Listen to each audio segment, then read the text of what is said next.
we will commence our program. Thank you for taking a seat. My dear friend, Dr. Suthra.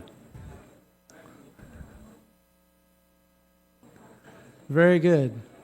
We've got a real treat this morning. I can assure you, you'll be very blessed. Today, we have the opportunity to hear from my distinguished colleague and good friend, Lucas Rojas, a great soloist, and Dr. Strand. Thank you. Thank you.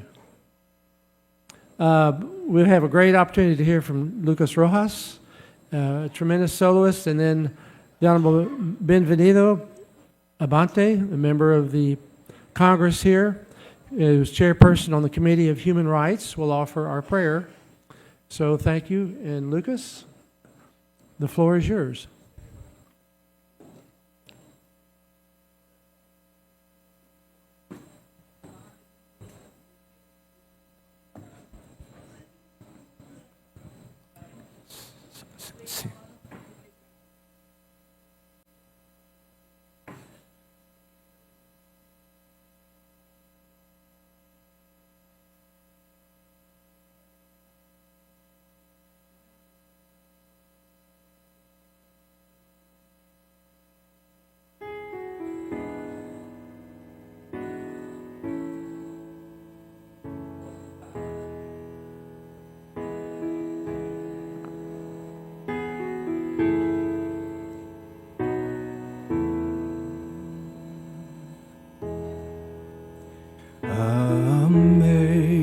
Amazing grace, how sweet the sound that saved a wretch like me.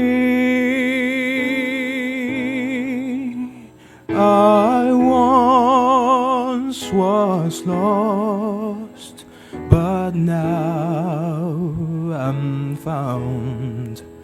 Was blind, but now I see. 'Twas grace that taught my heart to fear, and grace my fears relieved. How precious did that grace appear the hour I first believed. Through many dangers, toils, and snares, I have already come. 'Tis grace that brought me safe this far, and grace will lead me home. The Lord has promised good to me. His word my hope secures. He will my shield and portion be, as long as life endures.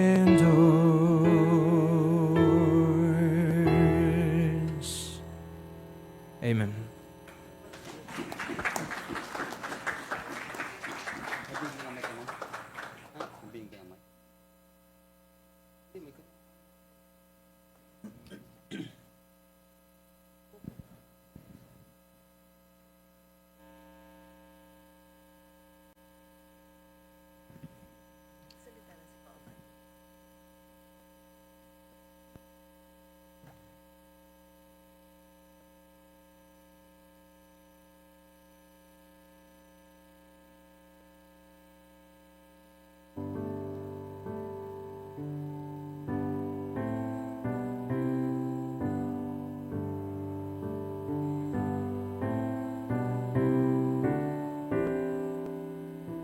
the Lord God Almighty reigns. Hallelujah.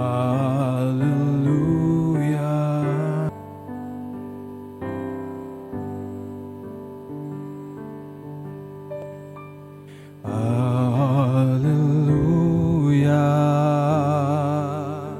Hallelujah. For the Lord God Almighty reigns. Hallelujah.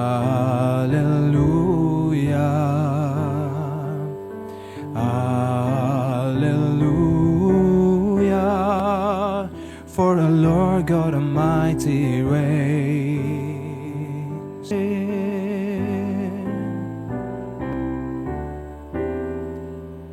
For the Lord God Almighty reigns.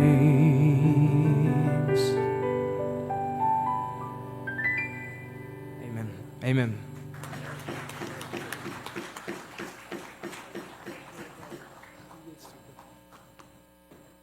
So, thank you, Lucas. That was absolutely wonderful. Bless me every time I hear you sing. So, Pastor Benvenido Abante, chairperson of the Committee of Human Rights, member of the Congress here in the Philippines, will come and offer our prayer for the conference. Thank you.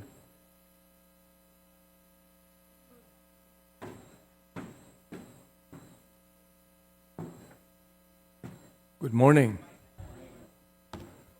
We welcome you to the House of Representatives today.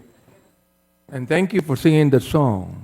Truly, it's amazing grace, that we are actually saved. Shall we all stand together, please? So we are going to pray.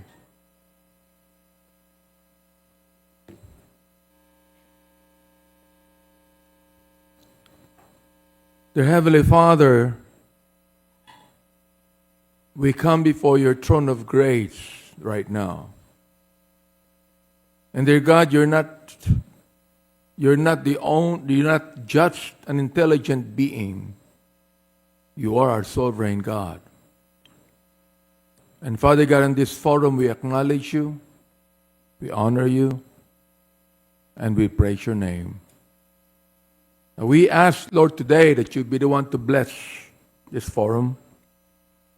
Those who will be speaking, Father God, I pray you'd give them wisdom as He imparts to us. They impart to us their knowledge in this forum. I pray, Lord, that we will be able to acknowledge you as one that ordained the powers that be. May we realize, Father, today that we are ministers, your ministers, for the good of our countries. Your ministers for the good of our nation. And dear Lord, I remember the prayer of Reinhold Niebuhr when he said, God, give me grace to accept with serenity the things that cannot be changed, courage to change the things we should be changed, and the wisdom to distinguish the one from the other. And dear God, that is our prayer today. Father God, we submit to you ourselves, realizing our own limitations, realizing, Lord, that our minds are finite, and realizing, dear God, that we ought to humble ourselves to you and honor you and praise your name. I pray, Lord, that each and everyone here today would also be able to know Jesus Christ in a very personal way. The Lord Jesus Christ, who died on the cross for us, that we might come to know you and be saved. Just like what you have said in John 3:16, for God so loved the world that he gave his only begotten Son, that whosoever believeth in him should not perish, but have everlasting life. Oh God, thank you so much for this opportunity and privilege today that we're able to come together, members of Parliament, members of different nations coming together in this country for us not just to fellowship, but talk about the problems that confront us, the things that we can do to solve those problems. Thank you, Father God, so much for everything. For this we pray in Jesus' wonderful name and for His sake alone. Amen and amen. Thank you.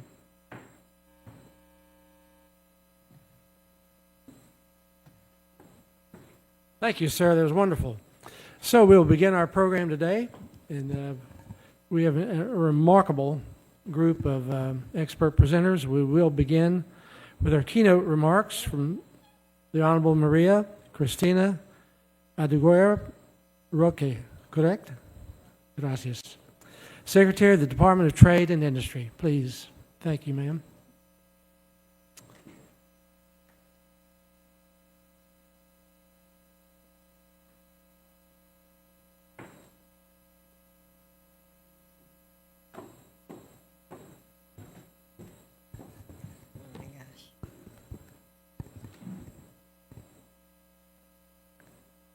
Esteemed congressmen from the House of Representatives, good morning.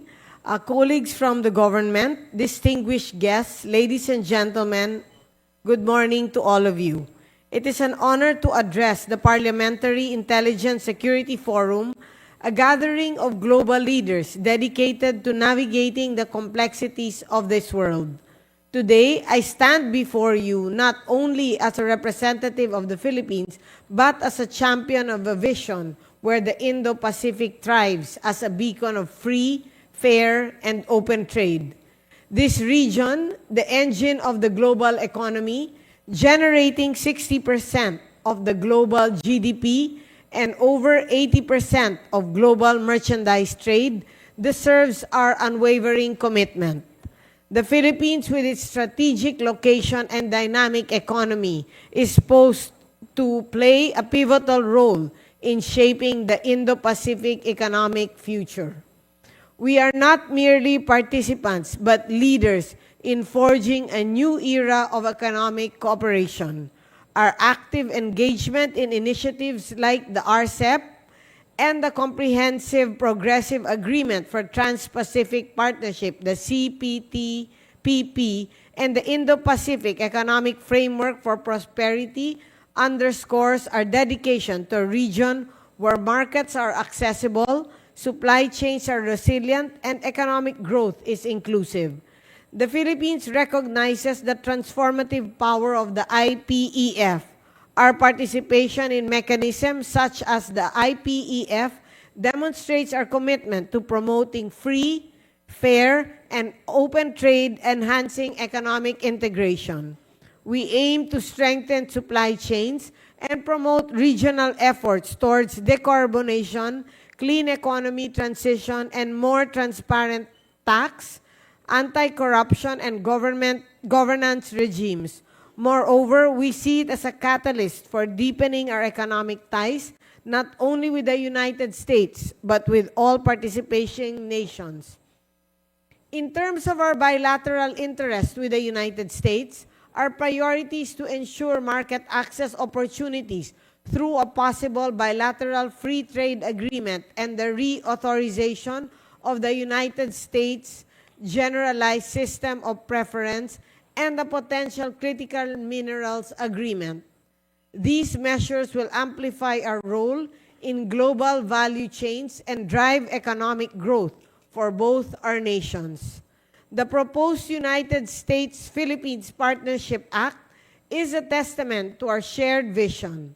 This landmark legislation lays foundation for deeper economic cooperation, particularly in critical minerals and infrastructure development, aligning with our goals of sustainable and inclusive growth. Under the new Trump administration, we are optimistic about renewed interest in a possible Philippines-United States FTA. This is an opportunity to craft a new generation trade agreement that not only expands market access, but also upholds the highest standards of labor rights, environmental protection, and social inclusivity. I am confident to say that the Philippine government is not just advocating for open trade, but we are actively creating an environment where it can flourish.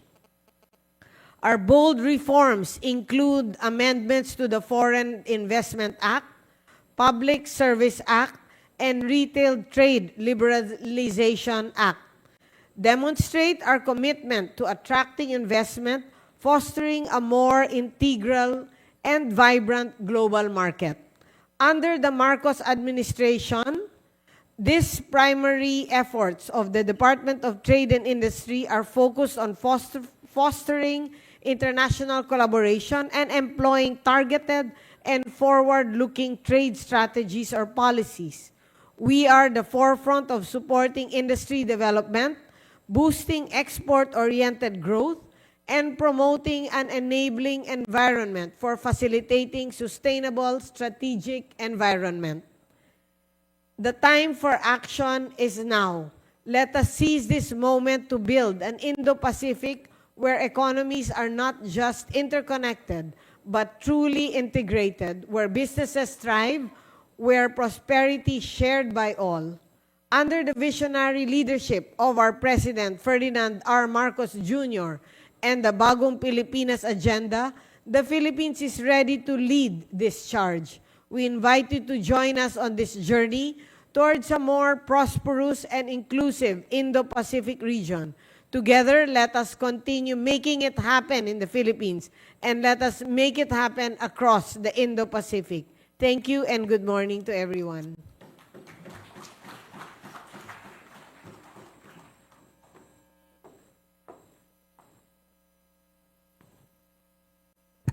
Thank you so much, Madam Secretary. We deeply appreciate your comments and your joining us this morning. I would like to invite now the members of the panel for Reimagining Trade Today, Indo-Pacific Priorities vis-a-vis Trump 2 U.S. trade policy.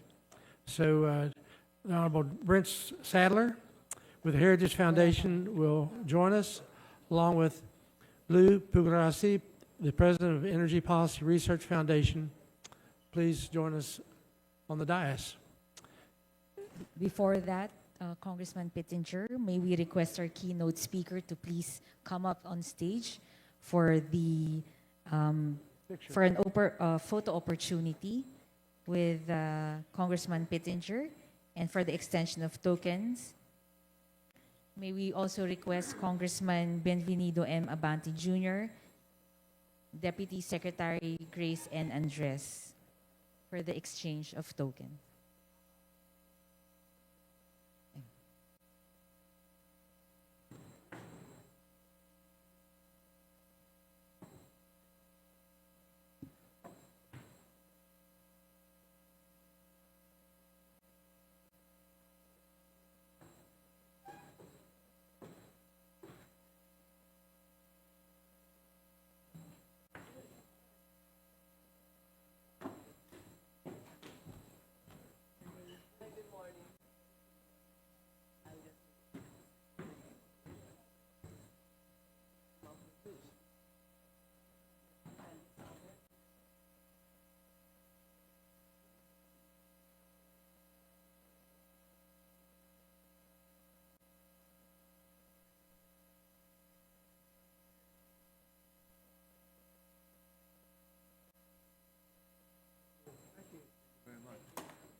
Thank you so much.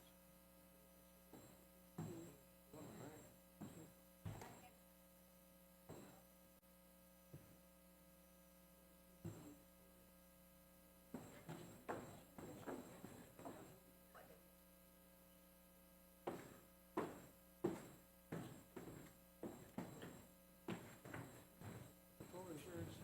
You want to use the podium?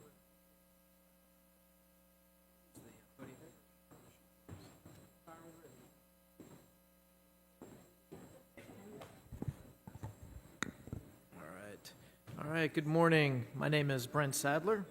And thank you again for the warm hospitality that's been extended from the House of Representatives and the Speaker's office in particular, and of course, Congressman Pittenger. Very much, thank you. Let's see, make sure everyone can hear me. Usually as a Navy man, I'm not accused of having a problem projecting, but if everyone in the back can hear me, I don't see any hands, so that, oh, now I do, so I guess that means you can hear me. So this panel, this discussion is going to be, it's going to be hard to really get at very specifics and definitive answers. So I kind of forewarn you on this. The topic is, what is in store for the world on a Trump second term when it comes to trade policies? There are some things that we can discern because this is not his first time as President of the United States, and many actions have already been taken in like the last week and a half. In fact, I thought I would try to prepare and try to have a longer kind of narrative to say what has or what would be coming, and the news just keeps changing. In fact, this morning as I was kind of going through my notes, we had the announcement that Mexico and Canada are deploying 10,000 troops to our north and southern borders. This, of course, was something that President Trump had insisted on, and it was some of the conditions, not all, and we'll get into a little bit about more of what's going on behind these tariffs that are now put on hold for 30 days. So bottom line is the world is an interesting place, and it's changing rapidly. And under the leadership of President Trump and his return to the White House, things are about to get exciting, and I think there's a lot of good news coming for all of us, especially America and its allies and its erstwhile partners like the Philippines. So one of the other things that kind of stay at this point, when I get asked, what can we expect in the Trump administration? I always go back to, well, you already know. Look back at his first term. And so the past is prologue to what we're going to see, not the whole next 4 years, but certainly in the next 100 days, his first 100 days in office. And at this point now, I got to give you the legal caveat, and I'm not going to give you the standard one, but just to say that I don't have any firsthand knowledge or insight as into what specific policies that President Trump is contemplating, what he likely will do. I do have some insights from across those that are close, but again, he has surprised many, and he will continue to surprise many. But there are some founding principles and some strategic objectives that I think it's important to kind of focus in on. And as the guy at the Heritage Foundation, as a senior research fellow for national defense, specifically maritime, I tend to look through the lens of security to include the economics. And this is something that's important to note. The United States, over the last few years, has come to terms with the reality, and I'll talk more about this later in the day, where we have to merge economic statecraft with diplomacy and military statecraft, something that I'll just talk more about called naval statecraft. So the confluence of economics, trade, and military, start looking at those as kind of integrated. And again, the security on the northern and southern borders and the use of tariffs to get to some forward momentum is just the most recent, the current example of this kind of confluence of these two efforts. So what are some of the likely strategic focus areas that we can expect when it comes to trade policy, but also in the understanding of security? The first is, and it was a campaign promise, was security against illegal migration and all of the other ills that come with that. And that we know there are many evils that have been associated with it. One that's the top of the list is the trafficking in narcotics, fentanyl, enabled by the Chinese Communist Party, but under the vehicles of the drug cartels, many of them based in Mexico, but not limited to just Mexico. And those porous borders are an economic as well as a security threat to the United States. The economic piece of it, of course, these are partners with the USMCA and free trade, which I'll get to as another thing we're going to touch on with the security part. So, as already mentioned, Canada and Mexico putting 10,000 soldiers on the border. We'll see how effective that is. That's another kind of theme with President Trump is words are great, but it's the actions that really speak the loudest, and the same would be the way in which the United States will be judging and deciding whether or not those tariffs will go into full force in 30 days. Or somewhere in between. The other is when it comes to the USMCA, this is the free trade with our partners to the north and to the south. The Chinese have actually used this to circumvent previous efforts to sanction them or to go after their unfair trade practices, most notably the dumping of aluminum and the moving of it, trying to get it through third-party countries, which included Mexico. So again, these tariffs and the way that they are applied should be not only the security, but also with China in mind, though it may not seem as obvious. The next, which is another theme I think you're going to see, and again, informing or animating President Trump's trade policies going forward, another campaign promise, and that is the reindustrialization or the improvement of the American workers' lot. But it's really a reindustrialization. I'd say I would not be surprised, and it has been said several times, that one of the top priorities is the maritime industry, shipbuilding, shipping, which of course helps my favorite, the U.S. Navy, in meeting its missions. One of the key points on this is you're going to see a lot of focus in very near term on getting the Ships for America Act revised and approved, and then implemented very quickly. There may even be executive orders to that effect to try to kickstart this very strategically important industry, but also one that is in need of a lot of attention. The other part of this in the reindustrialization is also with the unions and the workers. This relationship is still a little bit tenuous in my estimation. We had a dock workers strike back in the fall. They actually walked out, shut down port traffic. We had a deal early on in January that seemed to kind of put that to a side, but there's a question about how does the United States modernize its ports and its shipping industry? This might come back later, but inside that's an opportunity for partnering and working with countries like the Philippines, a merchant mariner powerhouse in the global stage. Now, the other part on this one with the reindustrialization, if tariffs serve a purpose. They're used as a tool. It's not purely for economics. It's actually for things like security. It's also changing policies, but it's also a third item that's not talked enough about. They also help change the economic environment, shifting the supply chains more favorable to the United States, but more broadly to free and open markets to benefit from that. Fringe shoring, in one group will say, onshoring, of course, when it's specifically the United States. So these tariffs, 10% additional on China, the 25% on Canada, and the 25% on Mexico, they also serve the purpose to try to level out and mitigate China's ability to work around the USMCA in this particular iteration. But the tariff should also be viewed as how to actually adjust the supply chains to be more resilient and less open to coercion or interference by the Chinese Communist Party. Which gets me to the third and the final theme that I think you can see in these trade policies as they come forward, and this new kind of thinking of trade, which is really not that new. As I mentioned, the past is a prologue, and that is a focus to try to improve our supply chains. Shipping serves that. Working through reindustrialization does build in more resiliency to supply chain problems, which we had seen from the Suez Canal when it got shut down, when you had a container ship turned sideways in it, the Houthis and their ongoing attacks against shipping, of course, all the COVID-0 policies in mainland China that completely caused backlogs in many ports in the United States. So it's a very real and felt kind of reality that we live in now where the United States economy is at risk.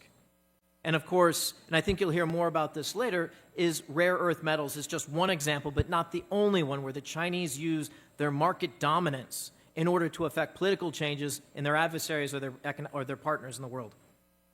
But I'll leave that for later discussions, but I'd put that in the back. And the final thing that I would just kind of end on, and I think this goes back to the language that it really was towards the end of Trump's first term, and I would not be surprised if you see a return of that, and that is the understanding and principle of reciprocity. The way that a country treats American economic and people and security interest would be reciprocated in the United States and vice versa. So fairness, said another way, fairness. But reciprocity certainly is something that the Chinese Communist Party would be able to understand in very specific terms. The next one is to be able to outcompete the Chinese. We are in a new Cold War. I think that is a consensus, or fair to say that that is a consensus, as some might be very grudgingly come to use that term, but we are in effect in a new Cold War with the Chinese Communist Party. And that will require outcompeting them economically, and this gets into the topic of this panel, but of course also in security and also in the realm of ideas. And the point I want to make, and I keep harping back to, is those things are all conflated. They are all together. They're not separate and independent. And again, the final, in going back to supply chain resiliency, is another theme you're going to see a lot. And it's going to come up, I think, in several different sectors. You're going to see this also with energy and taking a new approach to renewables and also petroleum and the entering of the markets, or as President Trump has said, drill, baby, drill. So with that, I will conclude. Thanks. I look forward to questions.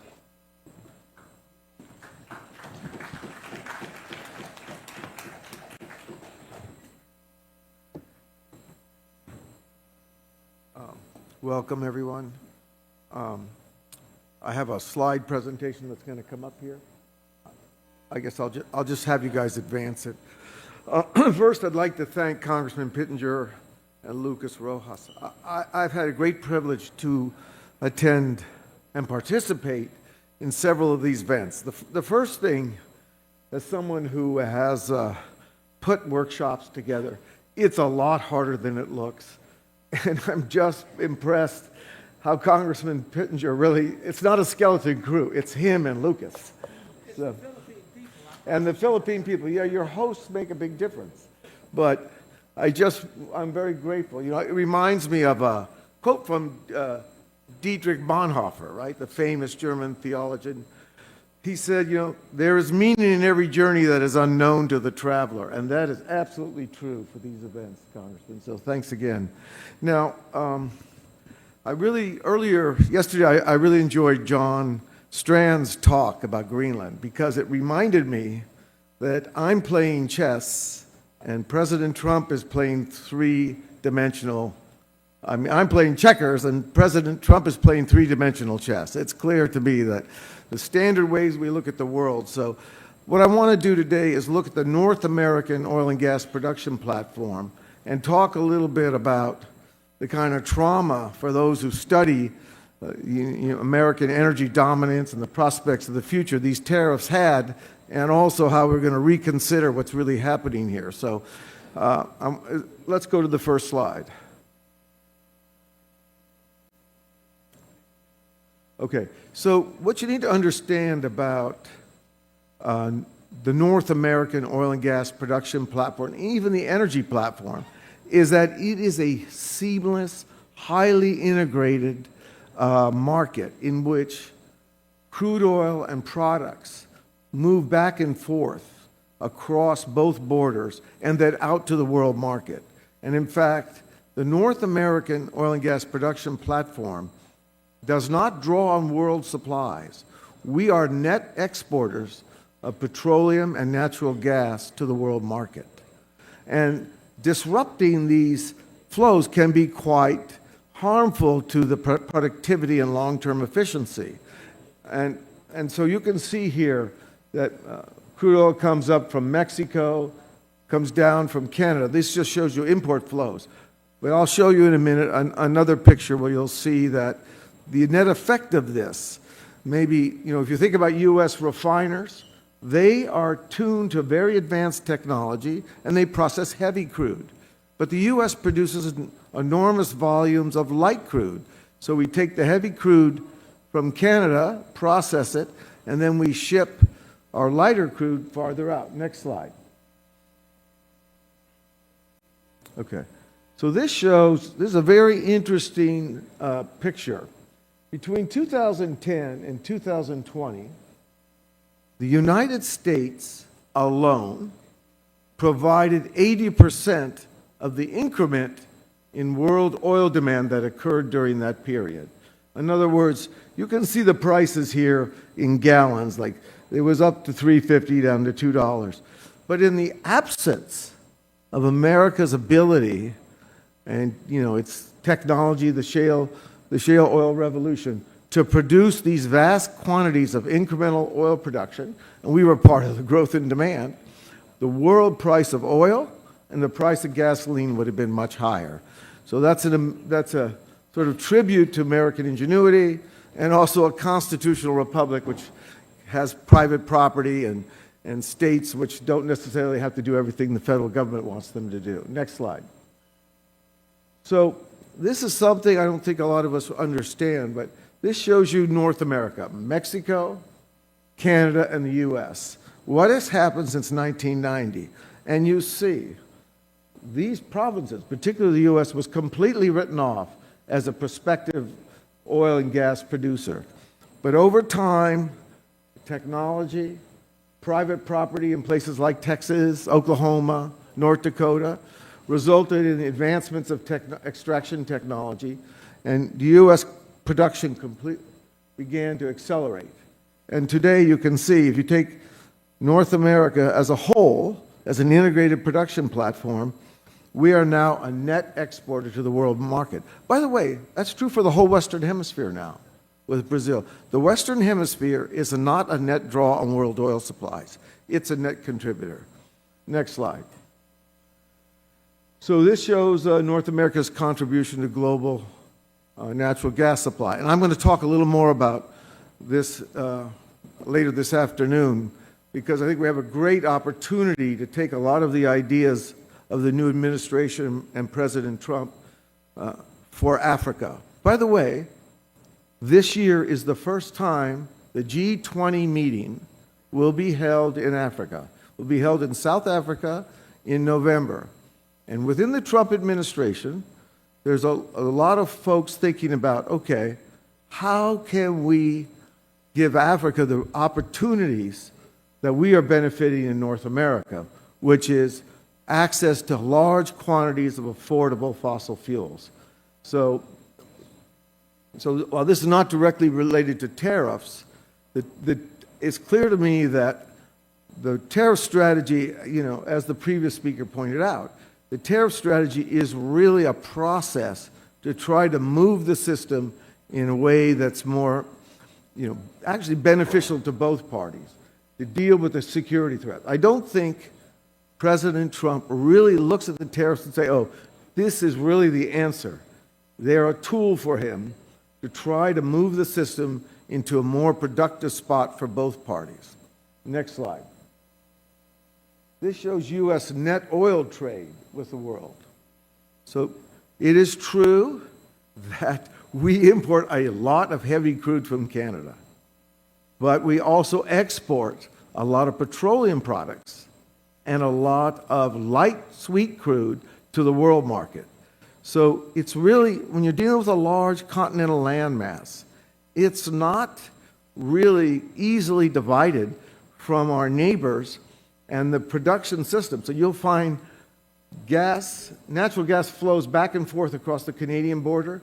Natural gas from the U.S. flows to Mexico. In fact, 2 ports on the west coast of Mexico are being constructed now to produce LNG, which will be exported to the Pacific Rim. In other words, they will bypass the Panama Canal.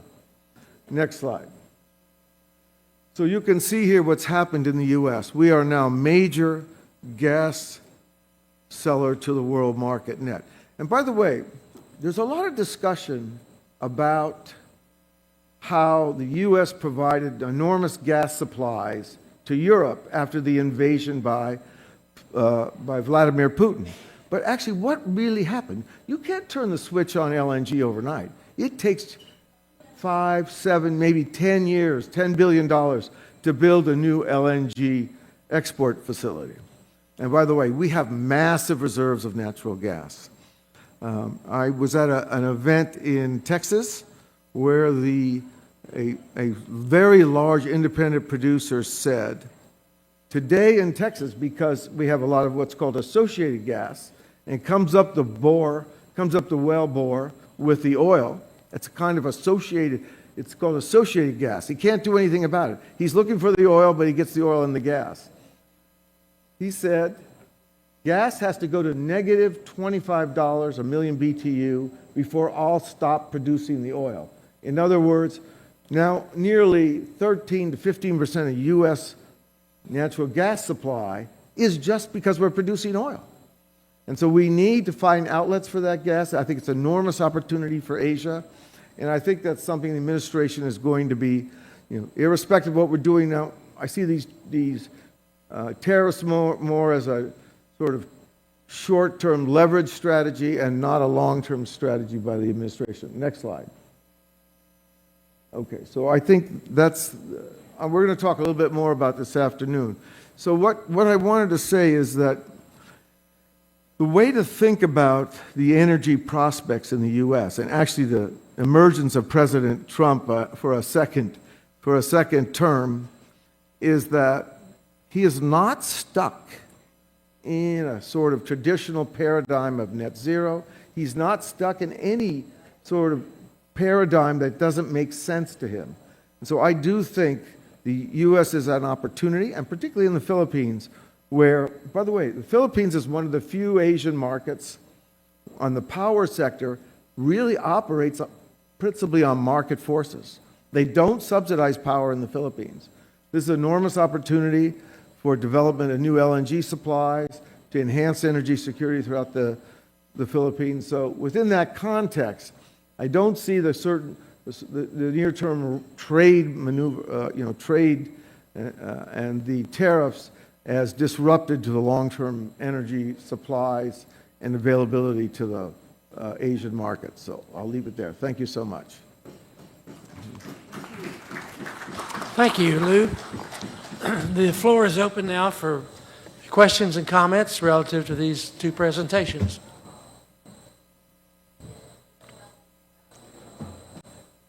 Yes, sir, Dr. Strand. They're bringing a mic.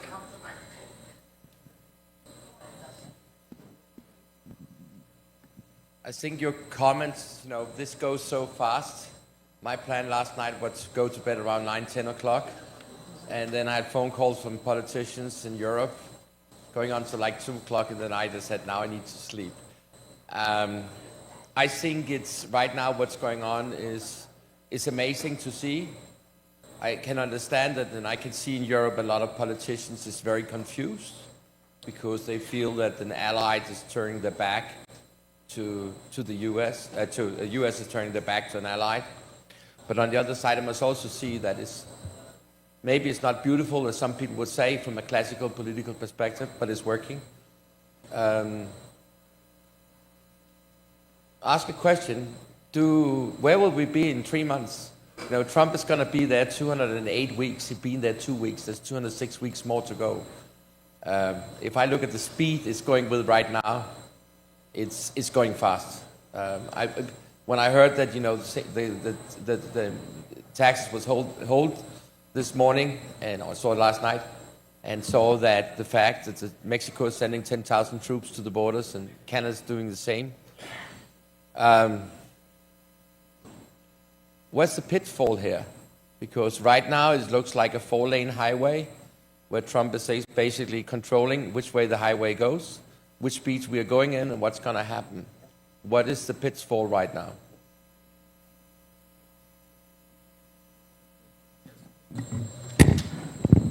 Thanks. So change is never easy, and the system that we've had in place, the Chinese have taken advantage, as we've talked about, but as yesterday's comments have made very clear, the world economic system is changed. It's not changing, it's changed already. And I think many of what we're seeing is trying to make sure that United States interests are secured in this new environment. And that includes with our allies and partners, but it's all led by national interest. So I don't see any abandonment, because for decades now, many of these, like your country, Denmark, and many others, we have decades of common interest, shared economies that are integrated. So I don't see a fracture. So there's no downside, I think, on that. Quite the contrary, I think what we're going to find is a reinvigoration of common economic, diplomatic, and military interest. I think you are, again, in the case of Denmark, we're seeing that with increased spending in defense. And your comments yesterday about Greenland, I think that's important to note, that sometimes how we get to that may feel a little rough and certainly a little non-diplomatic. But change is never easy. And if it was able to be done in more gentlemanly and ladylike behavior, we would have done it 15 years ago when we first became aware of these changes. This is not something new. And that, I think, is what's driving the urgency. The downside that I haven't spoken about is the Chinese. If these actions taken not just by the United States but our allies doesn't consider what their countermeasures are going to be, we're going to be in what's called a tail chase, and we'll be continually outmaneuvered and outfoxed by the Chinese, which have shown a very high degree of adeptitude at working around sanctions, tariffs, and any type of regulatory framework that we put forward. And if that is allowed to occur without knowledge, we could find ourselves working against each other rather than as a united front against the bad behavior of the Chinese Communist Party, which does not comport with WTO standards.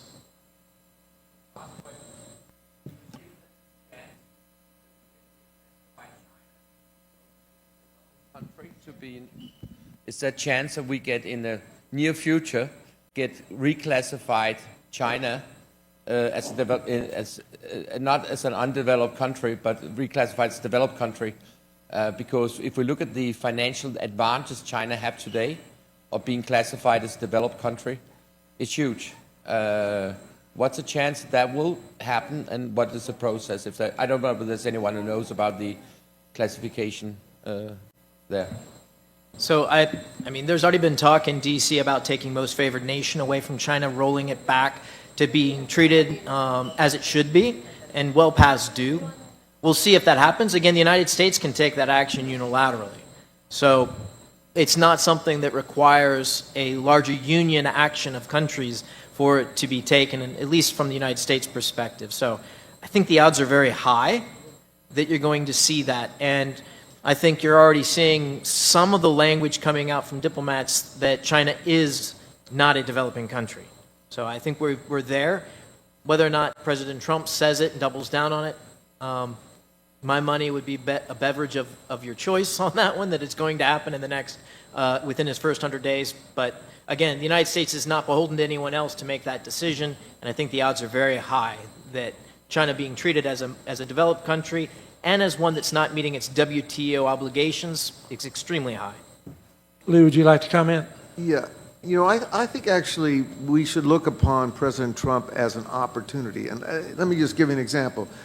You'll go meet with you know, sort of companies, people in the oil and gas business, or folks in California who are, you know, sort of, my entire family lives in California, and their view is when you sort of approach them with a problem, could it be the fires, the roads, whatever, they're stuck in a framework that the existing legal, regulatory structure means that the amount of room they have to make improvements is just so narrow, and it seems somewhat hopeless. But actually, Trump doesn't care about those things. If they're wrong, he's willing to overturn the apple cart. And I think that should be an opportunity for our trading partners, for the Europeans. Look at net zero. Does anybody really think net zero is working and good for Europe?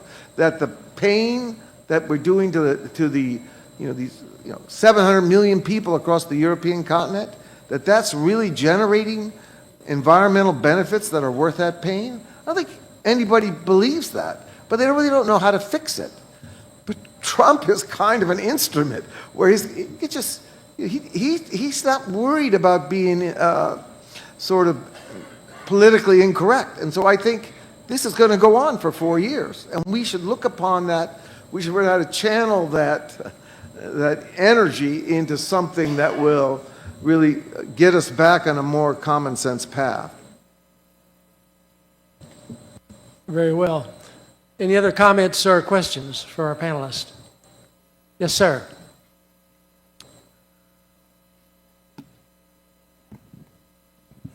Please introduce yourself. My name is Gary Christopher. I represent the ICTS Sovereign Trust in the United States. I also represent the tribal community of the Philippines. My question to the folks here at this panel is, how can we merge the products that the Philippines has to offer with the policy of the United States government? Example, we have contracts signed with Philippine governments already for one of the largest deposits of LNG gas in Luzon, complete already. We have mining companies down in Mindanao that is loaded with nickel ore that's being sold to China right now. What I'm trying to do is set up processing plants here to redirect that nickel to the United States direct, so we don't have to go through China. So my question is, how do we and who do we contact to merge these types of industries to work with the United States? Great question. Something that, I mean, I'll talk a little bit more about a framework for this later in the afternoon.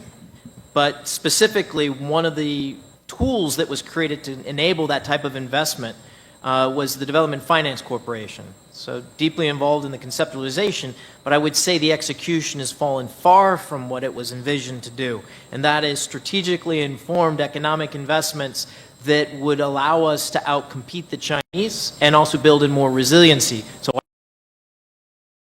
materials, certainly with a modern economy, like nickel comes to mind, cadmium, gallium, all of these things. And so I think that would be the tool, and hopefully with what we're seeing right now with USAID being under a microscope right now in DC, they have not been a positive influence on such investments in the Philippines. They've been more ideologically bound to economic development, nor focused in on the competition with China in a global context. So Development Finance Corporation, that's the place to go. Hopefully you're going to see a change in leadership, means a change in emphasis at that organization. It's not the only one, but it's one that I think in the context here in the Philippines, if you're going to talk about offshore petroleum survey and exploitation, it's going to immediately run into the Chinese dilemma offshore. And so I think a DFC, the Development Finance Corporation, is probably your best bet. Just one last comment. I own a mining company down in Mindanao under the Tree Holdings Company. We have sufficient in-ground gold, okay, that could possibly produce the income that's needed for these type of projects. Again, I'm trying to find a connection with the right sources to assist us to help the global communities as well as the Philippines. So in the mining sector, in the areas of the gas and the natural oil that the Philippines has, this is really a rich country. Many people are trying to capitalize on it, but we're here to try to merge the two countries now and have a wonderful working relationship with the U.S. and Philippines. So let me just say something. I think, you know, in the last administration, you take the Asian Development Bank, International Finance Corporation, those kinds of projects, the U.S. would vote, and you could argue maybe these could be privately financed, but in terms of, you know, international financial institutions, export assistance, all these things that exist are part of the whole, you know, the Japanese have this, the U.S. works very closely with Japan. That is likely to change. You could not fund a power plant if it burned on, you know, if it used even natural gas as a fuel. A mining site would be viewed as environmentally unfortunate or something. So I think that you know, what Brent was talking about, this ideological bent, instead of thinking about what do we need to do to lift human lives, how do we make people's lives better, and you know, this reminds me a little bit, you know, when Francis Collins, who was Fauci's boss at the National Institute of Health, he made a very interesting statement. He said, you know, we had a kind of public health mandate. We only worried about how many people got the vaccine, how many lives we could possibly save. But we didn't think about that people would be out of school for 2 years, that we wrecked the economy, that we disrupted a kind of people's lives that in such a horrible way. And this is kind of the mentality I see with carbon. The focus should not be, we're not going to do something because it has carbon. The focus should be, okay, what is the appropriate role for government in lifting people's lives? We're always going to have trade-offs, and I think that's the opportunity for President Trump now. He's really not stuck in these paradigms. And so, you know, the U.S. has a long relationship with the Philippines. My father served here under General MacArthur. He told me stories when I was growing up. And I think the close relationship the Philippines has with the United States should be easily leveraged into a much closer trading relationship and a growing political military relationship. And I see nothing here that suggests that's not going to happen. I appreciate your comment. I'm doing all I can here to assist to create jobs. I think that's what people need in this country. So owning the mining companies, construction companies, and agricultural companies that we're doing, we have plans to create thousands of jobs here in the next several months. So with the products that we're producing, we just want to have a really nice allegiance with the United States and Philippines. And I'm just looking for connections, that's all. So thank you very much for your comments. Any other comments or questions?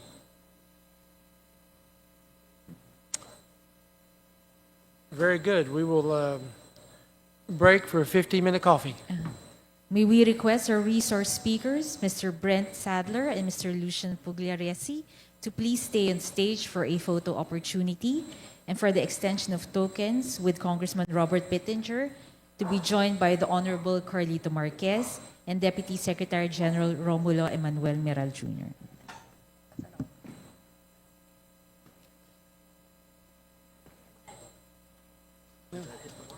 Oh, yeah, you're great. Both of you are outstanding. Oh.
Great job. Thank you.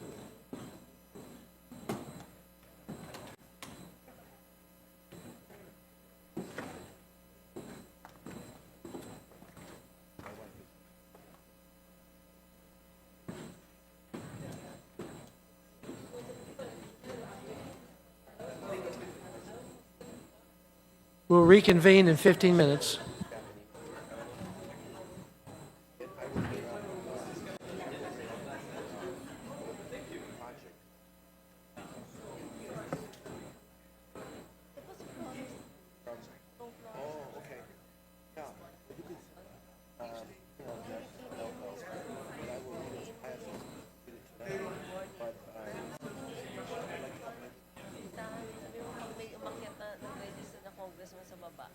notify ka agad tayo.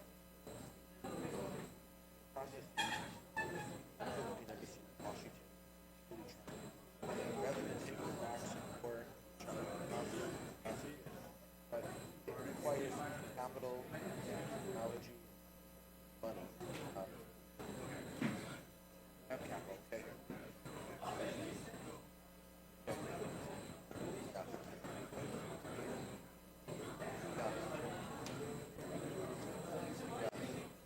Well, he mentioned the EFC natural partner, but it's a bureaucracy, so it might change now. And the other one, one building is private stockpiles. So China flow is interrupted. Stockpiles. Iron ore, the rare earth, these smaller metals, not nickel. Nickel is important. It's not exactly right. 3 million metric tons of beer produced. But it's still an important metal.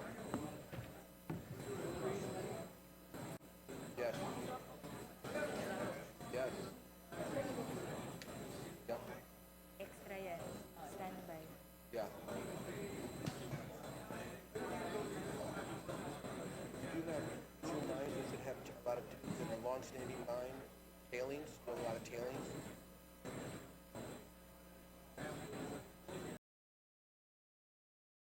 They have a trade room with all the products from Paraguay. And they have great coffees and dark chocolate and many other things. So go in the front door and go to the far left and you'll see many great Paraguayan products. You're right, because you really have to do it with the other. I was very happy because you're already here. So your staff is also my kababayan. This, so I'm now with the. I worked in. So I worked in Southeast Asia. Well, 25 years. So it's, yeah, yeah, no, man. Actually, I think get to a certain point where your level have assets, able to. I like to compare notes and compare scenarios from background. Yeah, email or in fact I have I can also what's up?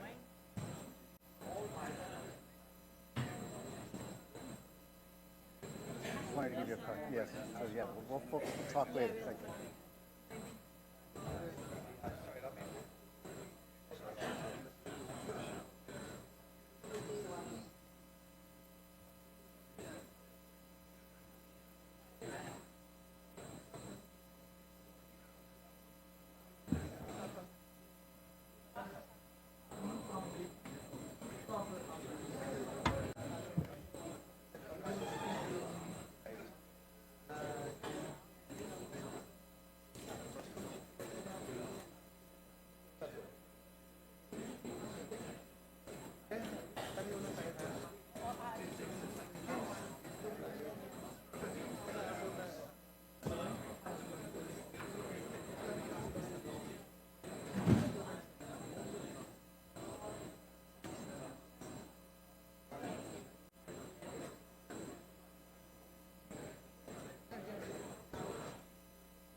Hello. We're going to begin now our 10 a.m. session on the geopolitical impact of digital currencies. And if the Honorable Joey Sarte Salceda and Dr. Francisco G. Daquita will kindly come to the dais.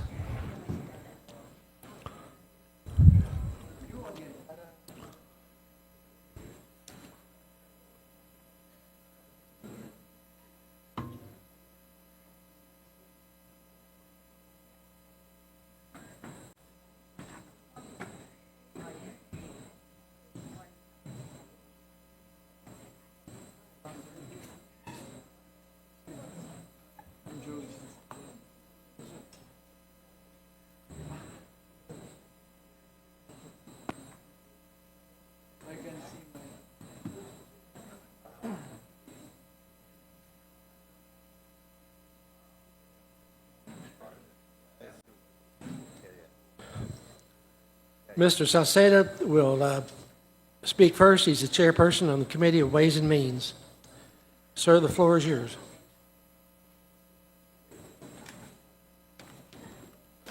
Good morning. Mr.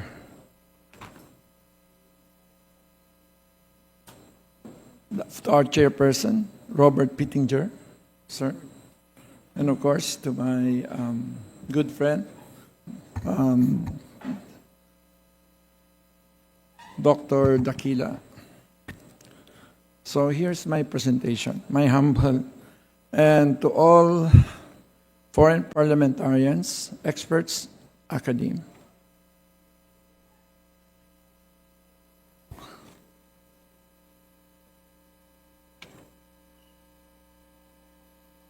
So my assignment is about digital currencies and their geopolitical implications.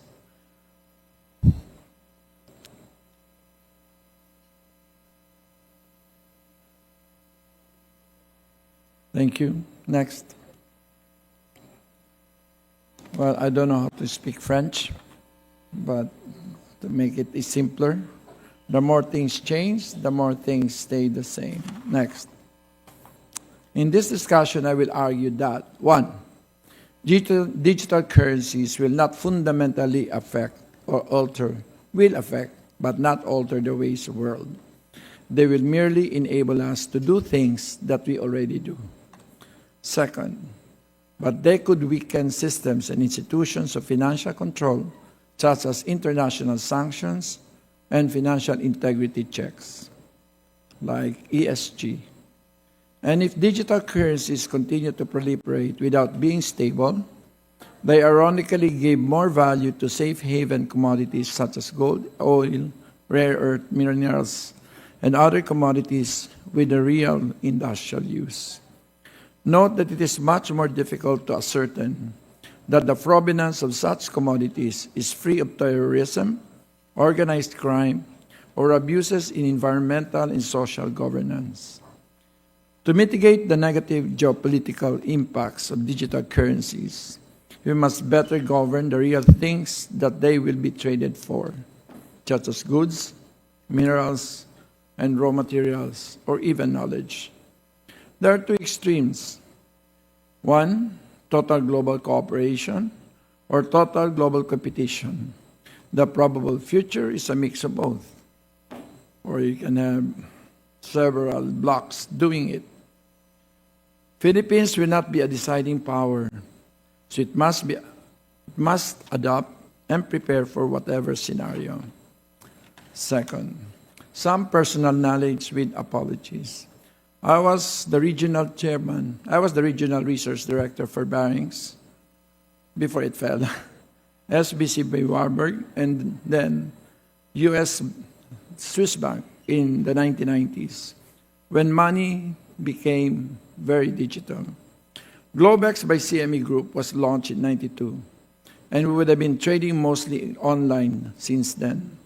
My firm, Barings, collapsed in 1995, partly because currency became so digital, we have not yet learned how easy it was to conceal and how much to prevent such concealment. This is the Nick Leeson incident with respect to the Tokyo markets.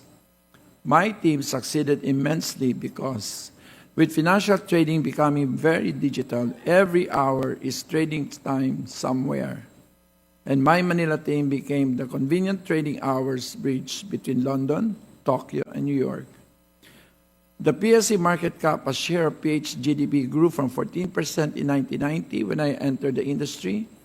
It went as high as 83% when I left in 1997, an utmost 500% growth. So I know the good and bad of digitalizing the financial space. When I transited to politics or to government, I also authored the country's first virtual banking and blockchain technology bills in 2020, but the central bank wanted to do it on its own. Essentially, not invented here syndrome is a way of life. I also proposed taxing cryptocurrencies as a digital service in 2024 in the digital VAT law, but the BIR has not caught on or do not know what to do with it. So let's demystify digital currencies. Nothing fundamentally new. When the U.S. left the direct international convertibility of the U.S. dollar to the gold in 1971, arguably any fiat currency that was not in paper form was digital currency. Cryptocurrencies are just one subset of digital currencies. As long as it is used as a medium of exchange or a store of value, and exists only in the digital space. It is a digital currency. We sort of knew things could turn this big. I was chief of staff then for Congressman Raul Rocco when we wrote the Securities Regulation Code, when it was being drafted. And he was the principal author when it was enacted in year 2000. We knew this development would come. I don't know whether we sort of had some sort of intuitively, there is a section there which allows for policy sandboxes. In Section 37, registration of innovative and other trading markets. I don't know why I wrote this into the law. The Commission, the SEC, having due regard for national economic development, shall encourage competitiveness in the market by promulgating within 6 months upon the enactment of this code rules for the registration and licensing of innovative and other trading markets or exchanges covering but not limited to the issuance and trading of innovative securities. I don't know why I wrote it, but now it seems to be the SEC, I think, right now is in the midst of attempting some kind using this particular section as an enabling, using a policy sandbox for certain players who wish to conduct or engage in the trading of digital currencies, not in the underground, but essentially on open ground. I was also the principal author of the Electronic Commerce Law in year 2000. This was my first term. I sort of felt that, I should transfer the kind of things I was able to understand. And when I was the research head of Swiss Bank for Asia from year 1990 for almost 7 years. So Section 3 of this law says, this act aims to facilitate domestic and international dealings, transactions, arrangements, agreements, contracts, and exchanges and storage of information through the utilization of electronic, optical, and other and similar medium mode instrumentality and technology, to recognize the authenticity and reliability of electronic documents related to such activities, and to promote the universal use of electronic transactions in the government and the general public. Unfortunately, this was not used at all, but not this big. 215 trillion in fiat currency, around 90% of which is purely in digital form. 1 quadrillion of derivatives, almost all of which is digital. I don't want to go back to 2008, when the whole world was in about 78 trillion in derivatives, when the subprime market collapsed, and 3.7 trillion in cryptocurrency in market cap, totally digital. The implications for geopolitics. It's very instructive, a 1996 paper titled Possible Economic Consequences of Digital Cash by Tatsuo Tanaka. First Monday, Volume 1, Number 2, August 5, 1996. He is currently a professor at Yokohama College of Commerce.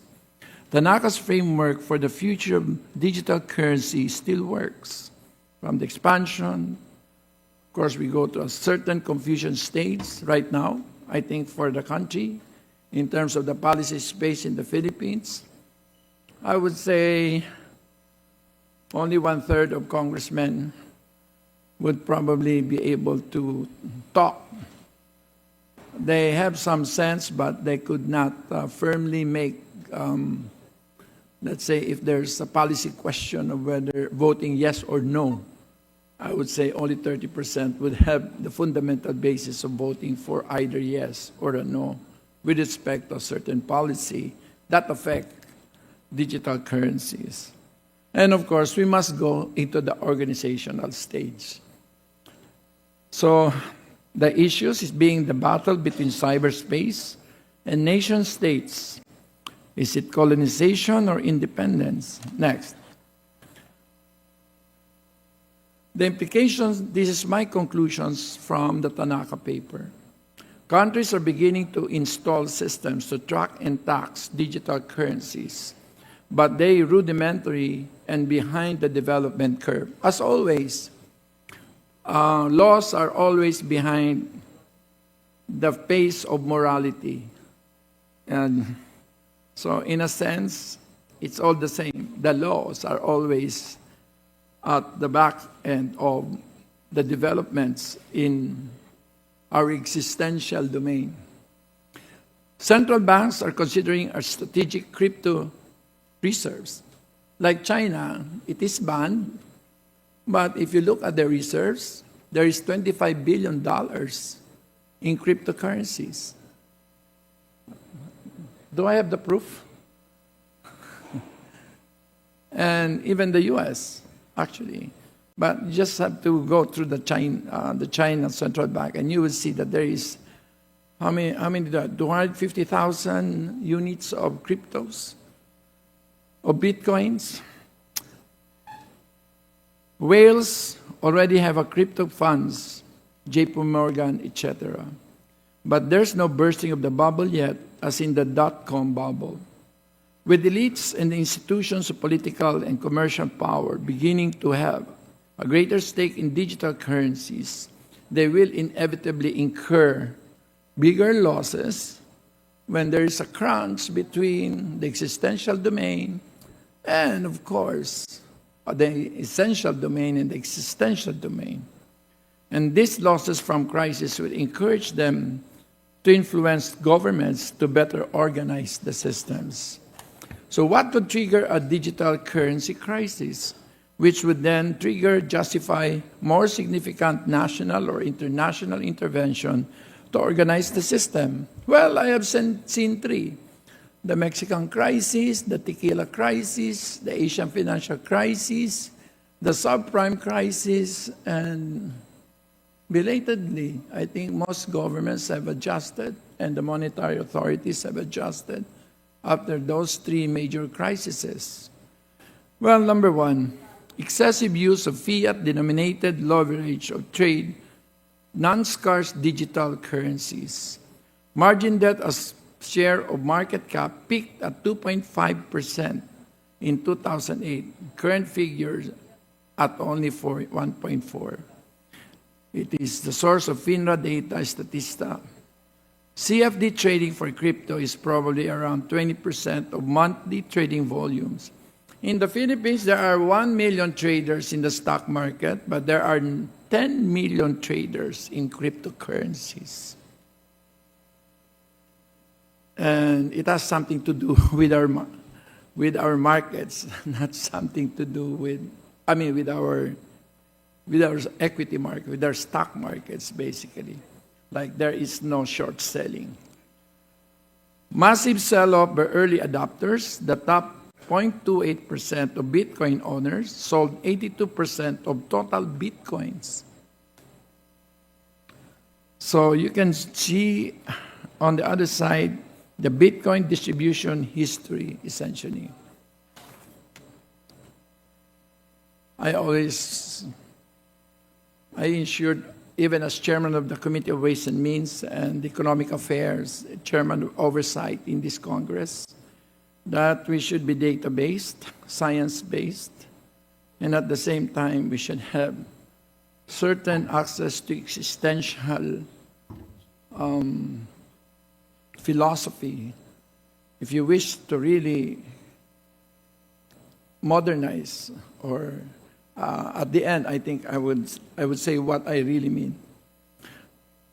What could trigger a digital currency crisis, which is then massive breach of security issues with the most reliable cryptocurrencies? Most cryptocurrencies have their volatility and riskiness priced in If more stable currencies like Bitcoin become susceptible to fraud and security breaches, this could trigger a collapse of trust in the whole market. And of course, a global crackdown, but would only happen if it is led by the US, which is unlikely at this point. And I think you understand why. So let's now go to the organization phase, the cooperation or competition. Digital currencies will be used to finance covert or overt activities. They could be used to acquire goods or for prosperity, as well as weapons for war. It could compensate scientific discoveries, good or bad, and attract talent, good or bad. But because the space is currently less susceptible to control, digital currencies can also be used for illegal money transfer and money laundering, acquisition of illegal weapons, and possibly components and plans for mass destruction. And of course, financing espionage and political instability. This leads to a situation where some countries and international actors avoid this risk at home by cracking down on digital currencies while happily using them to pursue national aims abroad. So there is some kind of asymptotic or asymmetric policy there. Digital currency are also useful only because they are eventually used to purchase real goods. At the end of the day, down the line, they could be used to purchase sensitive materials such as radioactive materials, rare earth metals, and other materials of critical industrial application. And this makes stronger global transparency effort for extractives like IETI very crucial. So, this is the last 2 pages. Countries might compete for technology to deploy digital currencies for national aims, while simultaneously trying to control them at home to limit the ability of other countries to deploy them. A digital currency's tech race is very likely on the horizon, made more complicated by the bifurcation of fiat-denominated currencies and the largely private cryptocurrency space. But cooperation scenario is just as likely. Countries agreeing to use certain digital currencies to trade among themselves, as in the case of central bank digital currencies, perhaps even certain types of crypto in the future, and agreeing to ban or grandfather certain others, as in the SALT treaties. Common clearinghouse or common store of immutable and still decentralized records akin to intergovernmental status of the Bank of International Settlements, which would also establish common regulatory standards. And next, middle powers like the Philippines will not decide and can only adapt to the future of digital currency. The more we should be prepared for any possibilities. 1. Sandbox method. Learn, experiment first on a scale that avoids systemic risk, especially to this guy. Then decide whether to join the action to avoid. The SRC foresaw and allows this. Build capacity, fund research, and application of digital currencies. Build relations with institutional and significant individual adopters and develop underlying institutions. Allow for possibility of widespread use of cryptocurrency, acquire enough cryptocurrency that we can afford to lose or see rendered useless. China's government owns roughly 25 billion of bitcoins, despite banning their use at home. Zero exposure is unwise, just like voluntary disarmament. So at least you would know if you want to experiment. But like all doctors, I think the first principle is a precautionary principle. Do no harm. And in order to do no harm, we must come together, lastly in the World WTO, or the UNFCCC. I was always engaged by this government since I was, for the past 30 years, I am part of the delegation to the UN, to all the COPs, as well as to the last WTO in Durban. And I think at no time must the countries come together again, set certain minimum standards, but one principle: do no harm to the poor and the defenseless. Thank you very much. Excellent. Thank you. Excellent presentation. Dr. Takita, we welcome your remarks.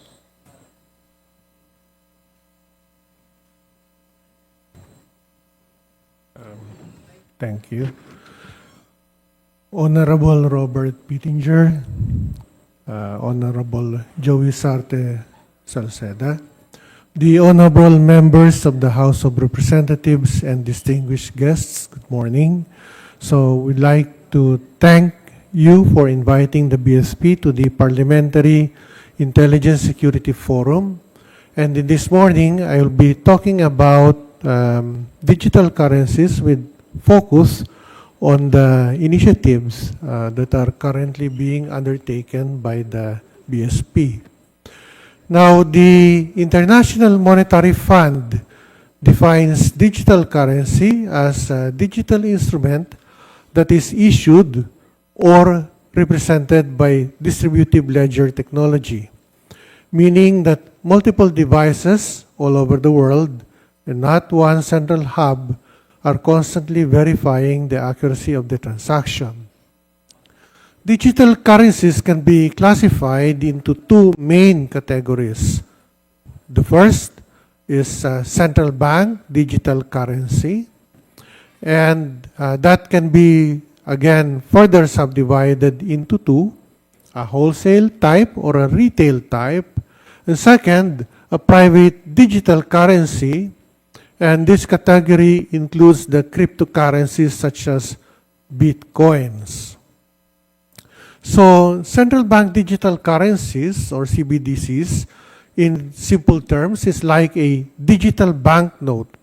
It can be used by individuals to pay businesses, shops, or each other, in which case it's a retail CBDC, or between financial institutions to settle trade in financial markets, a wholesale CBDC.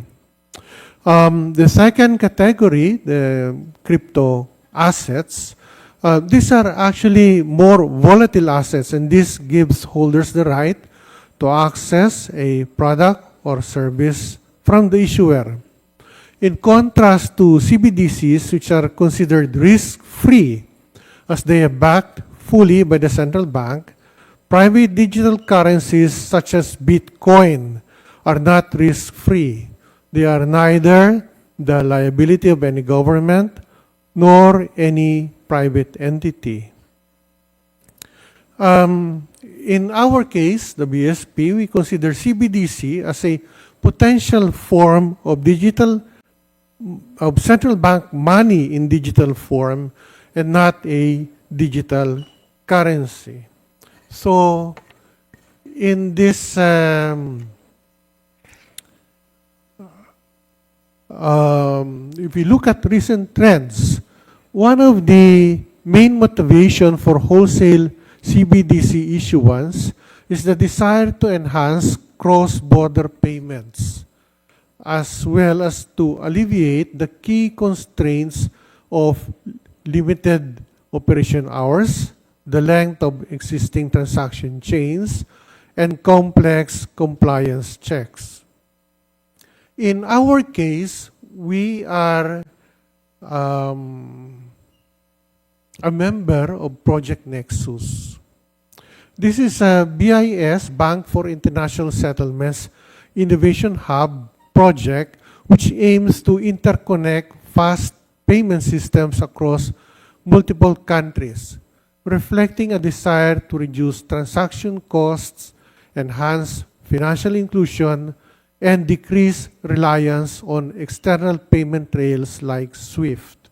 So as you can see, our motivations here in the for the Central Bank of the Philippines, we are interested in pursuing initiatives that address some needs that we perceive are very important for the Philippines, including making cross-border transactions more efficient, less costly, to benefit the segment of the population, the important segment of the population, that is our overseas Filipino workers. There's a second project of which we are an observer, and that is Project M-Bridge, which is now a multi-CBDC initiative led by the BIS Innovation Hub. So the membership of Nexus includes the Philippines, Singapore, Malaysia, and Thailand. M-Bridge includes central banks from Hong Kong, the UAE, China, and Thailand. We're not yet a member of M-Bridge, we're an observer. On the other hand, central banks have taken a gradual approach to adoption of retail CBDCs. On the part of the BSP, our initiatives focus on wholesale CBDCs.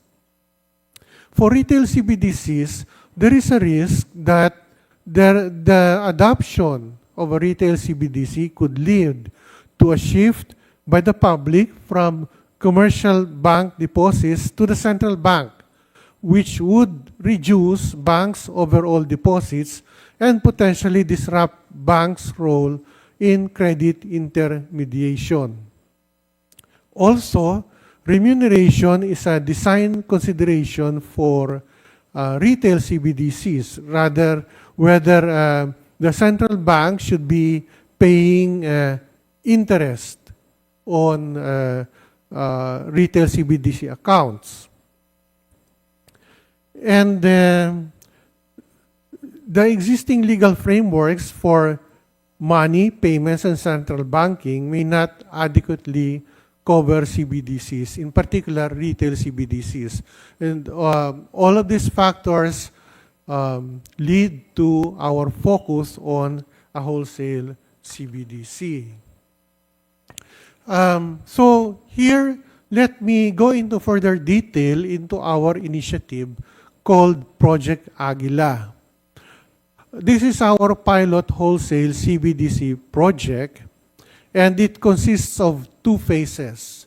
The first phase, which is system selection. This is already finished. And the second phase is proof of concept. In this, we have designed a sandbox environment to test the wholesale CBDC prototype, incorporating governance, risk management, and security controls. So again, this phase has been just very recently completed. So given this, the next stage is to go into pilot testing. The results from our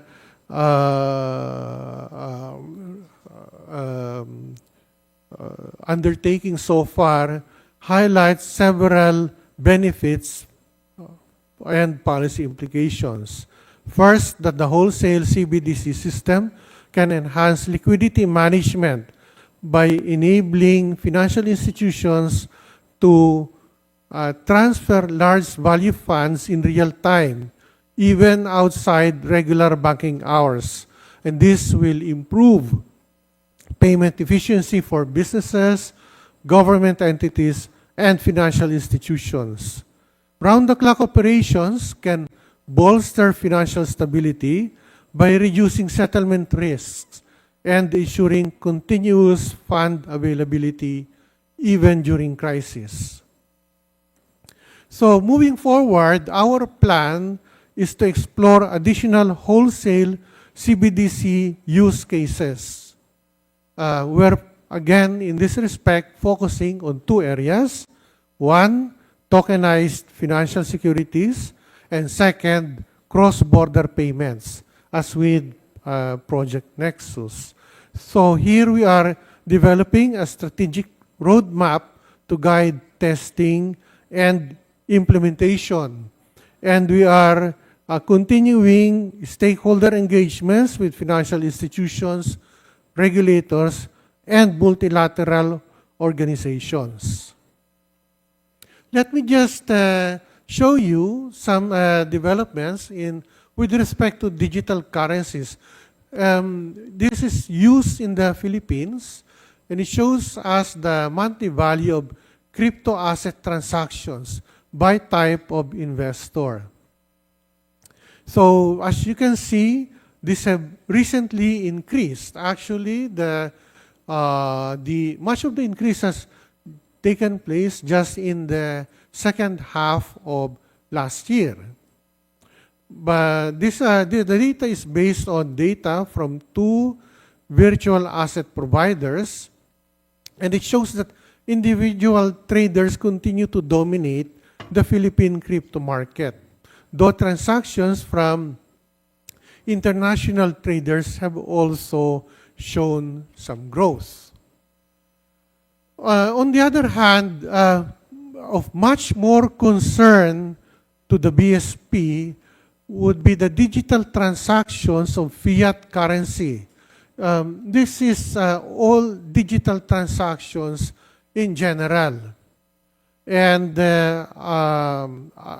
we have seen from our studies that digital payments actually are not entirely replacing cash. As you can see in the left panel, there's continued growth of currency in circulation, and I'm comparing that to digital payment transactions in the right panel. It's not a replacement, but actually it's complementing. Digital payments and cash are actually complementary, with many users still relying on cash-in transactions to fund e-wallets and digital accounts, particularly those without bank access. Additionally, transaction fees and income constraints have continued to influence digital adoption. As a result, while digital payments continue to expand, cash remains a widely used payment method in certain sectors and situations. While there are geopolitical concerns with respect to CBDCs, we're looking at CBDCs in particular to, as I've said, reduce remittance costs. Digital currencies can significantly lower remittance costs, benefiting economies that rely heavily on remittances, such as the Philippines, India, and Bangladesh. Private sector innovations, such as Singapore's Partior, are also addressing remittance pain points by enabling instant cross-border transactions with enhanced efficiency and transparency. CBDCs can also provide strategic advantages through digital payments infrastructure.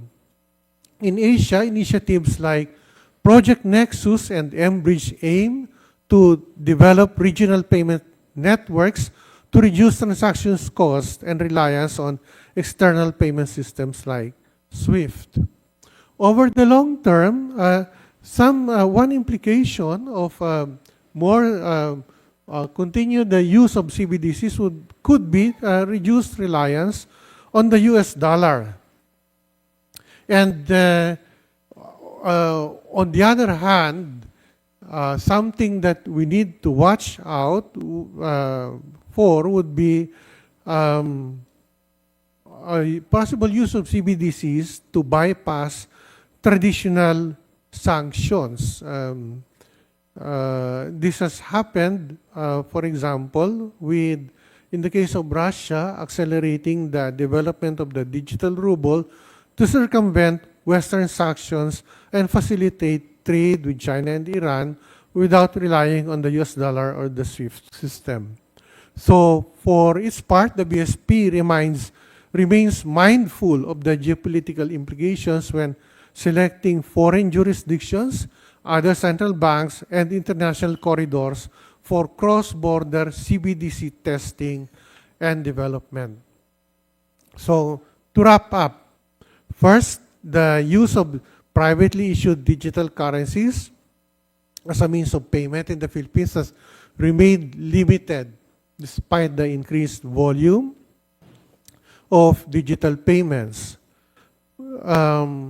Majority of the central banks, as with the BSP, are adopting a gradual approach to retail CBDCs due to policy concerns and are instead exploring use of wholesale CBDCs for cross-border settlement. As I've said, the BSP is doing the latter with Project Aguila. The BSP subscribed to the Bank for International Settlements principle of do no harm for CBDC development. This means that new forms of money that would be supplied by the BSP should continue supporting the fulfillment of public policy objectives and should enhance the BSP's ability to carry out its mandate for fostering financial stability and payment system stability. Thank you. Thank you, sir. Thank you, sir. We have time for maybe one question or so, if anyone has a question to make of these two fine gentlemen. I think we're good. Thank you very much. Excellent presentation. We request our resource speakers, the Honorable Joey Sarte Salceda and Dr. Francisco G. Daquila Jr. for a photo opportunity and for the extension of tokens, together with Congressman Robert Pittenger, to be joined by the Honorable Maricar Zamora and Deputy Secretary General Romulo Emmanuel Miral Jr.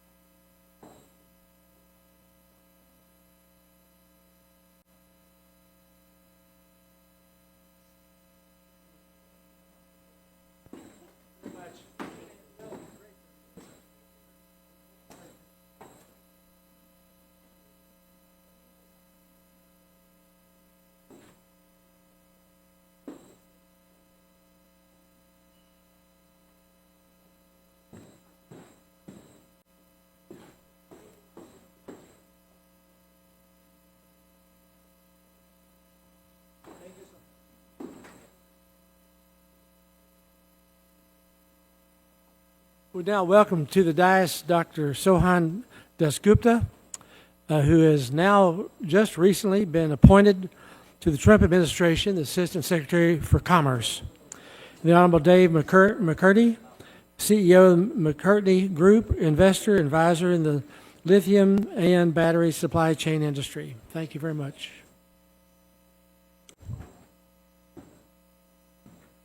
Also on a minute ago.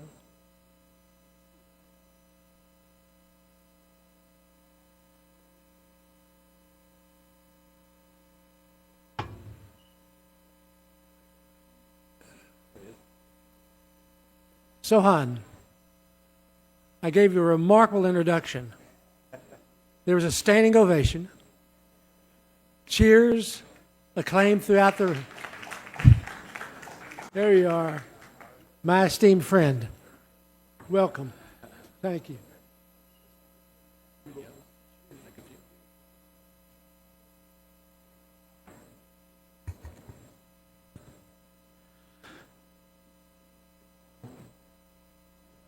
Mabuhay and good morning. Thank you for the invitation to this auspicious meeting, and it's good to be back in Manila, especially in February.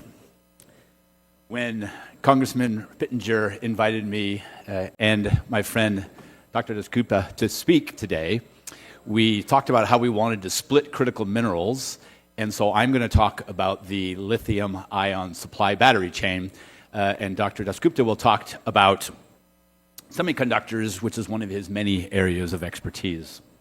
So again, my name is Dave McMurtry, and I am the CEO of the McMurtry Group, which advises and invests in clean energy companies, specifically in the lithium-ion battery supply chain space.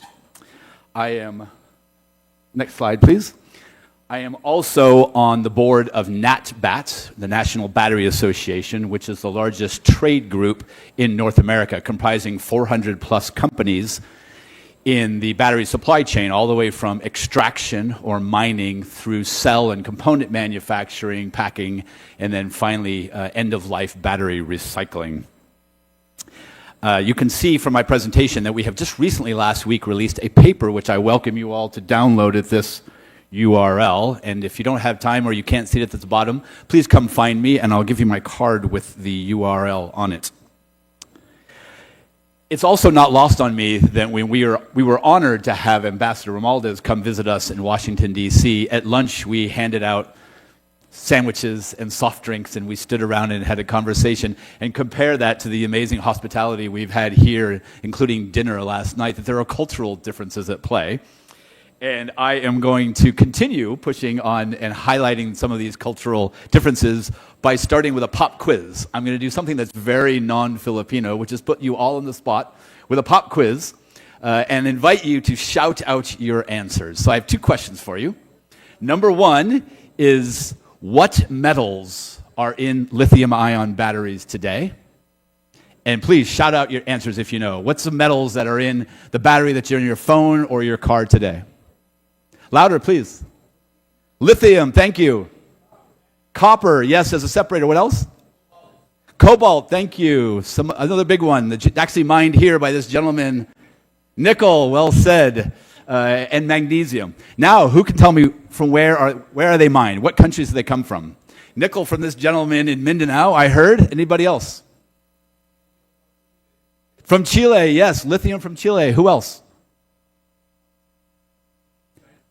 There is some in China, yes.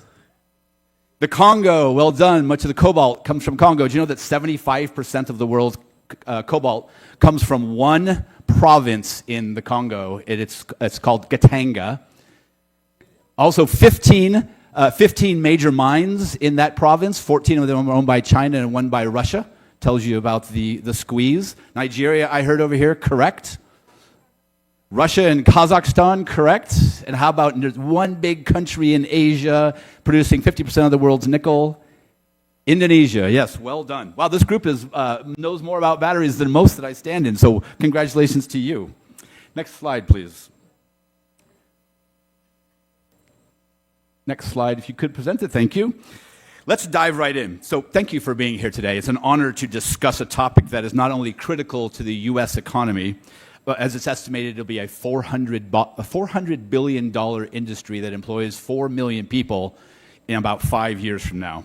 It's a subject that's also critical to our collective future, the lithium-ion battery supply chain and its competition with China. Next slide. It is not well known, but the U.S. used to be the technology leader in batteries. In fact, the current leading company, CATL, is a spin-out, actually, from a Hong Kong-based Robin Zheng, back when it was independent from China, and a good friend of mine, Bob Gallion, who led efforts at GM. When GM refused to invest further in electric vehicles and battery R&D, they together started what was a spin-out of Amperex. They did it legally. They acquired all of the licenses, both from Japanese and American companies and universities. So as you see here, we can see that we can compete if, in fact, we make it a national strategic priority. This slide shows the beginning of the onshoring process. Next slide, please. Today, we're at the crossroads of the energy revolution. These batteries power the devices we use every day, from smartphones to EVs, and energy storage solutions. I live in San Francisco in California. A state this month had 3 significant announcements. Number one, we achieved electricity sustainability, meaning that we powered all of our electrical needs using renewable systems, water and solar, etc. 2, the power needed by AI data centers actually exceeded what was expected, up to 5,000 terawatt hours. Number 3, last week we had a devastating fire that put down one of our biggest battery storage systems, meaning that after these great first 2 announcements, we went back to petroleum-based power systems to fill that gap. So the point of all this to say is we are in early days of energy transition. Next slide. Answering my earlier pop quiz is this graphic which shows the ludicrous global footprint of a single lithium battery cell. The battery in your phone or your car is composed probably, and you've answered all these already, lithium from Chile or Australia, cobalt from the DRC, nickel from Russia or South Africa, and manganese from Gabon or also South Africa. Now, these technical grade or crude metals are then almost certainly refined, as Carl Delfield taught us yesterday, certainly refined in China, before the anodes and cathodes are created in Japan and South Korea. Then the batteries are probably manufactured in your home country often, and certainly in the United States. But what is most laughable about this, which not shown, is what happens to end-of-life batteries. End-of-life batteries are then crushed into the valuable part, it's called black mass, to be recycled. And guess where that happens? Shipped back to China for separation, recycling, and then ultimately refining to start this whole ludicrous process over again. You could argue that there is no other product that has such a laughable global footprint. Slide 7, please. So yes, China is the dominant player in the global supply chain, and the centralization of power creates vulnerabilities in global supply chains. China's dominance didn't happen by accident. It's an important point. Over the last 2 decades, China has made strategic investments to secure its position as the leader in the space.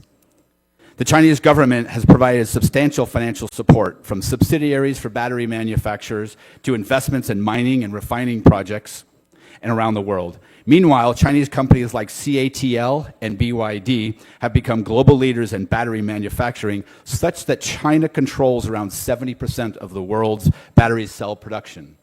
It's not a global playing field that we're on. This dominance gives China not only a significant economic advantage, but also political leverage. In fact, China's control over key parts of the supply chain mean they can impact global markets for energy storage and electric vehicles.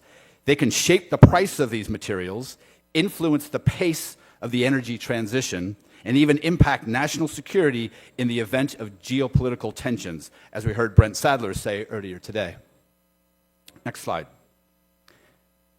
Case in point, in addition to the previous sobering consumer product statistics, did you know that every modern soldier carries 12 watts of wearable batteries? Or that every F-35 has over 400 kilos of rare earth elements required for operation? Metals such as dysprosium and europium, ones that I struggle to even say, are in the supply chain along with nickel and cobalt and lithium, and totally under Chinese control. Next slide. There are clear risks when we rely too heavily on one country for essential technologies and resources, especially when that country has strategic and geopolitical objectives. Over-reliance on China for lithium-ion battery supply chains could have 3 big impacts. Number 1, disrupting the energy transition. If we become too dependent on China, we risk delays or supply disruptions that could impede the global transition to clean energy.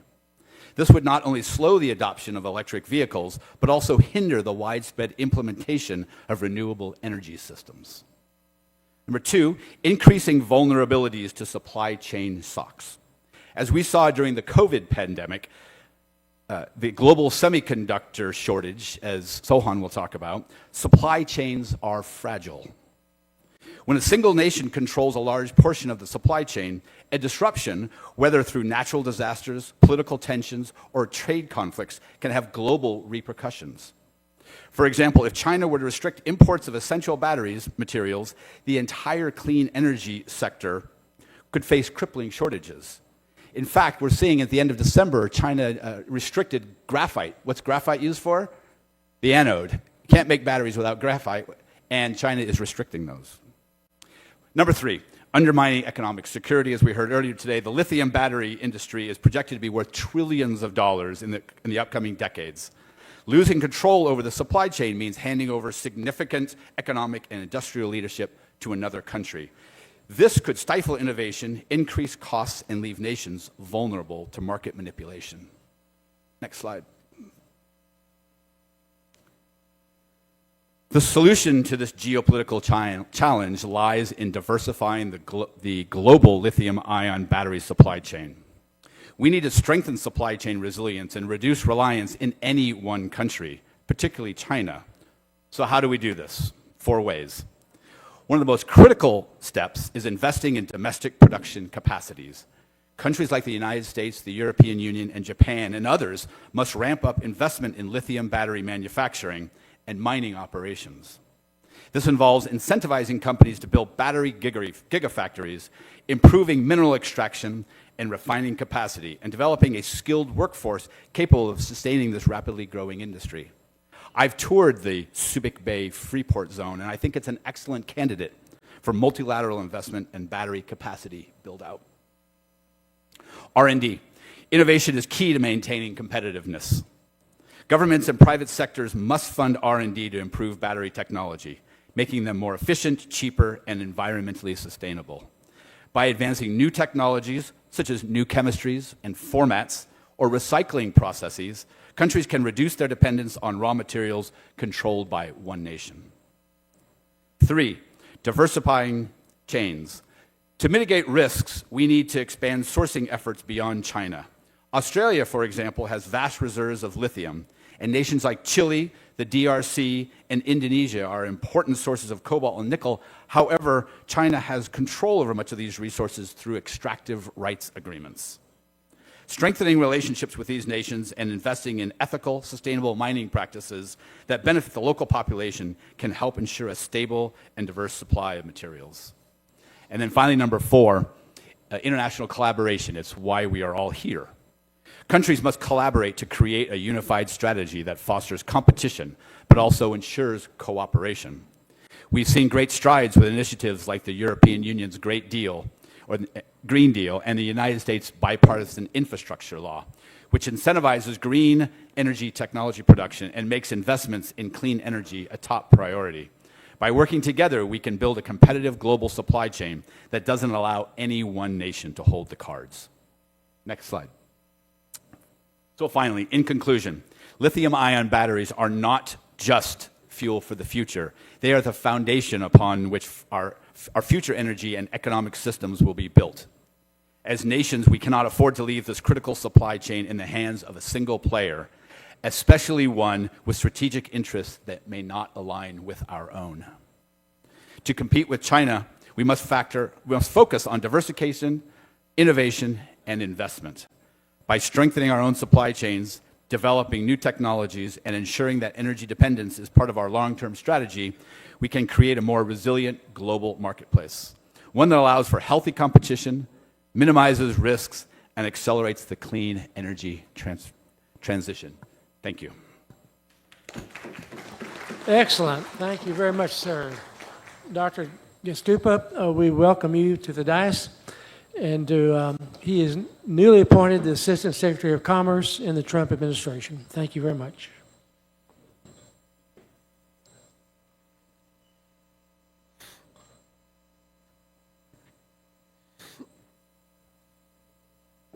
Your Excellencies, Mr. Speaker, Congressman Pittenger, thank you for your graciousness and hospitality. The paramount duty of the sovereign is to serve his people until his last breath and dedicate his entire self to the efficacy of their mission and to the attainment of their optimal success. For the sovereign of a free people, there's no higher duty or honor than dedicating his whole life and his entire self to the well-being of his people. In that vein, their economic security is their national security. In the context of this particular topic, the relationship between semiconductors, which are, of course, vital, indispensable components in our computers, cars, mobile phones, and so on, and the supply chain is an important one.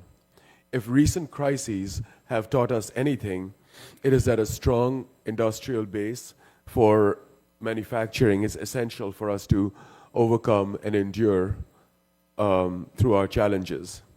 Our best days are ahead, and our economic innovation and growth can indeed be realized. Semiconductors are and have proven to be key to national security as they catalyze investments, and their sales revenue is almost $700 billion today. It is threatened by industrial espionage, piracy, and illicit commerce. And the semiconductor industry's production disruption due to force majeure is not entirely out of the question.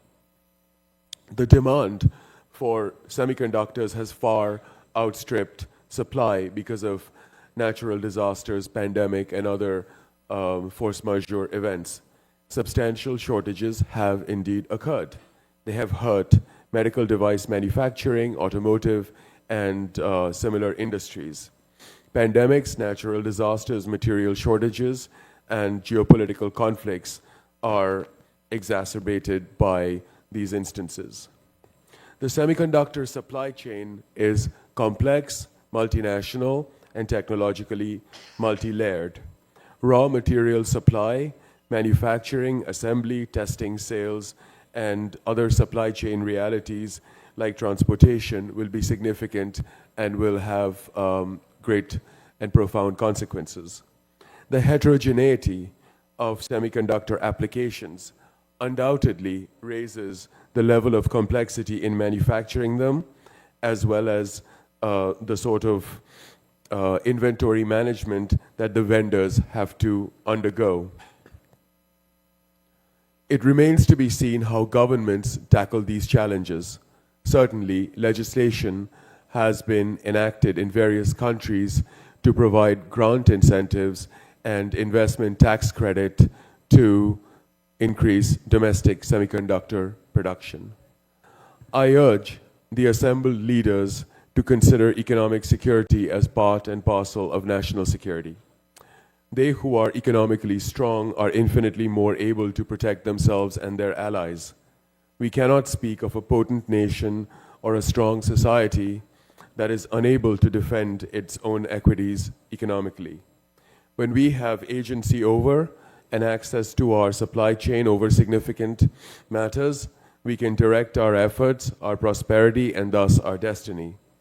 When adversaries assail our economic security through unlawful trade practices, intellectual property theft, and sabotage of our supply chain, they hurt our national security. Securing the populace's persons, resources, and effects against their enemies, foreign and domestic, is the sovereign's highest and greatest responsibility and their noblest charge. The sovereign and his people are not separate, but a unified whole. So the well-wishers as well as adversaries of one are necessarily the same of the other. Same for all of the free world. Thank you.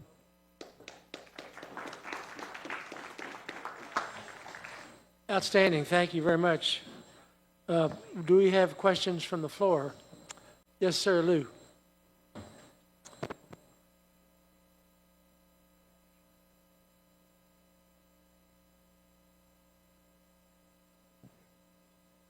Thanks for the presentations. They were very interesting. Speak up. Thank you so much for the presentation. They were very interesting.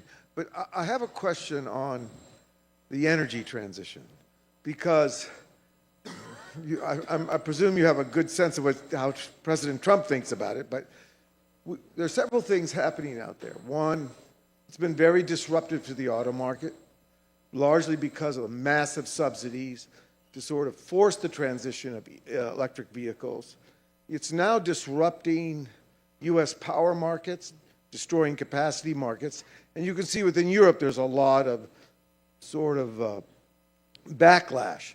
So what happens if the governments decide to slow down the transition, remove the subsidies, and the pace at which we need to take up batteries slows down. I mean, what's sort of the plan B for you guys?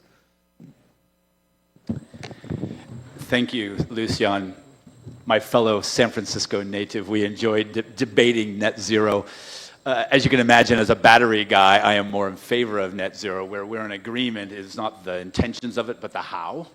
To answer your question directly, and maybe Brent Sadler is more of the expert on how Trump policy will change, I'm a firm believer that if you think about the two sides of legislation that's happened in the U.S. in the last 4 years, there's the bipartisan infrastructure law, which is effectively funding the building of capacity. And then there was the IRA, the Inflation Reduction Act, which was more about creating incentives for the purchase of materials. I think most experts believe that Trump will continue to incentivize battery capacity, but will likely remove the incentive. And the argument is that okay? Right? Is that the right thing to do? I can draw parallels to the early days of the internet as a Silicon Valley guy who built some of these companies. There was an argument. Remember when everything you bought on Amazon was tax-free, and that's because we felt we had to give this industry a boost. And now, of course, they have removed all those, and you pay the same taxes for a product you buy on Amazon as you do at a local store. I think we're headed in the same direction, which is once we've primed the pump, we no longer need government incentives for consumers. I will argue where we are failing, certainly in North America, is not in the creation of batteries or the production of cars, but it's the supercharger system. So when I had a Ford EV, a small EV, and I loved it. And when time to buy another one, I had no choice but to buy a Tesla. And the reason is I travel to visit many of my client companies that are more than 200 miles round trip, and therefore the Tesla was the only choice of a car I could buy. And so I think we are headed, Lucien, to answer your question, is at what point, and where we always enjoy the debate, is at what point should the government heavy-handed force this transition, and what point should we more Milton Friedman allow the market to solve these problems?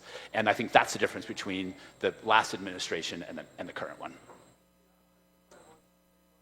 I can hear you. Go ahead. I'll repeat your question.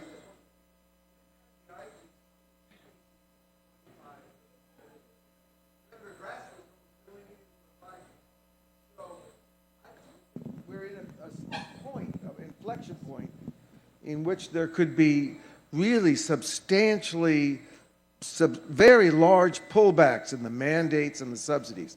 I can't predict how it's going to play out, but it's not working in lots of parts of the world. Right. So if I could, the claim ultimately is that it's not working well. The question is it working well enough? Meaning, my immigrant grandfather told me the story when he bought his first Model T in 1920, and that he lived in Pittsburgh, Pennsylvania as a coal miner, as a steel worker, and his neighbors around him hated him because they would argue, well, what about the horse industry? What about the hay? What about the people who make, right? It's so loud and it's so dirty, right? And what we're really arguing is, how do you manage change? Anybody who has an EV and can imagine a world where there is, like in China, there is a charging system on every corner, right? This is a cleaner, more exciting, the value prop is so much clearer. It's the change from where we were to where we are that is hard. And to your point, Lucian, at what point should the government step in and do more versus less? I agree with Lucian that I think we're at a inflection point. I think that in the future, the governments will do less around the energy transition because the demand is there from the market. John. Now I come from a country which is known for other things than Greenland. I think we produce 50% of the windmills across the world. We have a lot of green industries, companies. One of the largest investors in green energy, Copenhagen Infrastructure Partner, CIP, which have made huge investment in this country. In 2023, the largest investor in Taiwan by far. And our experience is that we have, I think January month was 67% of all new cars was electric vehicles. I have a lot of friends which work in the green industry, big time. But when I talk to people in the green industry, they say, we don't want subsidies. We want a free market. We want the government to remove barriers so we can build the infrastructure. We want government to make it easy to build, make it easy to run. And because the government in many countries is controlling the electric grid, we can see in many countries, Denmark, the Netherlands, Germany, have underinvested in the electric grid. That means that the market for we can't produce more. We can produce more green energy in countries like Denmark, Germany, and the Netherlands, but you can't sell it because you cannot deliver it. You cannot transport it over longer distance. And we have right now the largest solar panel company in Denmark, which is in Chapter 11. Not because they've always been profitable, but basically they reach a point where they have planned to build a lot of solar parks, and they have the land, they have this funding, they even sold the electricity on 20 years contract, but they cannot transport the electricity from one part of the country to another part of the country. And I think it's very important to understand that when you talk to the green industry in those countries which we see to a certain extent is ahead of the green ahead of the green curve, they basically says we want a market-based system, no subsidies. And just go back in history books. I'm always joking to people saying the greenest state in the United States. I'm always asking that question to people. Which state in the United States produced most green energy? And everyone says California. And number 1 is Texas, and California is number 7. Okay? I'm always joking saying that despite what Trump said about windmills and solar parks and all that, he's probably the greenest president in building out capacity until date because he removed all these environmental barriers you needed to be able to build things, and he made it more interesting to make investments. So the building out of the green industry in the US during Trump 1 was huge. People don't take that in consideration. Am I wrong? Or No, and Sohan, do you want to take that one, or do you want me to answer from a... Okay. So, I am not an expert in green energy production and distribution. I'm more on the battery and the EV side. So I will tell you, what you're raising is a difference in political systems. And if this were 100 years ago when Ford was competing with General Motors, they didn't get or need subsidies because they were competing with locals. Same cost of labor, same cost of inputs of goods.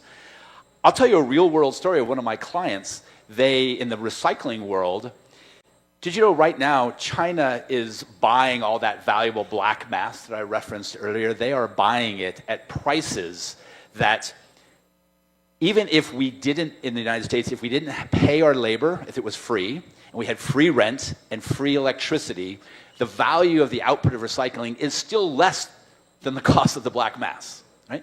It's because it's a global world we're in, and the Chinese Communist Party is subsidizing the cost of these businesses that we cannot compete.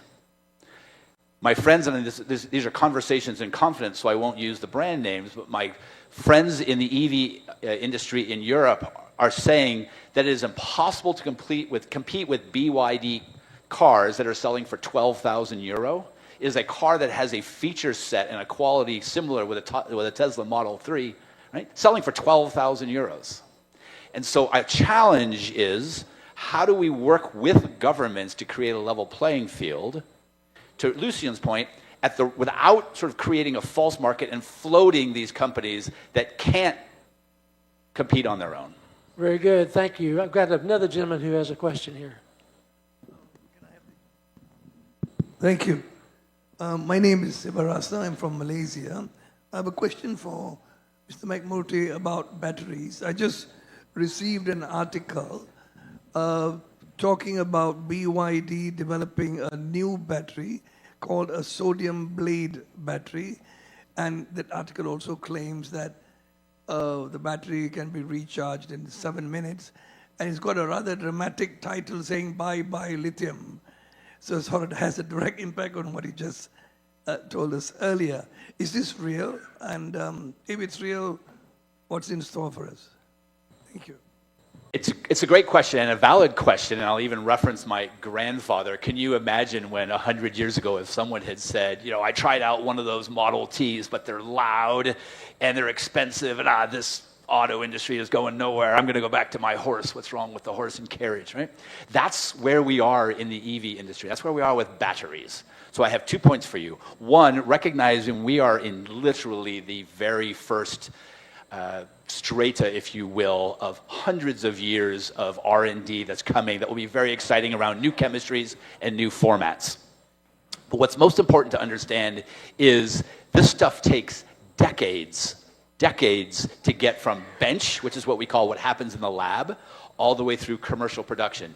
Did you know the phone that many of you have in your hand right now, that battery was invented by a friend of mine, Stan Whittingham, out of Oxford. He received a Nobel Prize from it in 2019. Do you know what year he invented it and filed the patent? Anybody? 1978. That's how long it's taken, because there's all sorts of exciting things that happen in the lab, but it's really difficult to do that at scale. So there are things like solid state, right? A lot of QuantumScape, a good friend of mine from business school runs that it's Gates funded out of the Bay Area. BYD, NEO, they're all making announcements. No one has it in a car yet. Other chemistries like LFP, then you start getting into silicone anode, flow batteries, graphene-based batteries. Every one of them is orders of magnitude higher energy density, right? More reliable, faster charging times, all of those. None of it really exists, except for LFP. None of it exists in a product that you can buy today. So yes, be excited about it, but don't expect that these announcements or that these discoveries are going to change the products that you buy tomorrow. Do we have another question? Yes, sir. So in short, it is real. I mean, the question was, is it real? They're absolutely all real in the laboratory. Very good. Greetings. This is Dan Martinez, Tridico and Rainey in Houston. Just very quickly, could you give us an overview of the CHIPS Act and your assessment of how successfully it's been implemented, and how will it play out under the Trump administration? I can tell you what I know, again, being a battery guy. I can tell you that that it is a huge incentive, and that the Intel, et cetera, as the biggest recipient of the funds building that gigafactory in Chandler, Arizona, is successful, and I think it's the first of many required steps. Now, I'm not an expert, and I know we're out of time, so maybe, Dan, maybe you and I can have a separate conversation, and anybody else who wants to join is welcome to do so. I would like to ask a final question. Relative to the extraction of minerals in the DRC, it is my understanding that much of those minerals are extracted by young children. And if that is the case, is that not in violation with international law and subject to the international criminal courts? And if they are in violation, is the DRC in obligation to those contracts to China? You are correct that the working conditions in these mines is deplorable. Anyone who has been there and seen it it's 10-year-old kids working 12-hour shifts in pit mines. I just returned from there where, along with sort of cobalt, traditional mines of gold where the children get the gold and what they use is mercury on their ungloved hands, right, to remove the gold. They're not worried about their short-term health because they have near-term problems, family problems to solve. There is a corporate responsibility that we are used to in North America and Europe and close friends like the Philippines that we don't experience in the DRC. Whether this is sort of punishable under an international crimes regulation, I am not an expert on that, but I certainly hope so, and I have read so. And I think that, as I mentioned in my presentation, we have a real opportunity. We have an opportunity to show that we can run socially responsible businesses that deliver a product demanded by a consumer, not only for the value of the product, but also for the responsible way that it was created. Secretary Descoupa, I don't need you to comment on this, but I would like you to look into it. Relevant to the utilization of young children and the extraction of these minerals in violation of international law. Any other questions? Yes, sir. I believe he needs a mic. And speak Thank into you. the mic. My name is Mudakir. I'm from Indonesian Embassy in Manila. I would like to know your views on the downstreaming policy to get added value from critical raw minerals from producing countries. Thank you. I'm going to ask you to restate that because I'm not sure I understood and I want to answer it well. I would like to know your views on the downstreaming policy of critical raw minerals producing countries of the critical raw Can you give me an minerals. example of a downstream policy? Yes, I mean the efforts to have their own battery productions in their own countries. I understand, yes. So our challenge in the US right now is that we are being told that we should avoid materials in making our batteries, making our products that are sourced from China. And as Carl Delfeld taught us yesterday, almost all the materials that are mined, not only from Indonesia, but all the countries that we mentioned previously, they're all going through China because anyone who has been involved in the refining process knows it is extremely dirty.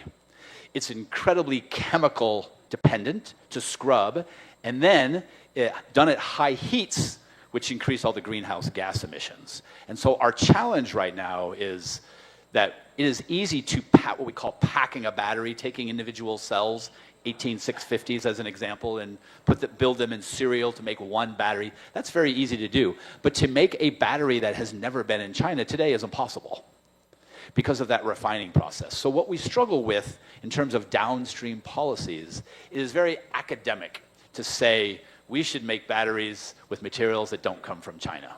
The challenge is it's not successful. It's not possible today.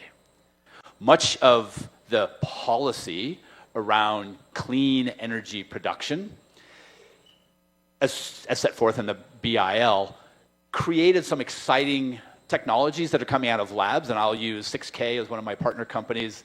They are doing refining at 6,000 degrees with renewable electricity. There's no greenhouse gas emissions. It's an outlier. All of the refining, and it's in early days, right? They are still working to get this to a pass a demonstration plant to a commercial plant.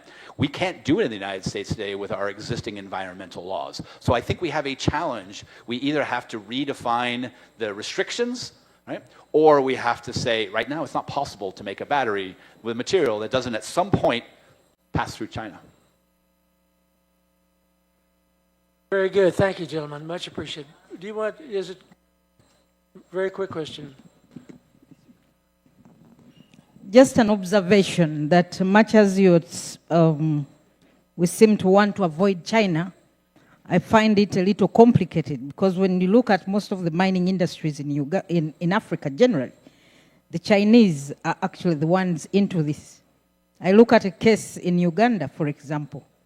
We used to mine a lot of copper. Kilembe mining company collapsed. The Chinese are back into reviving it. We have discovered huge deposits of the rare earth mineral. And I think it is estimated that it may be next to the Chinese rare earth mineral deposits.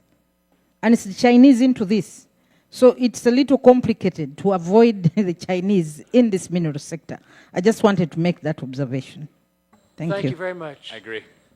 We appreciate both you gentlemen. It was an outstanding presentation. We request our resource speakers, Dr. Sohan Dasgupta and Mr. Dave McMurtry, for a photo opportunity and for the extension of tokens with Congressman Robert Pittenger to be joined by the Honorable Maricar Zamora and Deputy Secretary General Romulo Emmanuel Miral Jr. and Deputy Secretary General Edgardo Pangilinan.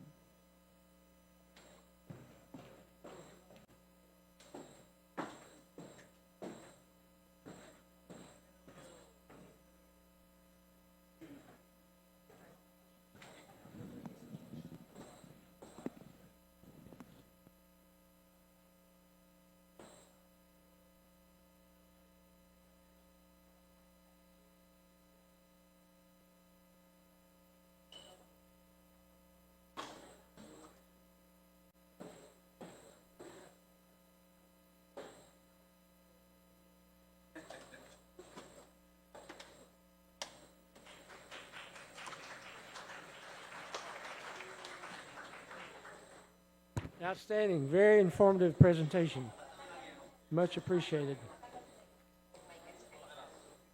Now we would like to have our panel on artificial intelligence, implications and challenges for developing countries. We could ask Professor Jamil Jaffer to join us, and also Professor Eduardo Araujo.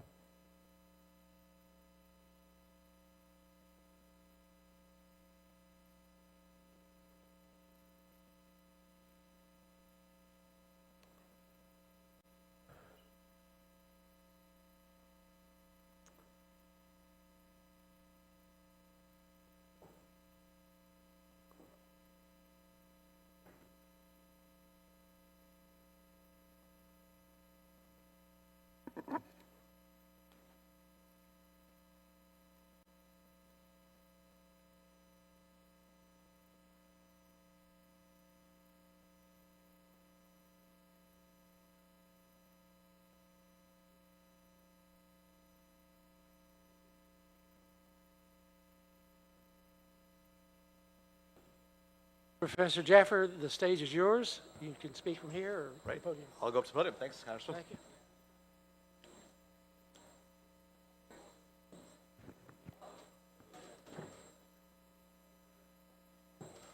Mr. Speaker, Congressman Pittenger, distinguished guests, thank you for being here today.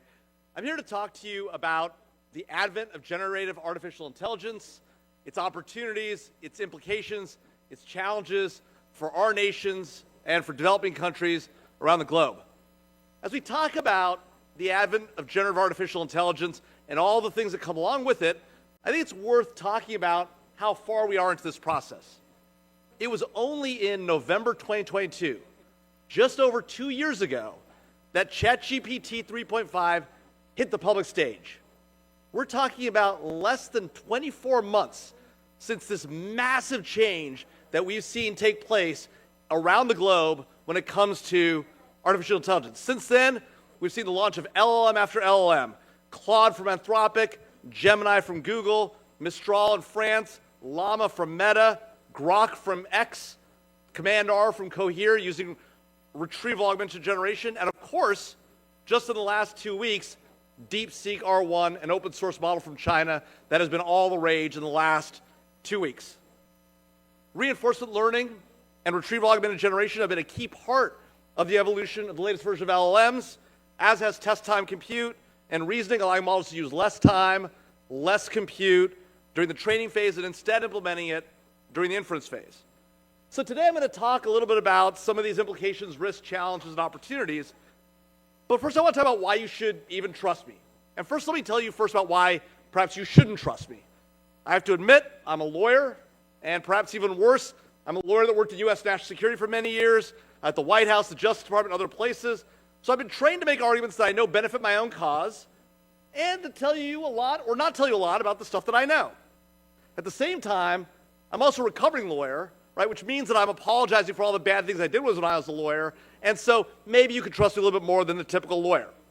I'm also a venture capitalist, which means I put money to work in this space, whether it's in cybersecurity, AI, or the like. So I'm oriented towards making money for my investors, but our firm is also invested in doing good, supporting the national security of the United States, our allies, and our partners, including those here in the Philippines. So maybe that cuts both ways as well. I'm an academic. I teach classes in this space. But, I'm not a wonky academic. I try to apply a little bit of practice, so, who knows? And then finally, I'm a computer nerd at heart. My first computer was 1984, a TRS-80 color computer with 4K of RAM, 4 kilobytes, mind you. We upgraded to 16 kilobytes, and it was the talk of the town. So I love blinking lights. I love AI. I love this stuff. I'm a big nerd about it. So maybe that means you can trust me there too. But let's talk about it, right? Let's jump right in. Let me say right at the outset, I'm a believer and hugely bullish about the promise of AI for the globe. Not just developed countries, but developing countries as well. This is because I believe that AI and the increased pace and scale of adoption of AI will allow humans to continue to specialize and get particularly good at the fine, deeply creative, and novel thinking and problem solving that while AI will take much of the mundane and routine off the table. I also want to say that I'm not a big believer in the claims made by some, including some of the biggest and most prominent developers of AI, and the ethics of its use, that it is a problem that needs to be treated on the level of priority with other societal scale risks like pandemics and nuclear war. I don't buy that. Let me say it in clear terms. I think those who see AI as a potential global threat to humanity, our society, our civilization, or our planet, the so-called AI doomers, they're just wrong. It doesn't mean I'm sanguine to the challenges that AI presents. The real truth is there are huge issues that come along with AI. Job displacement, misinformation, disinformation, inaccurate information, manipulation, deep fakes, privacy and security issues, potential surveillance, the collection of biometric data, racial and other biases, including discrimination that goes along with those biases, lack of transparency and explainability in AI systems, and of course, the huge ethical issues that come with decision-making by AI or AI-augmented systems, including in the space of weapons deployment and use in the defense context. And these are just a few of those concerns associated with AI revolution. So the question then, as parliamentarians, you might ask yourself is, what, if anything, can or should we do about these challenges, and how can we take advantage of the opportunities that AI presents without getting tangled up in all the problems? These are, of course, important questions. After all, as I mentioned earlier, I think AI has a tide that can lift all boats. And frankly, I think that AI will have a disparate impact on populations, primarily in developed countries, particularly on jobs like lawyers, where it will replace a lot of the low-level work that lawyers do and elite white-collar workers do. I think there are tremendous opportunities for the developing world when it comes to AI. And in many ways, just as the internet put the world's knowledge at your fingertips, at least for those people who could access it, I think AI will make that information easier, more practical to use, and provide more opportunities for the world's information to be distributed at scale. But that still leaves open the question of how nations, including developing nations, might capitalize on the benefits of AI without getting caught up in the challenges. And let me answer that in two ways. Right? Let me point to the parliamentarians who have felt so strongly about these concerns that they've acted rapidly to step in, fill the gap, and close the door to some, or at least as they see it, all these threats. Now, of course, this is my friends from Europe, and I hate to do it, but I'm going to use my friends from Europe as a foil, right? You are the bad guys of this story, or the bad men and women of this story, because when it comes to AI, the European Parliament has done what it always does. It's acted quickly, it's acted swiftly, it's regulated now and asked questions later. In the barely 2 years since ChatGPT broke upon the scene, the European Parliament has passed a bill with 114 pages, 180 recitals, and 113 articles. Now look at the United States. Congress has talked a lot about taking action, but hasn't acted yet. To be sure, it's taken a lot of time to get up to speed, it's educated itself, it's held hearings and discussions with the major AI companies, but it hasn't acted.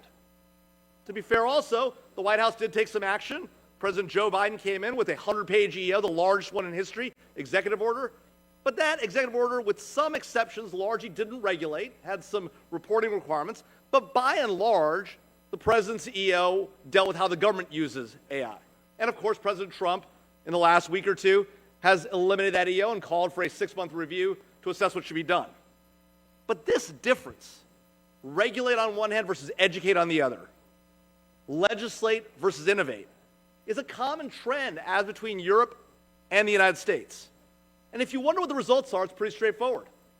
The vast majority of the technological innovations of the last 2 decades and all the top 10 technology companies of the globe are headquartered in the United States.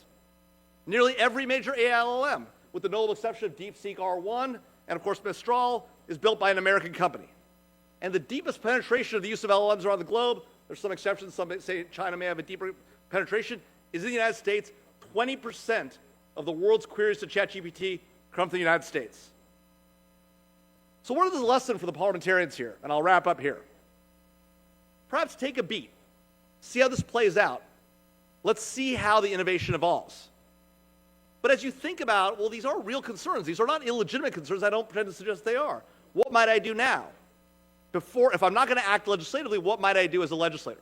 Well, one, vote with your feet. As your government uses and adopts AI, and you must adopt and use AI in your work to help your constituents and your nation, build in requirements around the vendors you use, requirements for what you want to see requirements around trust, safety, and security. Encourage and educate your populations about the use of these tools and what they ought to demand and seek as consumers. Make sure they understand the difference between using DeepSeek R1 and your data going to China, OpenAI and your data going to, or ChatGPT and your data going to OpenAI, and Llama with some of your data perhaps going to Meta, right? But you can also run it open source locally. Who gets the data? What can they do with it? Make them educated consumers and tell them they can and should demand systems that bake in trust, safety, and security. And last, let me just tell you as an investor, we have every incentive to invest in companies that bake in trust, safety, and security. Why? Because AI capabilities that people trust will get deeper adoption.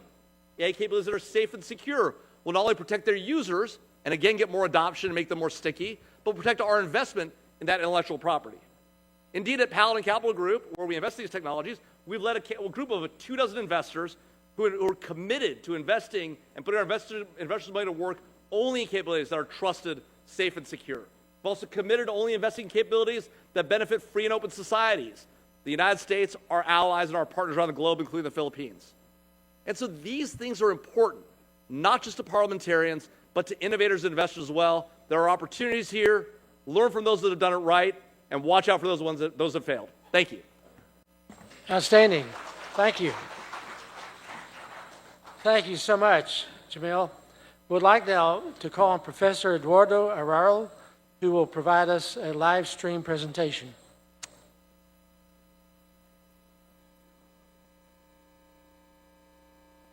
I'm Associate Professor at the Lithuanian School of Public Policy, where I teach AI and public policy.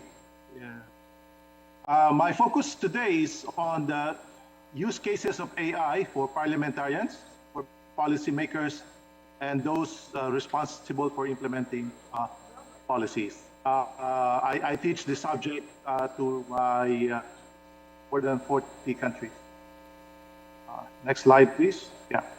Okay. So this is just an example. Maybe the House of Representatives of the Philippines already used. I'm sure your staff already use it, drafting and review. But more than that, I've been using AI now to do comparative legal analysis and to do predictive outcome analysis on what would happen to your legislations. And even issues of budgeting, implementation issues, stakeholder consultation, and so on. Those can already be done by off-the-shelf solutions with AI. Second is on policy making. I teach a class on AI and policy making. We do a lot of data-driven scenario simulation. We just did a finished scenario simulation on President Trump's tariffs on and their effects on electric batteries in Indonesia. We did this simulation analysis on India's renewable energy transition. We did a simulation analysis on how to improve Singapore, further improve Singapore's education policies. We also did a lot of public sentiment and consultation analysis. These are all AI-driven. This is not hypothetical, but we've already built models to do all of these things. Next is we have also, and we're currently doing a model for financial forecasting and optimization. How do we use AI for budget preparation? How do you use AI to identify cost savings, like Elon Musk is now doing in USAID and other US agencies? AI can easily do this. And of course, reporting and compliance. Fourth one is, and this one is interesting, how do you use AI for anti-corruption? My students and I have built some toy models on how to track corruption and fraud in infrastructure projects. It's in a beta stage right now. The model uses risk assessment for certain types of contractors, certain applications. It can easily be done. And of course, real-time monitoring. The fourth use case is on policy implementation, which I'm sure the House of Representatives would be very much interested in your oversight capacity. I teach my students how to do project management using AI. How do you use AI to look at project management proposals? Look at big projects, whether they are optimized or not. How do you use AI to automate compliance checks? Compliance checks on oversight. And of course, we all know we can use AI for service and issue tracking and resolution Singapore citizen complaints and how to resolve those local issues. And then finally, how do you use AI to evaluate legislations, policies, and programs? How do you do outcome analysis? How do you do cost-benefit analysis? How do you do sentiment analysis? And how do you do performance?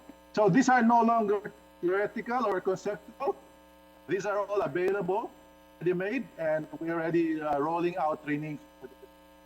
I do a lot of this in Saudi Arabia, Singapore, and many other countries. So we'd be happy to work with the leadership of House of Representatives if you have interest in using AI for your work. Thank you very much. Thank you, sir. Much appreciate your presentation. Do we have questions or comments relative to the AI discussion?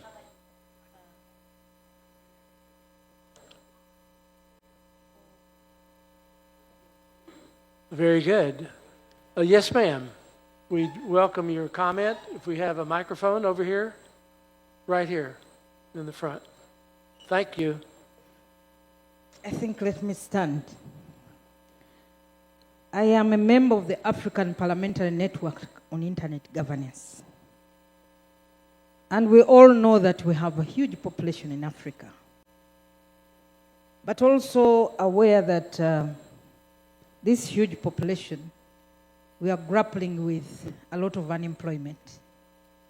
Now, when we talk about artificial intelligence, I'm glad you have talked about the advantages, but to me, the disadvantages outweigh the advantages. Don't you think we should ban this in schools? Because it's encouraging a lot of laziness.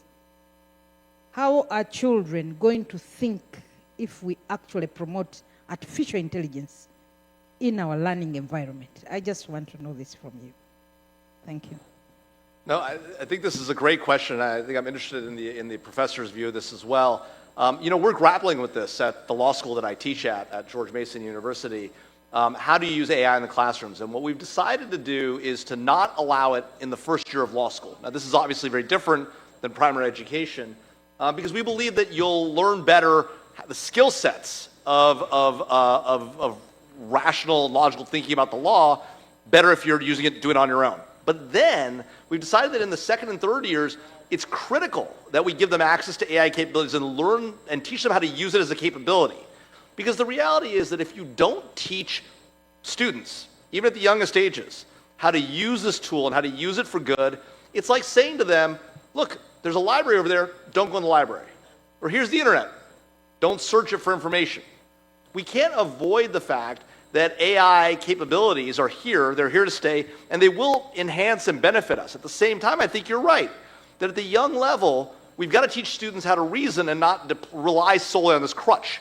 And so I think there's a balance here between teaching them logical reasoning skills, teaching them how to use the tool, and not deprive them of a capability they will have to learn to use in order to compete in a global market going forward. But it's a scary, tough question that educators at all levels are grappling with, and to be honest with you, it's hard for educators because they don't even know, one, how to use the tools, much less how to use them in the classroom. It's a very difficult question. But I'm interested in what the professor has to say as well. Very good observation. Any other comments or questions? Right. Oh, can I just jump in quickly? Please, sir, proceed ahead. I also work in Africa. I serve as advisor to the African government in Rwanda that was newly created. So we recommend for their graduate program. In my class and in Singapore, at least in my class, we require the use of mandatory. It's not optional. Anyway, they're different because I'm teaching graduate students. Maybe it would be different if you're teaching young students. Anyway, even if you ban them, they will find a way to use it anyway. There's no point of banning it. It will be backward. The challenge now is for teachers how to craft and the way you teach so that you don't lose the thinking abilities of students, but at the same time, you don't deprive them of the ability to make use of all of these tools that are already available to everyone. Because if you don't teach them, other countries and other students will be using them. If we pretend that they are not using this for the essay, then we're all just joking ourselves, right? So I don't give essays anymore because I can just cheat with the ChatGPT essay. We give them challenging projects. We give them on-site, in the class, thinking abilities and all the stuff. And then I expect them to explain what is their value addition in addition to the use of ChatGPT. So the burden is on the teachers, not on the students. Thank you. Yeah, I actually think the professor's exactly right. And I love that he's actually requiring his students to do it because you've got to give them this opportunity to learn. And I think he's exactly right to say that if we don't give our students the skill set, they're going to fall behind those that have the capability who are using it. It's like standing on the beach during a tidal wave. You can't hold the ocean back. It is coming. It is here. If you try to hold it back, you'll get washed over. And so, but I do think it's important that at the early stages, you've got to educate students on how to use their brains first and then use this tool as well. It's a combination of both. Very good. Yes, sir.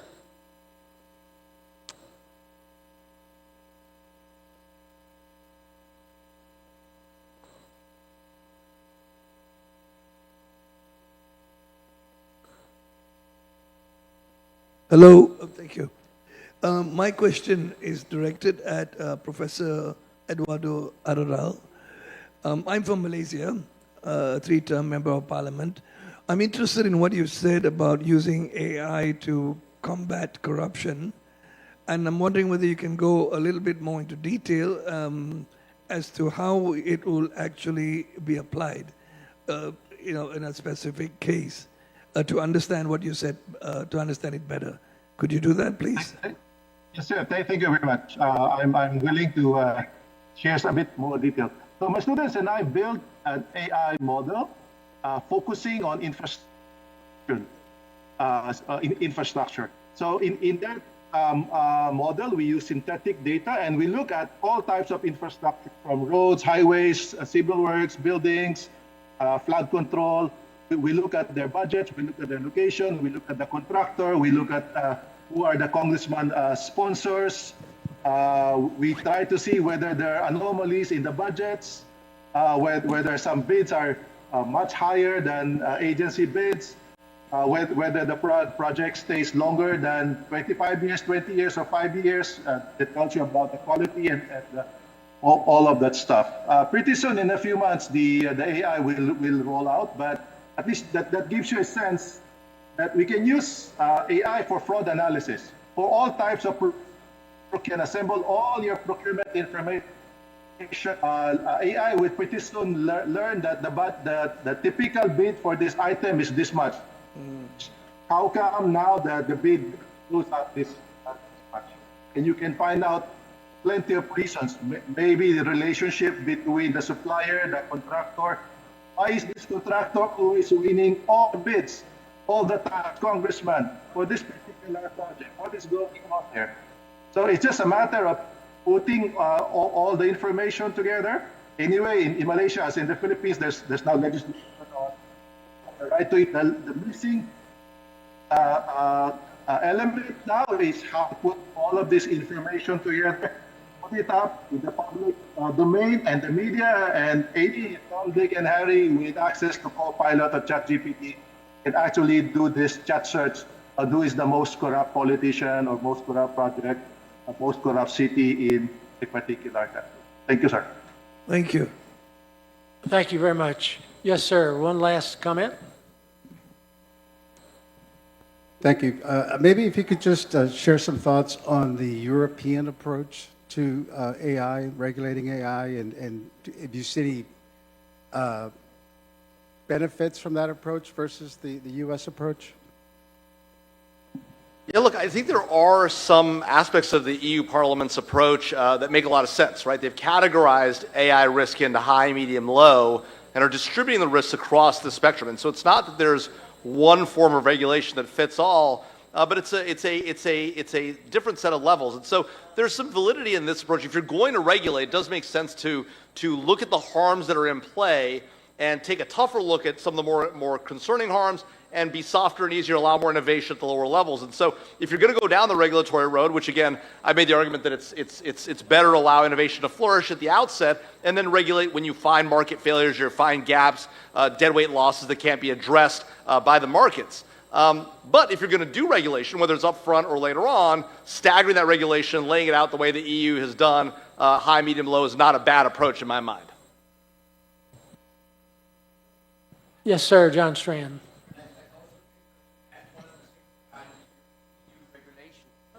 The fact that in Europe there's a lot of AI services we don't have access to.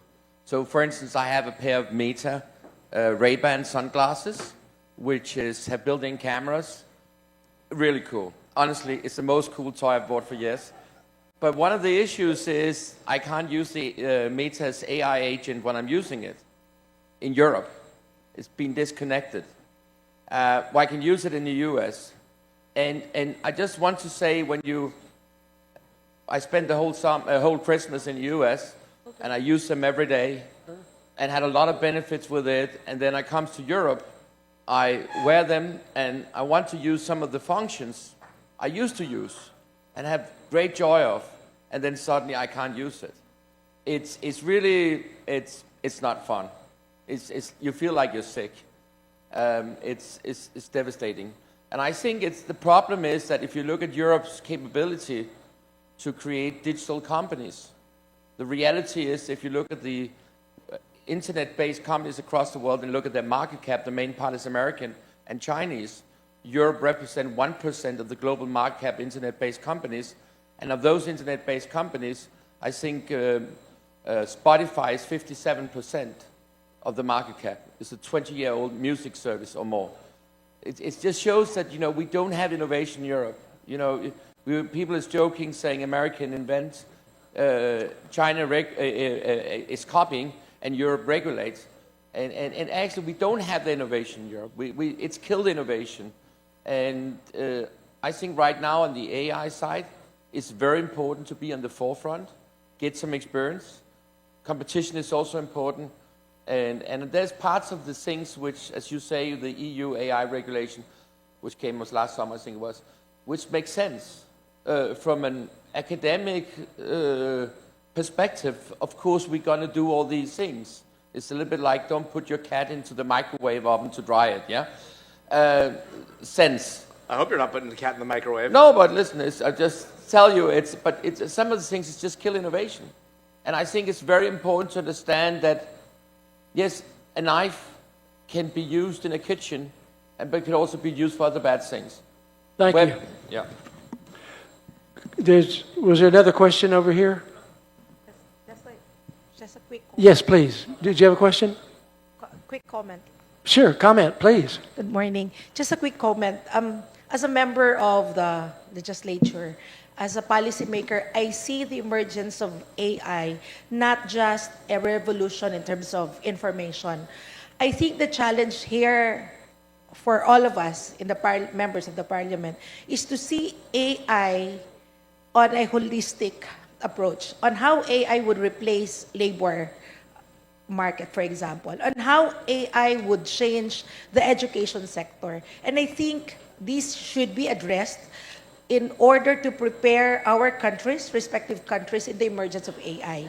Like the kind of policy that we will prepare, what kind of curriculum we will be introducing for education sector, for example, what kind of courses we will be offering in the future. Because I'm seeing courses, there are courses in college education that will already be obsolete when AI would replace the kind of work, the skills that we need. And I think we should focus also on the proactive policy that we should address in the coming years. Just a point. Very good. Thank you. Very good comment. Well, I'm very pleased to announce that my colleague Lucas has informed me that over 1,965 parliamentarians and diplomats have joined us globally through live stream. So we welcome them again. We're grateful for their engagement in this dialogue. And we're so thankful again for the Philippine Congress and the Speaker and all of his team for all they've done to accommodate this strategic discussion. We will break now for lunch, and we will reconvene here at 1:25. Did you want? I'm sorry, did I miss somebody? We now... Please, I'm sorry, I missed my oversight. Yes. We now request Professor Jamil Jafer for a photo opportunity and for the extension of tokens with Congressman Pittenger to be joined by Honorable Maricar Zamora and Deputy Secretary General Dante Roberto P. Maling. Thank you. I think lunch is served in the same room, and then you can come back and eat at Yes, your all tables. delegates may get their lunch from the Chairman's Lounge located at the right side, straight to the hallway. Thank you.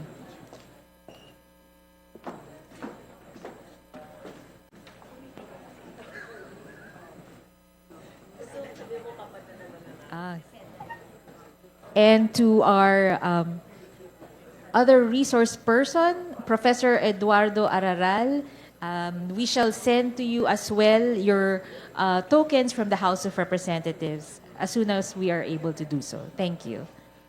Thank you. Thank you.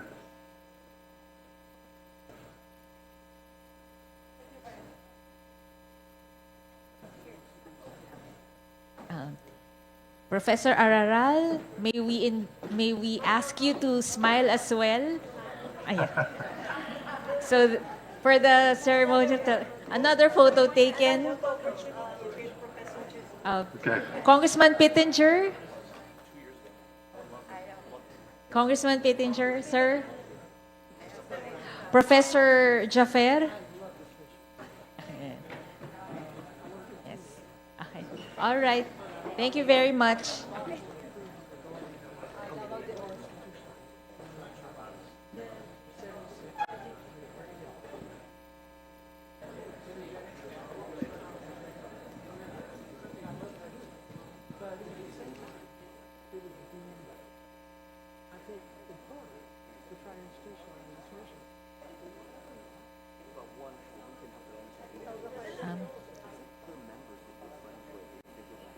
All delegates, may we invite everyone, if you have time during lunchtime, to visit the booth and exhibits at the ground floor of the building. There are Filipino products featured there, as well as exhibit from the DTI and the Department of Tourism and the Department of Trade and Industry.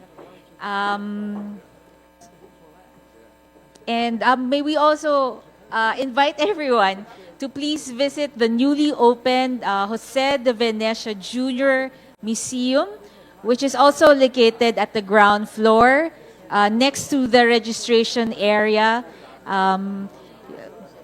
Yes, you will learn about the works and the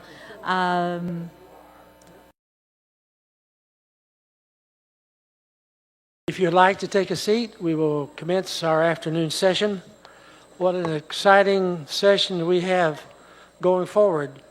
I did learn from our Manila team that in addition to the 1,965 people who have watched the forum on our website, that there's 9,600 additional people who have watched the forum via their Facebook, which is really remarkable. So thank you, all of you, for your participation that enables this forum to have a global impact. We now have the opportunity to hear from Dr. Lee Jaeon, the Principal Fellow, the Center for Regional Studies at the Asian Institute for Policy Studies. This will be live streamed regarding the spaghetti bowl of marine undersea cables protecting connectivity and communications. Dr. Jaeon, the floor is yours. Thank you very much.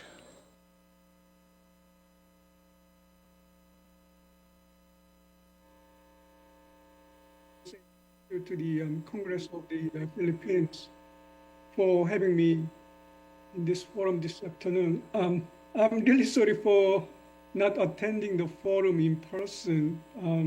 I wish I could, because this morning the temperature here in Seoul was like minus 12 degrees, and still we are recording minus 7 degrees in the afternoon.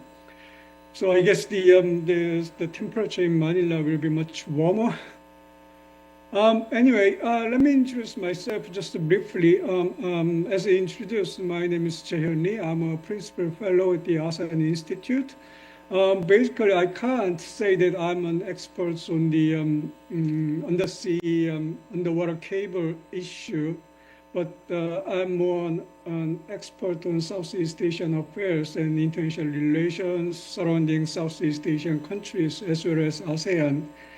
But I am developing my research interest into many non-traditional security issues, including this undersea cable issue.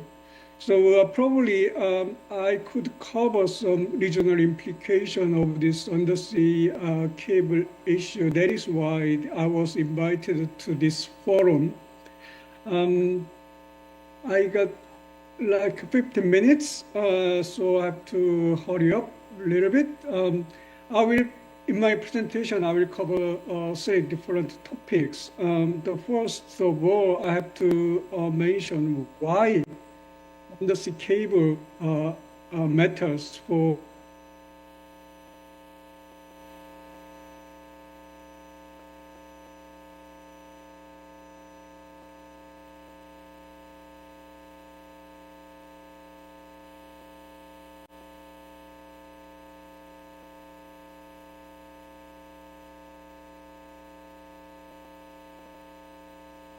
mention the I have to mention the importance of undersea cable. There are 2 different implications for the civilian and the military and conflict situation. Basically, we are so much dependent on undersea cable for our communication and daily life. It is like air. We are like the air we breathe every day.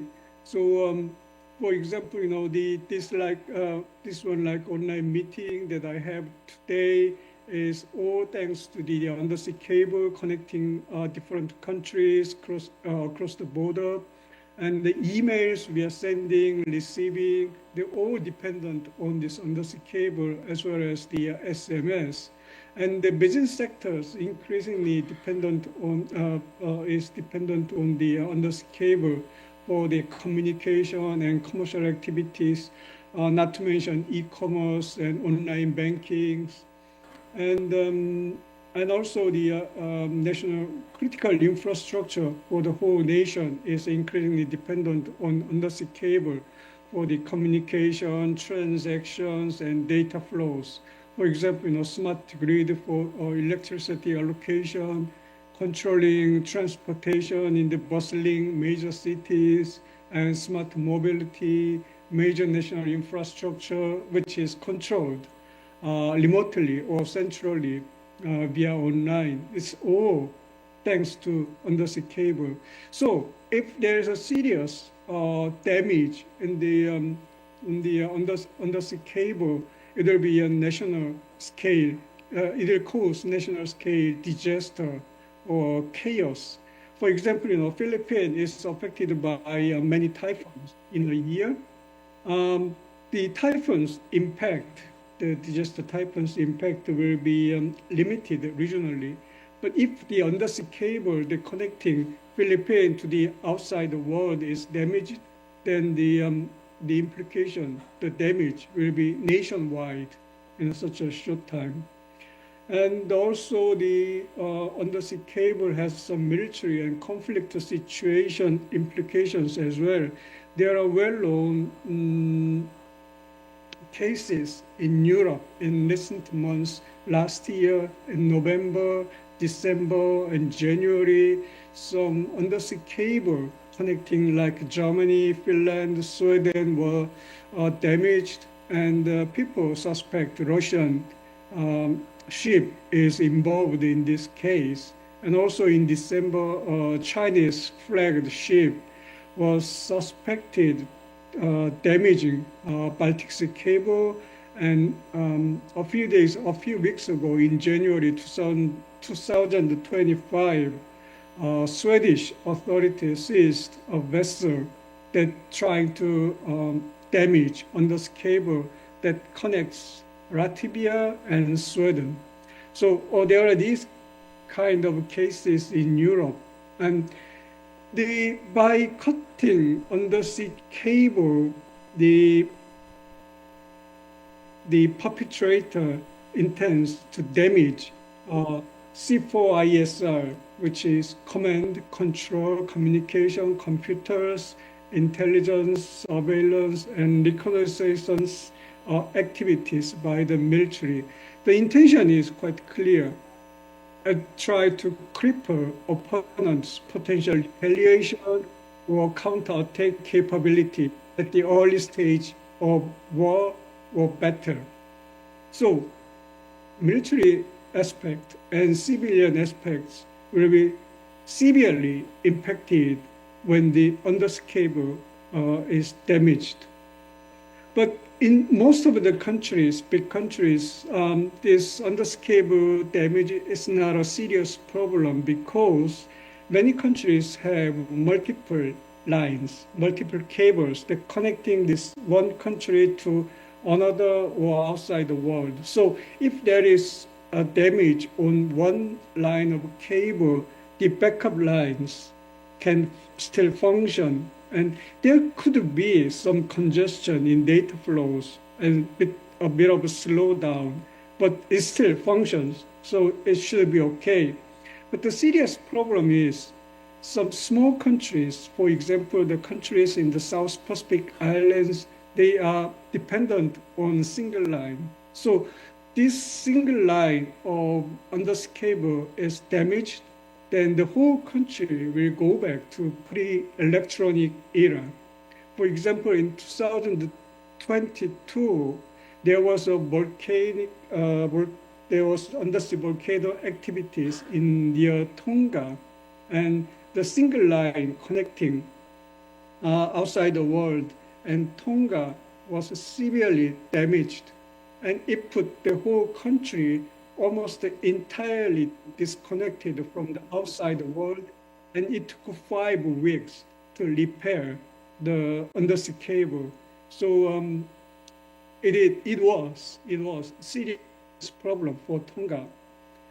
And this region, Southeast Asia or Indo-Pacific, is not an exception of this potential undersea cable damage. For example, in 2024, there was undersea cable damage, which were connecting Taiwan and Matsu Island for multiple times.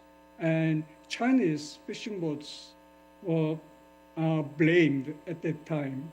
And also in April 2024, a cable in Malacca Strait was damaged, and it caused some internet disruption across Southeast Asia. When it comes to the undersea cable threat, there are 3 different types of threat: intended, unintended, or espionage or tapping issue. So not all undersea cable damage is with hostile or bad intention. For example, out of all these total cases of so far, they reported undersea cable damage, 95% is unintended. Only 5% was done with some hostile or bad intention. For example, the fishing boat can drag nets, and it causes damage on the undersea cable, or seismic activities under the sea can cause serious damage on the underwater cable. So these kind of cases, unintended damage accounts for 95% of the whole issue. Intended damage is something about sabotaging with the strategic and military purpose. And this kind of activity is usually done utilizing submarines. And the submarines deep in the sea, they operate to damage undersea cable. And only small number of countries with advanced military capability can do this. So major powers have very specialized forces for this kind of activities. The good news, though, is the attack with strategic and military purpose is not that common. It is very costly to make this kind of activities deep in the sea. The operation is so difficult. So it is much easier to sabotage or damage cable once it is landed. So this undersea cable damage with some bad intention is not that common. But another interesting type of threat is tapping, or tapping the wire for spying or data steal.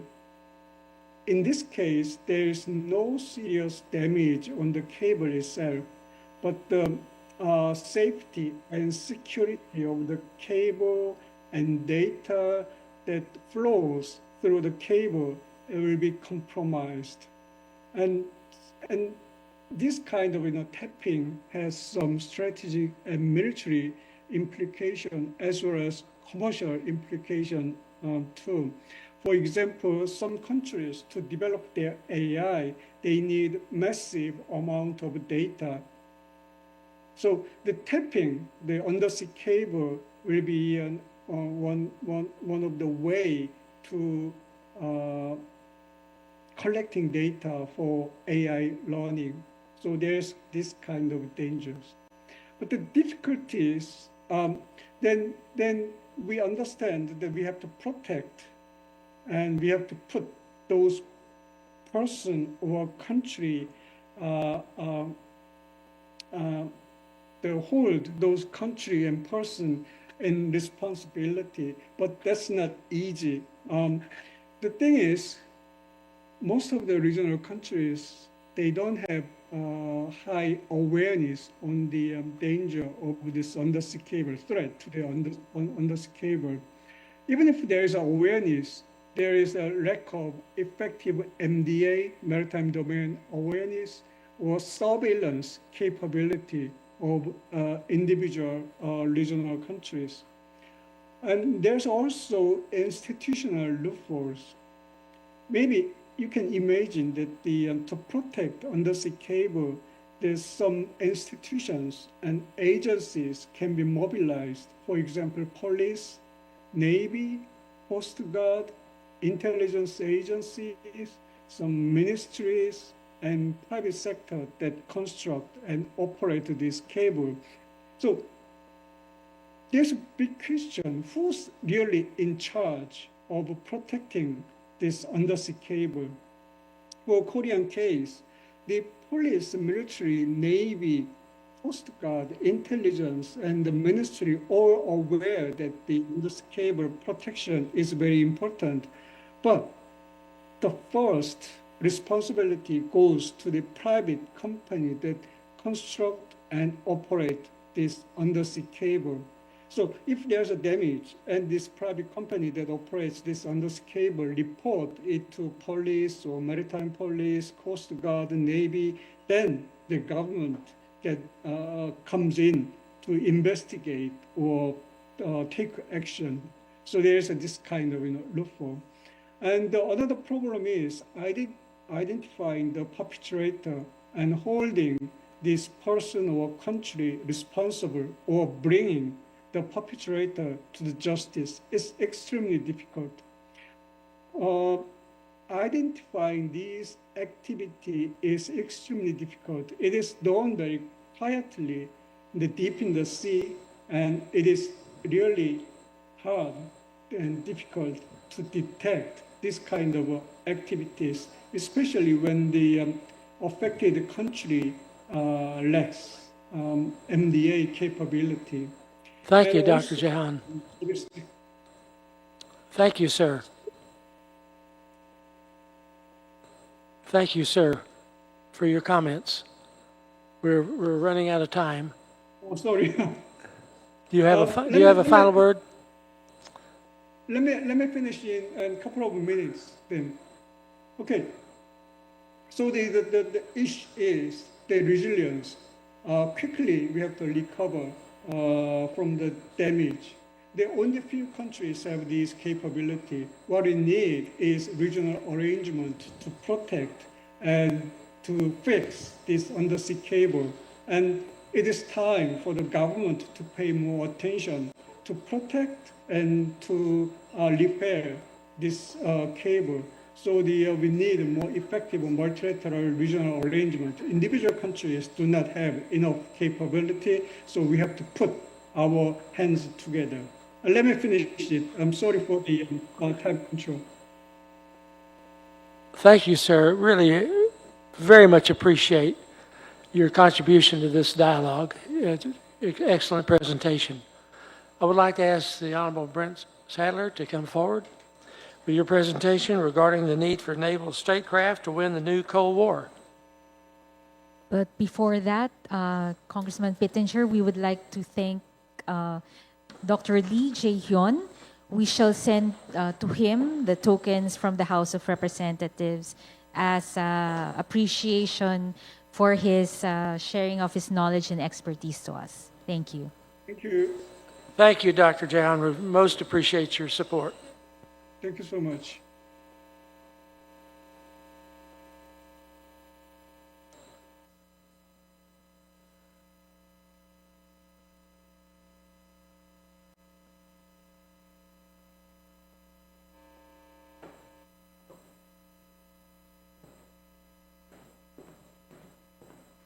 So as soon as you're ready, go ahead and cue up the slides. And backed by popular demand, you have the second dose of Brent Sadler for your afternoon entertainment. And again, thank you for the kind hospitality, Congressman Pittenger, and of course, everyone at the House of Representatives here in Manila.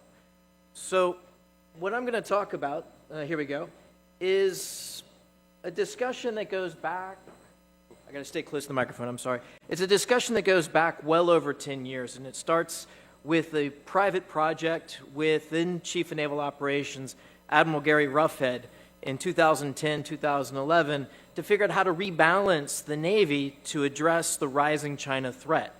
That would eventually become the rebalance to the Asia-Pacific. Those inside the U.S. military and our allies and the Philippine Armed Forces would also know this as the Defense Strategic Guidance. Lots came out of that. It was a study that also looked at the confluence or the merging of economic statecraft, a much more informed and energetic diplomacy backed by a military presence that was connected and enforcing and helping enabling a lot of these other efforts.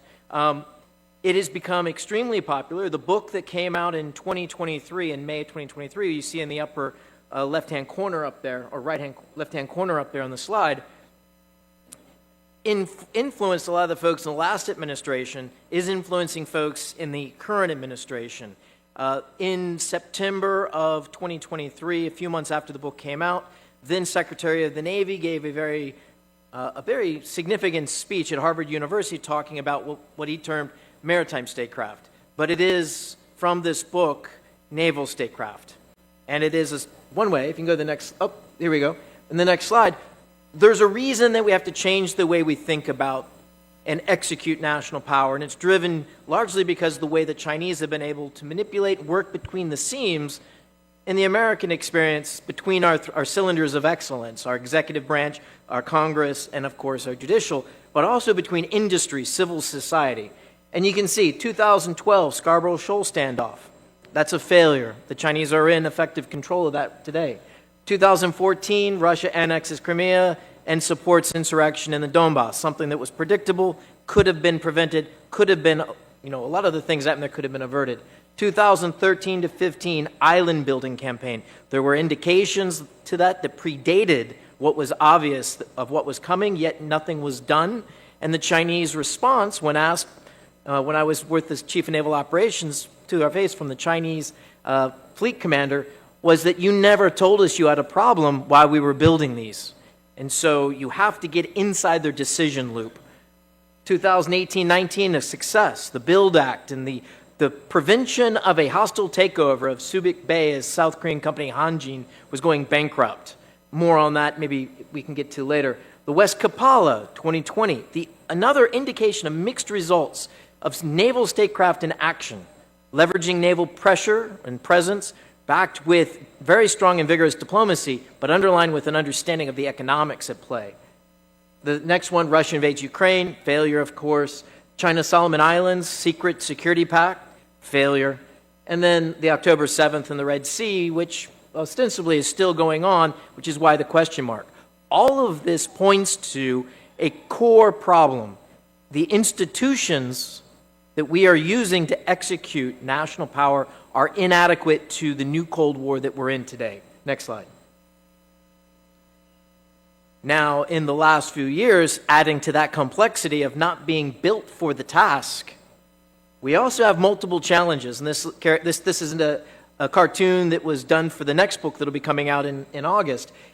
You've got an axis that's working against the free and open Indo-Pacific, but China at the head of it with another very vigorous partner, Russia, and of course Iran and North Korea are also in the mix there, along with several others. But it's this dynamic that's making it imperative that you just can't bore sight or fixate just on the China threat. In order to be effective and maintain strategic focus, and more importantly, to have effect in the economic, diplomatic, informational, and military arena, you have to always be aware of how China's partners might respond and distract you so that you can stay on target, which is the China threat. Next slide. Now, the United States, it's no secret, does not have the military that it once had. It is not really sized for the task of waging another new Cold War, let it be a major global war with China. And we're in the midst of rearming and building up, lessons that Putin is reminding us in the prolonged war in Ukraine right now, which means you have to pick your fights, both in peacetime and also potentially in war. And that's what these pictures are supposed to show. The red circles are the flashpoints. Some of them, since this was originally created several years ago, are actually hot right now. In the gold area, I want to draw your attention to, in this new Cold War, seizing the initiative is going to be the determinant factor of who wins or who stays ahead. And it's really not like a finish line. It's a condition of being of competition, which really kind of goes against the way Americans think about this. And many of us think about, conflict or competition. We think there's an end state. But from the Chinese perspective, it is a condition of being. And in order to seize that initiative, you have to find the places where we have an advantage, but at the same time, our competitor, our foe, in this case China, and also Russia, have to respond and have to devote their precious resources. Those are the Eastern Mediterranean, that's the Black Sea, off the coast of Levant, and the northern half of the Red Sea. Lots of reasons there. I can talk on why that's important for the Russians. It's also the endpoint of the Belt and Road, or the Maritime Silk Road. But then, no surprise to many of the folks here and online, is the South China Sea, or the Western Philippine Sea. For historical reasons, operational reasons for a potential war over Taiwan, which is one of China's core national interests, which increasingly looks like it's only going to be resolved through force of arms, they are extremely sensitive to the activities in the South China Sea. It has been a vector of invasion, of bad influence for past dynasties, and the Chinese Communist Party is no different in the sensitivities. So seizing the initiative, have to act in these decisive theaters with limited resources that we have. And of course, the interconnectedness of maritime trade and the economics all underlies this. If you don't have a vibrant economy, you don't have the money or the resources to sustain yourself in this what could be a generational-long new Cold War. Next slide. So China made a decision in 1998 at the tail end of the third Taiwan crisis. This is when the United States sent 2 carrier strike groups. Taiwan had a presidential election. The leaders in Beijing weren't too happy with it, but their military was incapable of responding effectively. And so they decided that they were going to build a military that was going to outclass and defeat the United States and all of its allies in a war. They're still on that and building that in their mind. But they have spent well over what they state by multiple, 7-8% of GDP on their defense for decades now. And they have a very large navy and a very modern navy.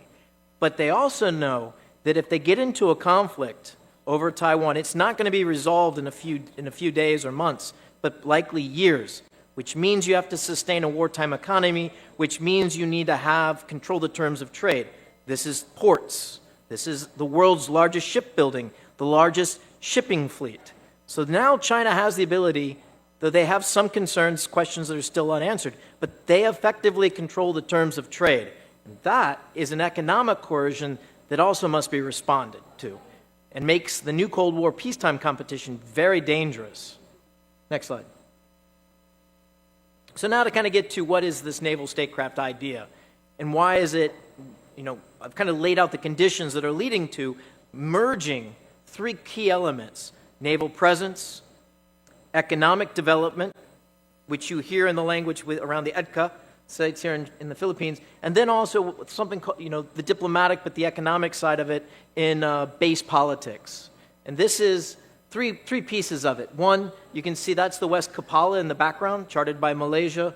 Chinese were intimidating it, but over a series of statements, diplomatic statements that came after the naval presence, the Chinese backed down. But then merge that also with economic development. That's that center part. That's Djibouti.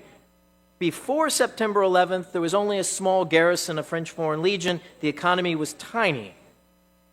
After September 11th, the U.S. military moved in with special forces to go interdict al-Qaeda that they might flee from Afghanistan, which grew into a large presence to include with Japanese base overseas and also China.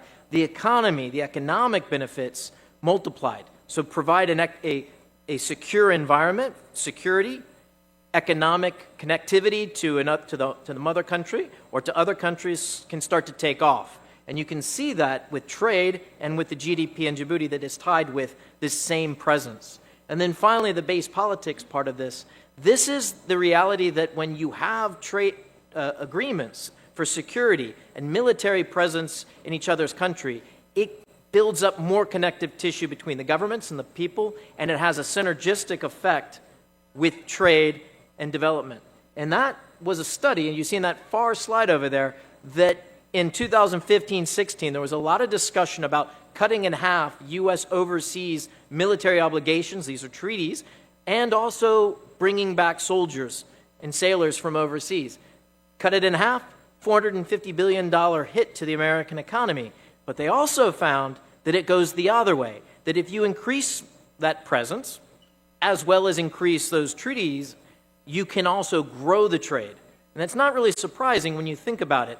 The more of a relation and interchange between two governments, the more that there's confidence in the trade and the commerce between the two. But that's something that is missed. It's something that's also not thought about in the way the United States does strategy, the way it does its diplomacy. Next slide. Oh, you can go to the next slide. So I'm going to go ahead and wrap up. I kind of fire this off very quickly, and I don't know, do we have time for questions? Maybe for a few questions. Basically, the godfathers of maritime strategy. You've got Mahan tying how trade and commerce rely on and navies rely on it at the same time for sustaining prosperity through commerce and trade. And then Kober, about the purpose for which you have a navy is to control not a specific set of ocean, but the sea lanes, the communication lines. And so we're in a brave new world.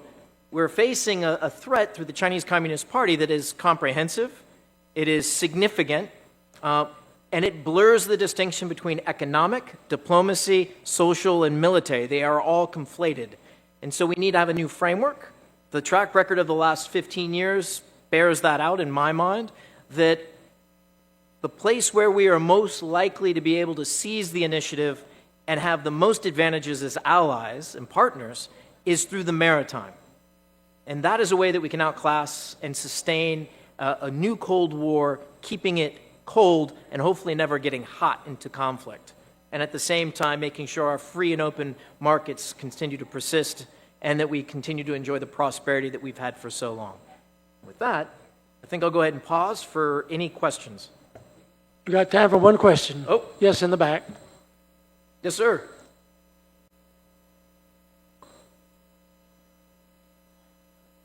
Oh, I think it's coming over there.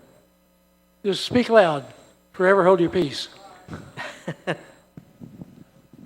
First of all, thank you very much for that short but nevertheless very invigorating presentation.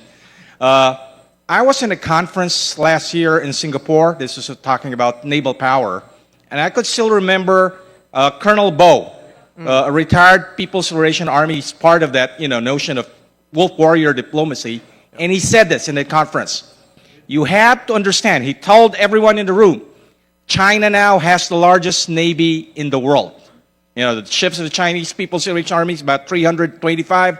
U.S. Navy is around 270. Correct me if I'm wrong. It's a little higher, but give or take. Yeah, but also the advantage of the People's Liberation Army's Navy is the fact that if push comes to shove in the Indo-Pacific, they could concentrate all their assets, either in the South China Sea or in the Taiwan Straits. Whereas, of course, in the case of the United States Navy, it's a global Navy. You have the 7th Fleet, the 6th Fleet in the Mediterranean. So American naval attention and resources will be scattered all around the world, while the Chinese people, the People's Liberation Army's Navy could simply focus in this part of the world. Any comments regarding this matter? Yeah, so there's two sides of this equation. One is Admiral Ong's discussion yesterday is also important about a maritime counterinsurgency. So in the peacetime, we have to wage a maritime counterinsurgency.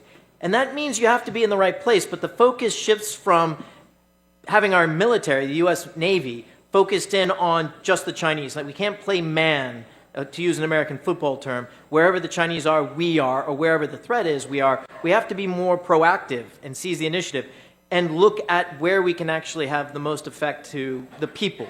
It's a people-centered approach in the peacetime and setting the rules-based order, which I think we need to find a better term. That was my point yesterday in the questions. But in conflict, there's going to be very precious little time of indication and warning to basically move our fleet from all over the world to one place. So we have to rebalance where we operate. And so if you've looked and you track where our carrier strike groups are, you'll find that over the last several years, we've been able to maintain about 2 aircraft carrier strike groups in the Western Pacific. Now, there had been a period where there were none. There had been a period, stretches, where there was only 1. But it seems to be that we're moving towards a posture of 2 carrier strike groups that are in the Western Pacific and to include the eastern portion of the Indian Ocean. We had some distraction on that since October 7th with the Hamas's attack on the Houthis in the Red Sea. But now that if that actually starts to subside, we'll go back to it. That's the hard reality. The only other way you get around that is you have allies that are strong, allies that we have an interoperability, we have operational concepts that are very complementary to each other. And that requires being there and practicing together. Thank you, Captain Sadler. Appreciate much this presentation. Thanks. I think you want to do a picture. They'll want a picture of it. If we could ask the Honorable Jeffrey N. Dye, the Honorable Alan Cabanlong, and Mark Brian Monatan to come forward. Mr. Monatan will be live streamed.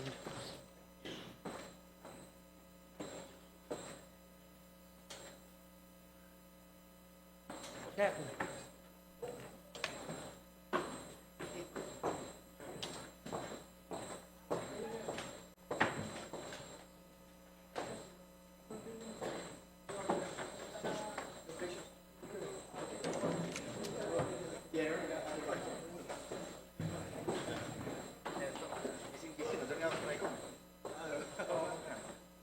Thank you. How are you? Good to see you, sir. Thank you. Thank you. We will begin with Undersecretary of Department of Information and Communication Technology, the Honorable Jeffrey Ian Dye.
We've heard so many stories of elderly where their lifetime savings carefully saved over the years, where they work so hard in order to enjoy the remaining days of their lives. Suddenly, their whole account, their whole retirement funds siphoned off in seconds. And it's devastating.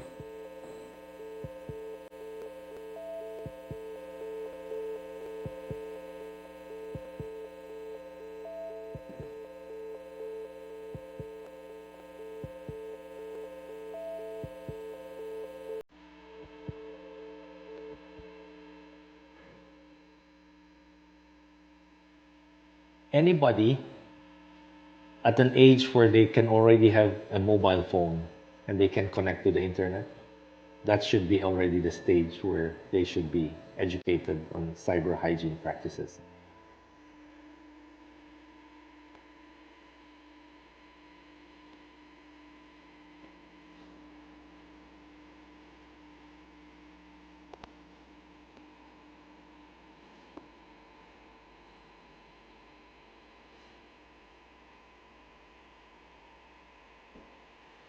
The social media platforms are good to bring communities together and to families to talk, but they're also being used to socially engineer, to steal people's credentials. So they're all, two sides of the same coin.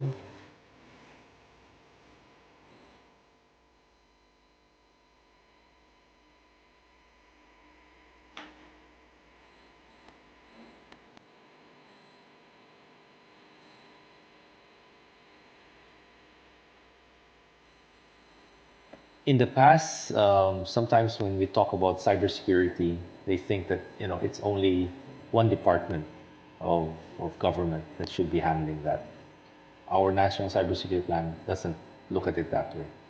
It has to be everybody in government, because you're only as strong as your weakest link.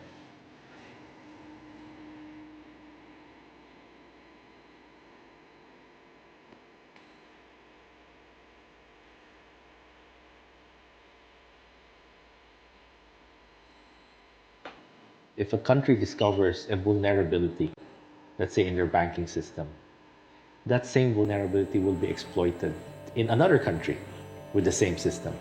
So by being able to exchange information very quickly, you nip it in the bud. It's successful in attacking one, but then you're able to now put up common defenses by sharing all that information.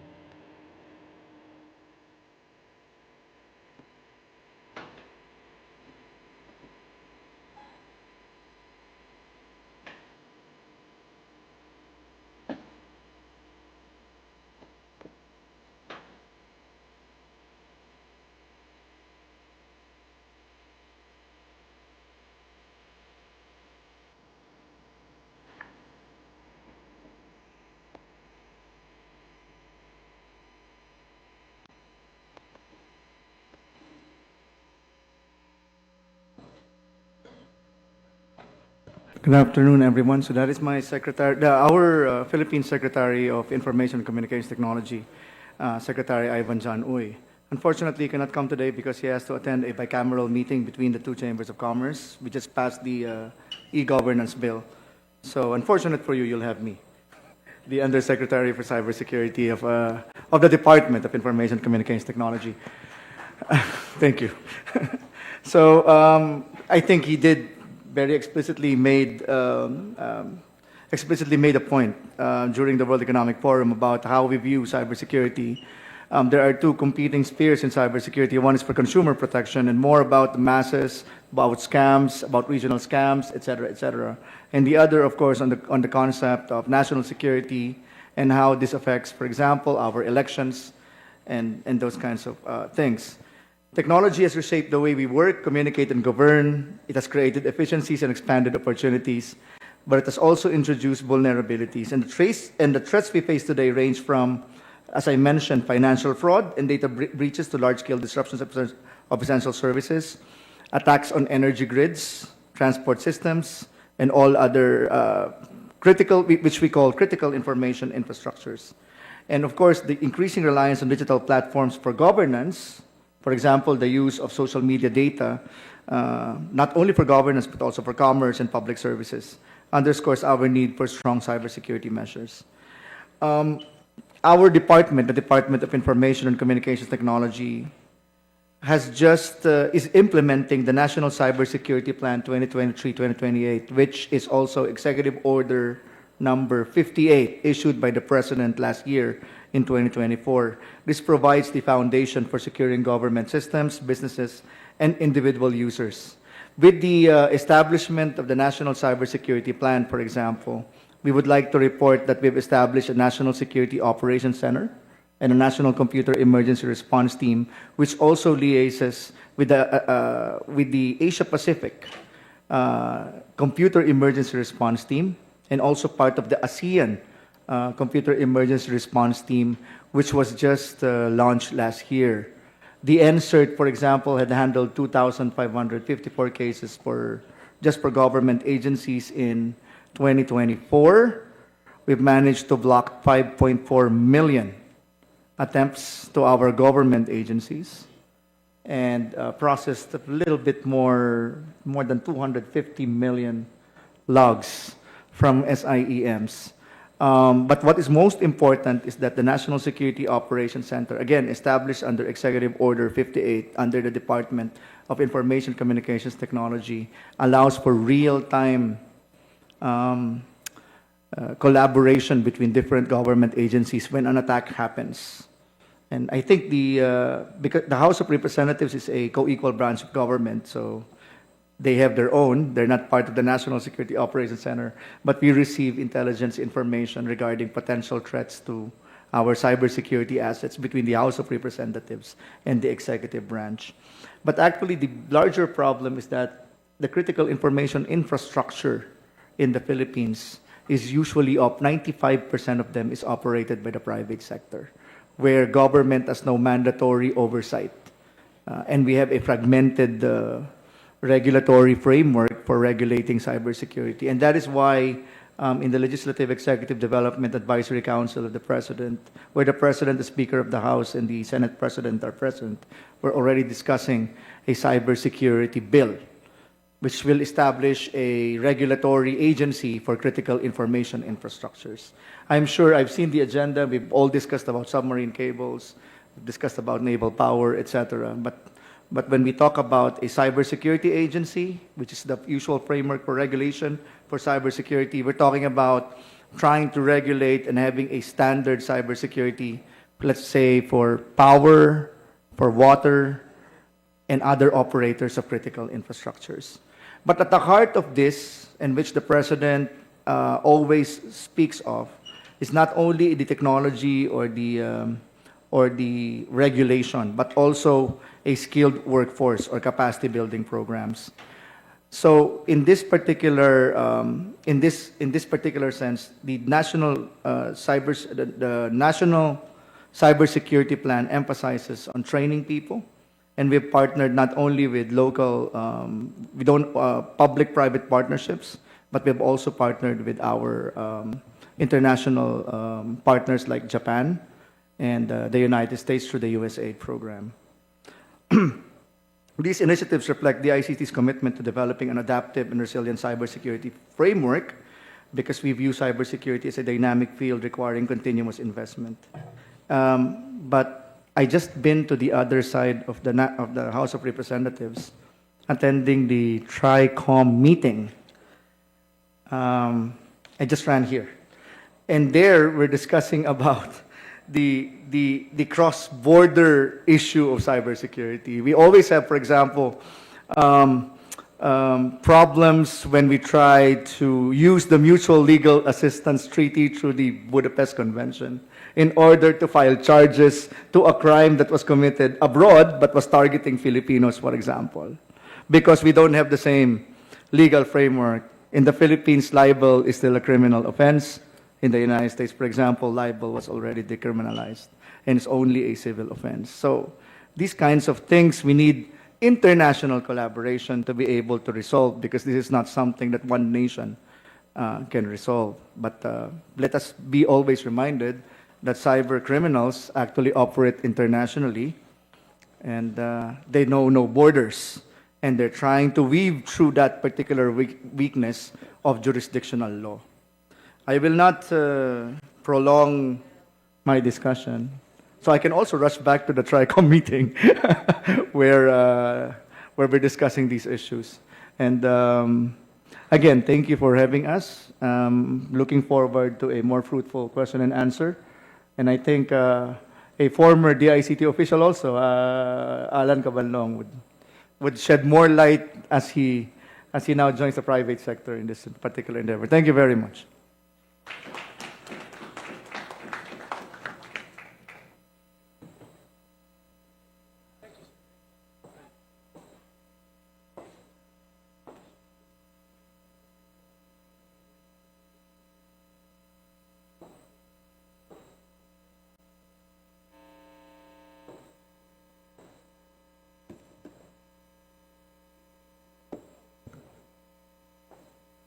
Slide, please. Good afternoon, everyone. Honorable Speaker of the House, distinguished member of the Philippine Congress, esteemed organizers of this event, headed by Honorable Robert Pittenger, members of the Diplomatic Corps, fellow cybersecurity experts, and distinguished guests, it is an honor to join you today as the GFC Regional Director for Southeast Asia Hub, former official also of the DICT. The Philippines and the broader Southeast Asia region are at a critical juncture in this digital transformation. As our reliance on technology deepens, so too thus our exposure to cyber threats that transcend national borders. This forum serves as a crucial platform to discuss how we can work together and to fortify our security frameworks, protect our citizens, and enhance regional and international cooperation in the face of evolving security risk. Cybersecurity is no longer just a technical issue. It is a matter of national security, economic stability, and societal resilience. Cyber attacks on critical infrastructure, financial systems, and government networks have become more frequent, more sophisticated, and more damaging. The rise of ransomware, for example, disinformation campaigns, deepfakes, and cyber-enabled espionage threatens not only individual nations, but the global digital ecosystems as a whole. In the face of these challenges, our response must be collective and strategic. No country can stand alone in cybersecurity. That is why organizations like us, the GFC, are dedicated to fostering global collaboration, knowledge sharing, and capacity building to help countries strengthen their cybersecurity posture through partnerships with governments, private sectors, academia, and civil society. We work to ensure that nations, especially those in developing regions, are equipped with the skills, resources, and policies needed to build cyber resilience and mitigate threats effectively. As we discuss, let us recognize that cybersecurity is a shared responsibility. We must prioritize regional cooperation, intelligence sharing, cybersecurity education, and the development of robust legal and regulatory frameworks. The Philippines, as a leader in the digital policy discussions within ASEAN, has a significant role to play in advancing regional and global cybersecurity efforts. So, who are we? The GFCE is an international platform to find support to partnerships and solutions that will close cyber security capacity gap. We help countries, organizations to put in place the foundational building blocks to increase their cyber resilience. We also identify successful policies, best practices, and ideas, and multiply this on a global level. So in this sense, we also participate in international cybersecurity and cybercrime processes, such as the open-ended working group or the ad hoc committee. Our main objective is to bring more attention to the need for efficient cyber capacity building and the involvement of all stakeholders in related processes.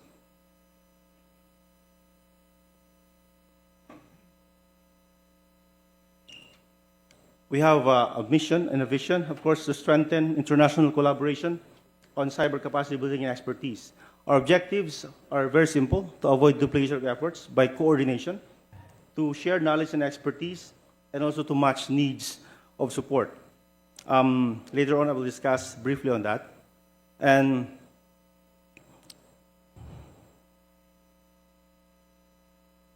okay, so GFCE was established in 2015 as a global multi-stakeholder platform dedicated to strengthening cyber capacity building efforts worldwide. It was launched during the Global Conference on Cyberspace 2015 in The Hague, Netherlands, as an initiative aimed to fostering international cooperation, knowledge sharing, and coordination in cybersecurity.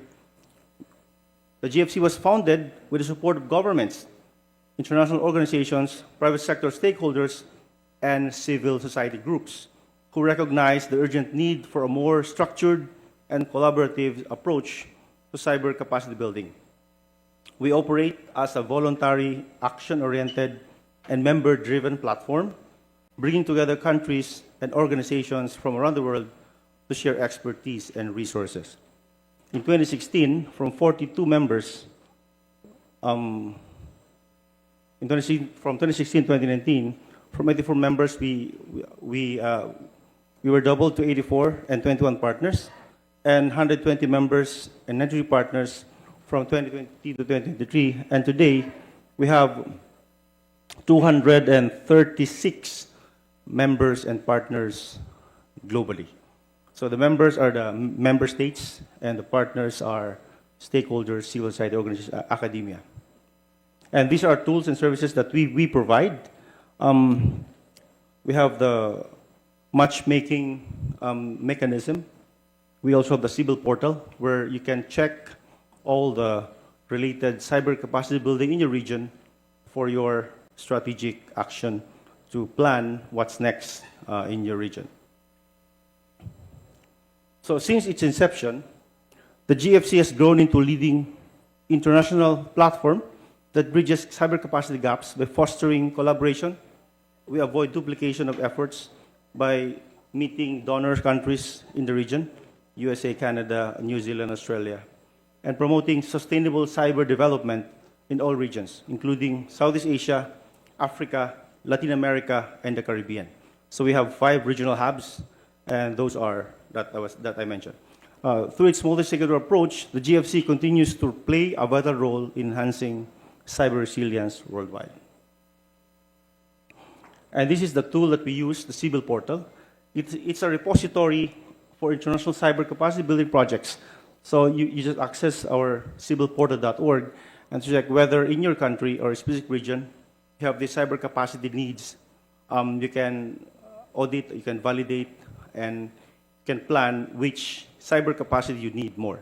And thus the GFC will be there to assist upon request, of course, from our member state.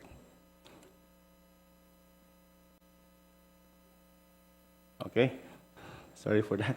So this is the website. In 2024, we have 55,000 users, and 86 projects, and 407 tools and publications. So you can freely access that website. And for the next tool, we have the GFC clearinghouse mechanism. So it's like a matchmaking platform. Like, for example, a country needs something for CCB, and they have to request for assistance with the GFC, and the GFC will consult the clearinghouse and match their needs to the donor's activity in the region, and thus helping them. So these are the examples. Papua New Guinea in 2021, they requested the development of national cyber strategy, drafting the legislation for CIIP, supporting executing the CIP assessment, and also performing a CSIRT maturity evaluation. And that was done in this area. I mean, in this time. And in 2022, Republic of Congo requested request for support in 4 areas: drafting a national cyber strategy, establishment of the country's first governmental CSIRT, promotion of existing cyber legislation, and of course, cyber capacity for public servants within relevant institutions. And in 2024, just last year, Vietnam, through its Ministry of Post and Telecommunications Cyber Department, requested assistance in the development of a cybersecurity standards. So we consulted the clearinghouse, and Australia DFAT immediately raised their hand, responded to the request to the GFC clearinghouse mechanism. And this platform shows that we work together to build cyber resiliency in the region. So it's a public, private, civil society, academia, because we have a pool of experts in the in the GFC community.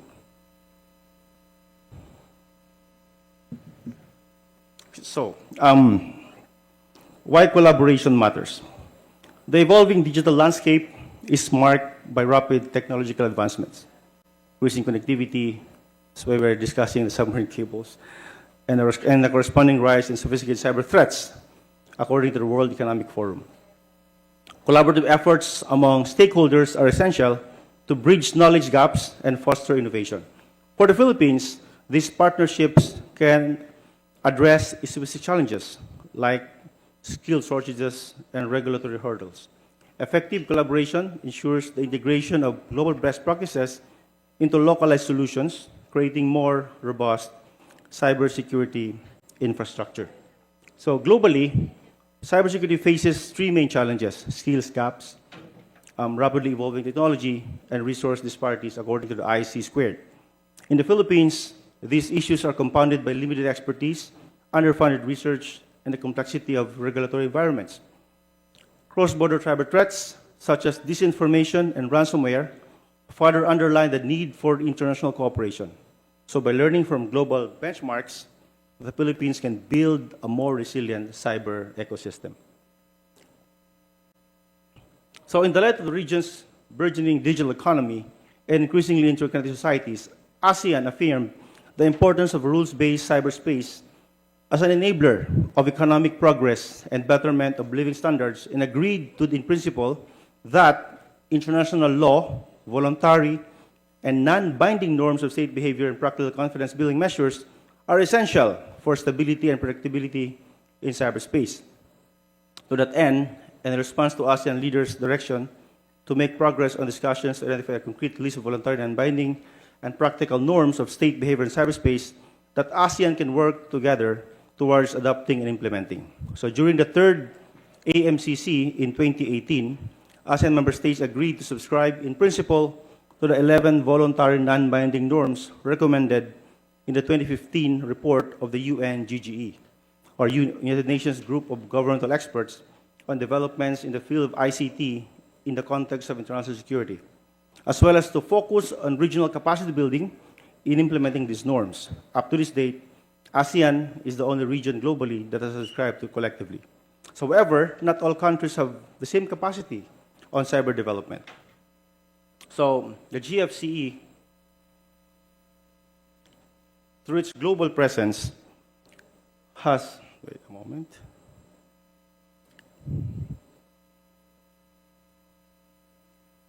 Okay, so the GFC, in response to that, not just regionally but globally, has initiated some actions or activities in the region and also globally. So here I'm presenting a global actions that the GFC did for the past years. So on November 20 of 2019 in Strasbourg, the Supreme Prosecutor's Office of the Republic of Korea, the World Bank, and the GFC joined forces to support the development of the Asia-Pacific Cybercrime Capacity Building Hub, to build a strong network for international cooperation on combating cybercrime. As a result, we trained more than dozens of countries on this aspect. I believe Philippines is also one of the recipients of this, and Vietnam, and also other countries in the Pacific. Sierra Leone, we also helped Sierra Leone to roll out cyber skills assessment with the support from GFC communities. So that's in 2021. With support from GFC's clearinghouse mechanism, the government of Sierra Leone intends to strengthen cybersecurity capabilities of its society as a whole, including citizens, public, and the private sector.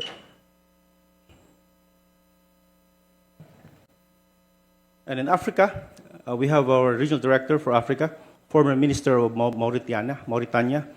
The partnership between the GFC and African Development Bank aims to equip African nations with the tools and expertise needed to address cybersecurity challenges while supporting the continent's digital transformation. That was last year. And for Southeast Asia, we normally conduct our regional meeting with the assistance of the Singapore government. So technically, the Southeast Asia hub of the GFC is housed within the Singapore government in the ASEAN Singapore Cybersecurity Center of Excellence. And with this, we always conduct cyber capacity building in there to our ASEAN member countries and also other countries in the Pacific.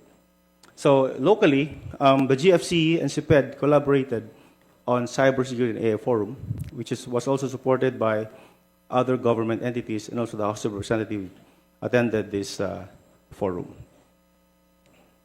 And in 2023, we initiated Cyber Dialogue, capacity building needs in the critical information infrastructure sector, a commitment from all stakeholders to continue working collaboratively towards the development and implementation of our robust, unified cybersecurity standards.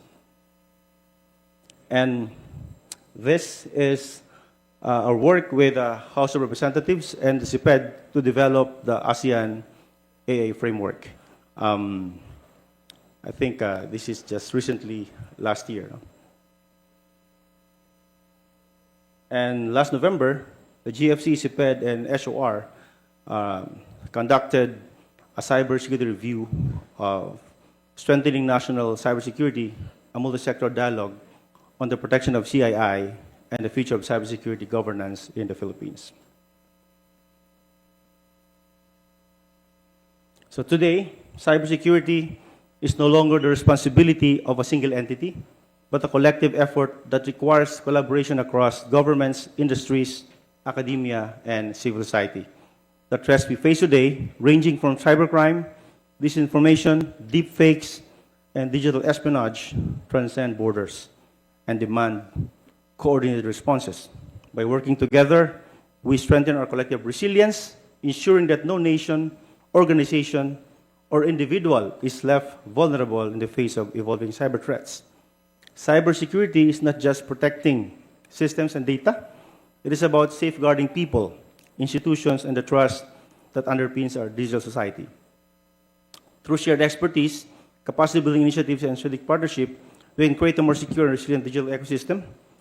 And investing in cybersecurity education, fostering information sharing mechanisms, and developing international legal frameworks are key steps toward a safer cyberspace for all.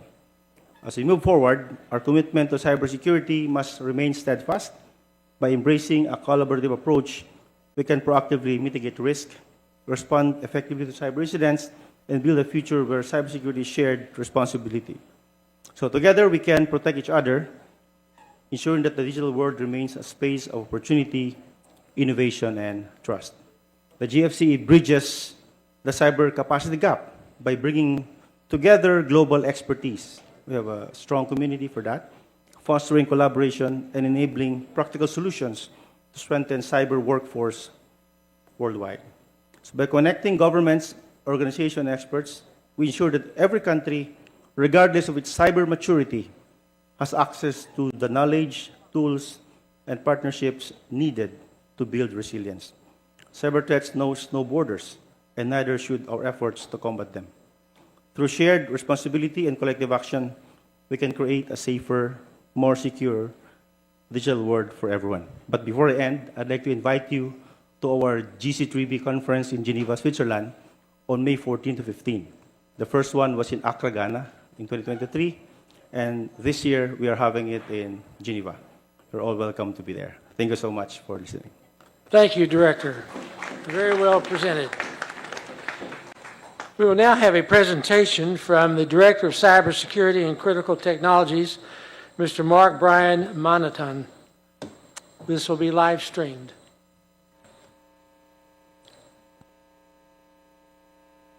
Thank you so much. Are you able to see my slides?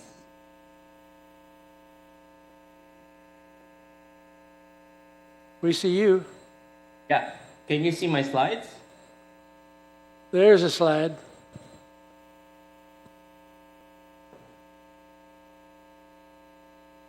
Please proceed. Invitation and the opportunity to present this very timely and critical forum or dialogue. I am Mark Manantan, Director of Cybersecurity and Critical Technologies. I'm also currently a visiting fellow at the National Institute for Defense Studies here at the Ministry of Defense in Tokyo. And I'm dialing from Shinjuku today for this very wonderful gathering of experts looking at different strategic and political and security concerns animating the Philippines. And Pacific Forum, we are a Honolulu-based think tank, and we look at emerging security issues from nuclear non-proliferation, maritime security, and also technology policies such as cybersecurity. What I'm going to do in the next 10 minutes is to share with you a project that we've just concluded last year. It's called the Cyber ASEAN Capacity Building Project, supported by the Australian government. And hopefully my presentation in the next 10 minutes would prompt some reflections and also some insights from the participants that we can further expound on in the question and answer open discussion as part of this particular session. So I think to begin, let me just play this video to also make this session a little bit interactive, and it introduces the project that I'm going to discuss in the next couple of minutes.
Let me just go back to my slides. So the presentation that I'll be giving today, of course, discusses the Cyber ASEAN project. The video just showed you a snapshot of the project aims and goals and its accomplishment.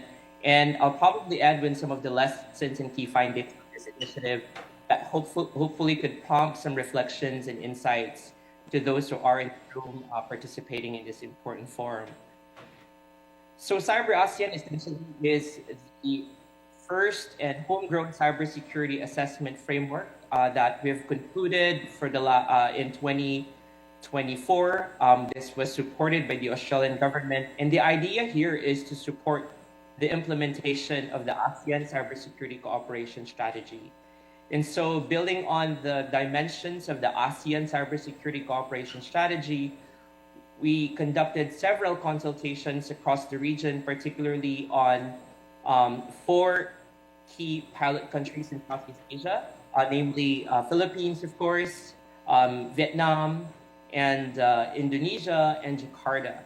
And the idea really of Cyber ASEAN is to imagine and rethink the conduct of cyber capacity building in the region, given, as the last two experts have noted, the increasing vulnerability and risks that the cyber domain poses to ASEAN itself, but also because of the interconnected and borderless nature of cyberspace. And this particular slide over here presents to you all the existing and current cybersecurity assessment framework. And our team at Cyber ASEAN really all the existing tools, and we've come to a conclusion that most of the tools that are being implemented or developed in the past often create or often possess or have indicators where these are indicators that are applied to target countries without the knowledge or at least the insights of the target users. So what Cyber ASEAN did is to flip the script and really reimagine and reframe the conduct of cyber capacity building by emphasizing the local context and ownership. Instead of coming and conducting consultations in Manila, in Hanoi, in KL, and also in Jakarta, we decided to position the target stakeholders in the driver's seat at the very onset to get their insights and views and perspective in constructing the Cyber ASEAN framework to really make it a homegrown cyber assessment framework that is tailored to the unique needs and challenges, as well as seizing opportunities among the target partner countries. And as you can see in this country consultations, we've gathered the cybersecurity experts. And I think Secretary Uy was also present during the Manila consultation. And we've also been lucky and fortunate to receive the support of the GFCE community throughout these engagements that we had over the last 2 years. And on top of that, we also did virtual experts meeting with key experts from the United States, from Australia, from Japan, from the European Union and Korea, to really have an understanding of what are the international best practices that we could integrate to the creation of the Cyber ASEAN framework. And so what are the lessons and findings from Cyber ASEAN that I think are relevant to today's discussion in this particular forum? I think it was already echoed in the previous remarks that cyber attacks are borderless. But what we've noticed in Southeast Asia is that a lot of the Southeast Asian countries have varying threat perceptions when it comes to cybersecurity. And this is very much reflected in how Southeast Asian policymakers and experts would often reflect on or would often distinguish the South China Sea issue and also the cyber threats and risks that are associated with the South China Sea issue. And so in order to really persuade and understand the context, the geopolitical context, both offline and online in Southeast Asia, particularly among the target partner countries that we've targeted or we've engaged for this particular project, we constructed a cyber threat tracker, which you can find in our website, to really show to the policymakers that the cyber attacks that are happening in Indonesia are also happening in Vietnam, are also happening in the Philippines. And so it underscores that despite the varying threat perceptions that each country has in terms of a particular threat actor, the reality is most often than not, these threat actors are operating not just in the computer networks and enterprises in the Philippines, but are also actively engaged in other cyber campaigns in Indonesia, Vietnam, and Thailand. And this is really an important tool for us, the Cyber Threat Tracker, to set up the geopolitical as well as the threat context for all the policymakers that we've engaged with the project. Another aspect of the project that makes it persuasive and iterative, as the Secretary Uy already mentioned, is the lack of adoption, at least enforcement, of cybersecurity standards. And during our consultation across the region, it was brought up that we need to create a business case for cybersecurity. Most often than not, governments would come up with cybersecurity roadmaps, strategies, and policies, but these are not backed by adequate resources and investments. And so when we were conducting the consultations across the 4 countries, it was very, very important to create a business case. And so a big part of the Cyber ASEAN project is and emphasizing the economic benefits of adopting cybersecurity standards. And here, we created an economic regression model to demonstrate the add value of cybersecurity policy and strategies to the different sectors across Philippines, Indonesia, Vietnam, and Malaysia. And as you can see on the chart on this right side of my slides, that indeed there is a positive outcome when the 4 ASEAN member state countries adopted cybersecurity standards in the form of the NIST framework or through the ISO 27001. So this is the one in Malaysia and also in Vietnam, and you can find the report cyberASEAN.platform.org that really fleshes out which specific sectors gained from the adoption of cybersecurity standards. And I think this is the last slide, and I'm happy to go through all the other insights and feedback from the consultation, but I'd just like to emphasize these 3 things that I think are very unique to Southeast Asia. The first is the concept of backdoor diplomacy. Throughout the consultation, I think there was an apparent question about public attribution. As you've already seen in my previous slide, there are a lot of advanced persistent threat actors, or if I simplify it for the people in the room, hackers infiltrating critical national infrastructure, and for sure you've also heard about this in the news. But Southeast Asia has a very different and distinct approach compared to the United States and other Western countries in terms of public attribution or calling out a particular threat actor. It was discussed in our consultation that backdoor diplomacy or quiet attribution is the preferred style over megaphone diplomacy or public attribution, given the obvious complex political, security, and economic interdependence.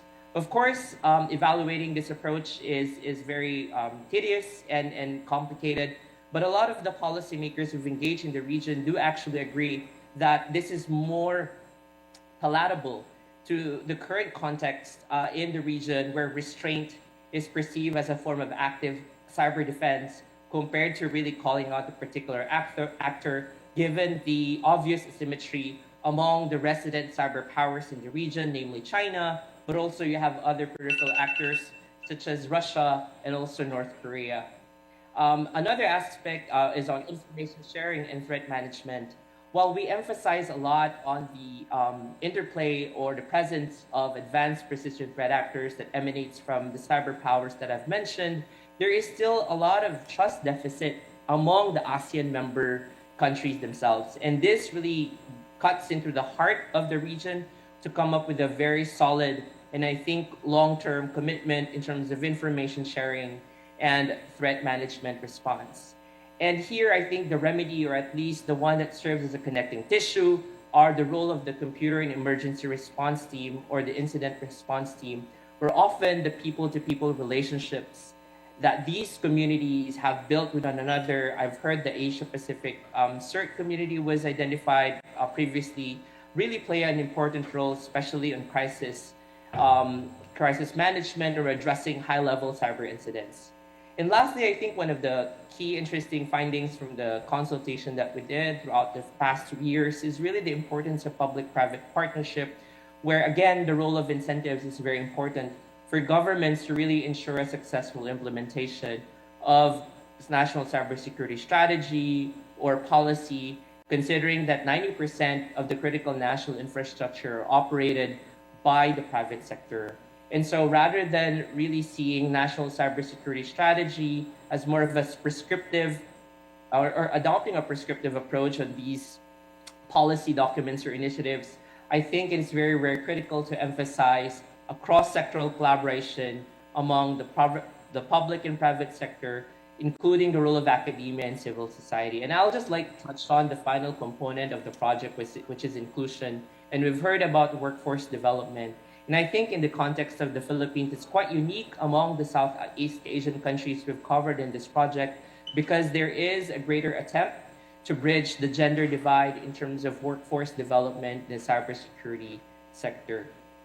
So you can find out more about CyberASEAN and other public relations and communications campaigns that we did about the project through podcasting. And you can definitely download the report at cyberASEAN.platform.org Once again, thank you so much for your attention, and I look forward to a wonderful discussion in the Q&A. Thank you, sir. Well received. We have about 5 minutes for questions. Are there questions from the floor?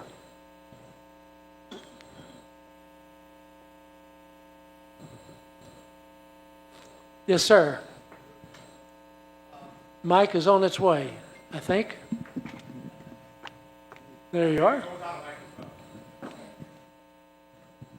Thank you so much. I was more interested in the collaboration that you were talking about. This is something the United States has long talked about doing and trying to figure out how to get government agencies to collaborate with one another, the industry to work with government.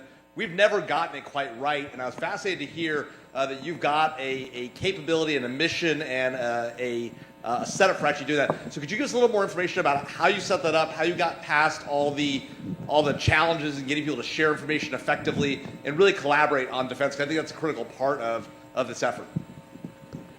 Thank you. If I may answer that question. So I did mention a while ago about the practicality of establishing a national security operations center where all government agencies sit and look at the threats and cooperate. I guess the number one is to try to just be practical. We discussed this. We have a national cybersecurity interagency council where we have the entire government, and it was chaired by the executive secretary, which in our constitutional hierarchy is number 10. We have an executive order from the president himself. Plus, of course, we have to put credible people who knows their stuff, who are subject matter experts in this, talking about cybersecurity. I would like to think that, for example, for people who are positioned in cybersecurity like myself, we were vetted not only to hold national information, confidential information, but also in terms of training, et cetera, so that we can handle these issues with more confidence that the other government agencies, that we will not betray the trust of other government agencies. Because most probably the issue why we can't get people to work is two things. Number one is political. They don't want to be brushed aside as not doing anything and that some other agency is doing something. And number two, we're trying to muddle the issue by, I don't know, testing the limits of what they can do. So we're more collaborative. One thing of advice, when we tried to craft the National Cybersecurity Agency, we were very conscious that this is a defensive agency, that it will not perform law enforcement powers, because by then the private sector can be more, how would I say it, more defensive when this agency comes in to help them during times of crisis. And so there is certain beauty when your work is purely defensive, and that people understand in the text of the law that they're there to help you, not to prosecute you, I guess. So in the Philippine context, that's what we're doing. We have a long way to go. I know that the cybersecurity law is still up for debate in Congress, and we're lobbying for it, but that's the formula that we've been adopting. Thank you, gentlemen. Excellent panel. Much appreciate your help. We would ask those who are involved in the next panel, Countering Foreign Interference and Economic Coercion, the Experience of the Indo-Pacific. Mr. Jules Gerard Arceo and the Honorable Eric Bethel, if you'll come to the panel. May we call in Undersecretary Jeffrey INCD, who is representing the ICT Secretary Ivan John E. Uy, and Director Alan S. Cabanlong for a photo opportunity and for the extension of tokens with Congressman Robert Pittenger, to be joined by the Honorable Maricar Zamora and Deputy Secretary General Romulo Emanuel Miral Jr.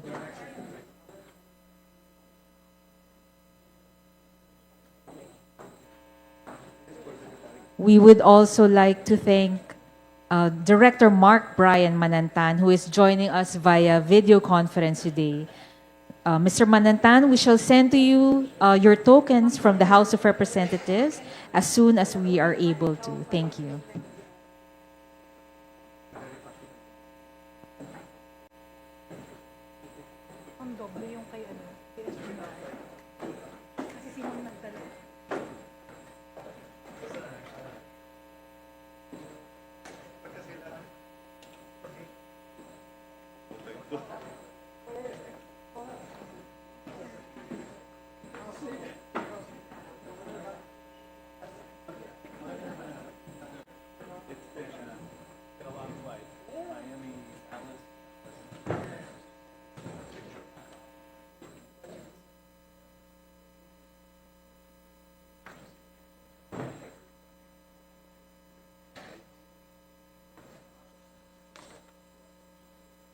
You've got 3 panels in a row. Yep.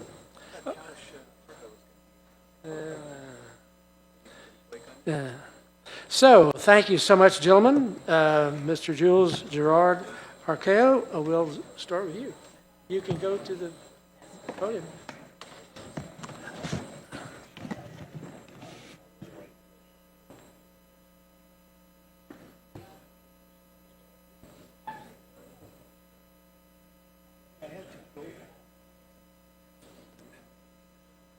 Good afternoon, ladies and gentlemen.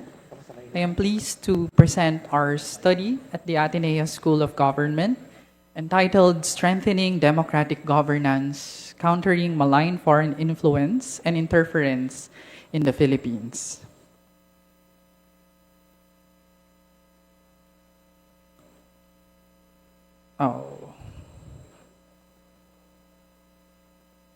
Okay.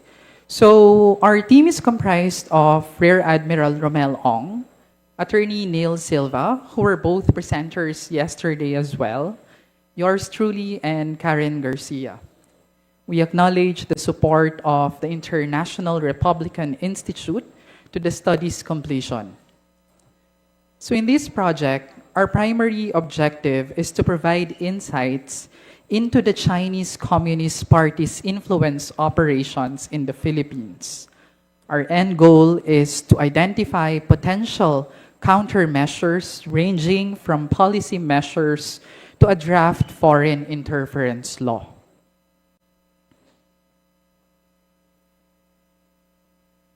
So the presentation will begin with an overview of the background, including the context of foreign influence operations abroad, the study's framework, and its main argument. The findings are organized to highlight the various levels within the Philippine context where CCP foreign influence operations are evident. This presentation will end with the study's recommendations.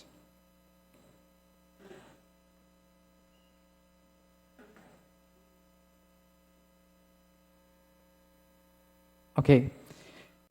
So diplomacy has been a core institution of international relations. Nonetheless, it does not always yield the desired results, as outcomes can also be elusive. In cases where diplomacy falls short of outcomes, overseas covert actions become a promising course for states. While inimicality is not inherent to influence operations, as inferred from this definition, the potential harm arises when influence operations are conducted covertly or manipulatively, especially when they deceive, mislead, or destabilize societal structures for malicious purposes. Among the key states currently under scrutiny for malign foreign influence operations is China.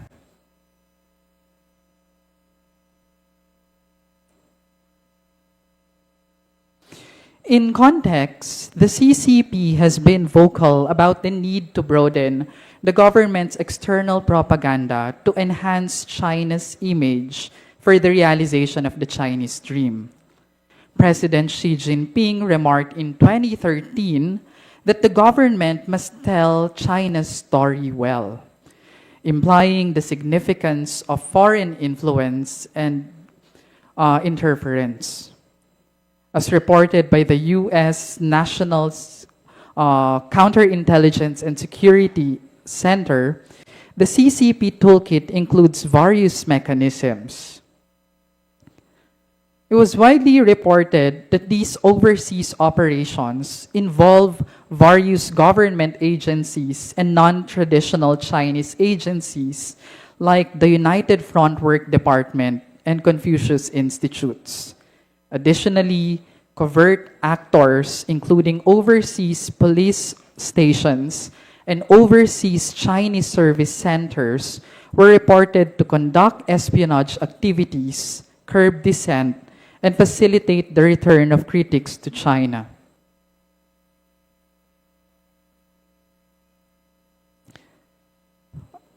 Next slide, please.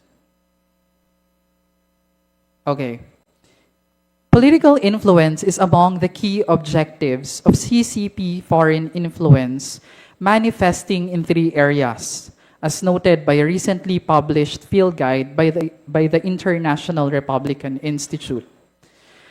First is electoral interference, where a notable case is that of the former Solomon Islands Prime Minister, who was heavily supported by the PRC and pushed for the signing of a security pact between the two countries.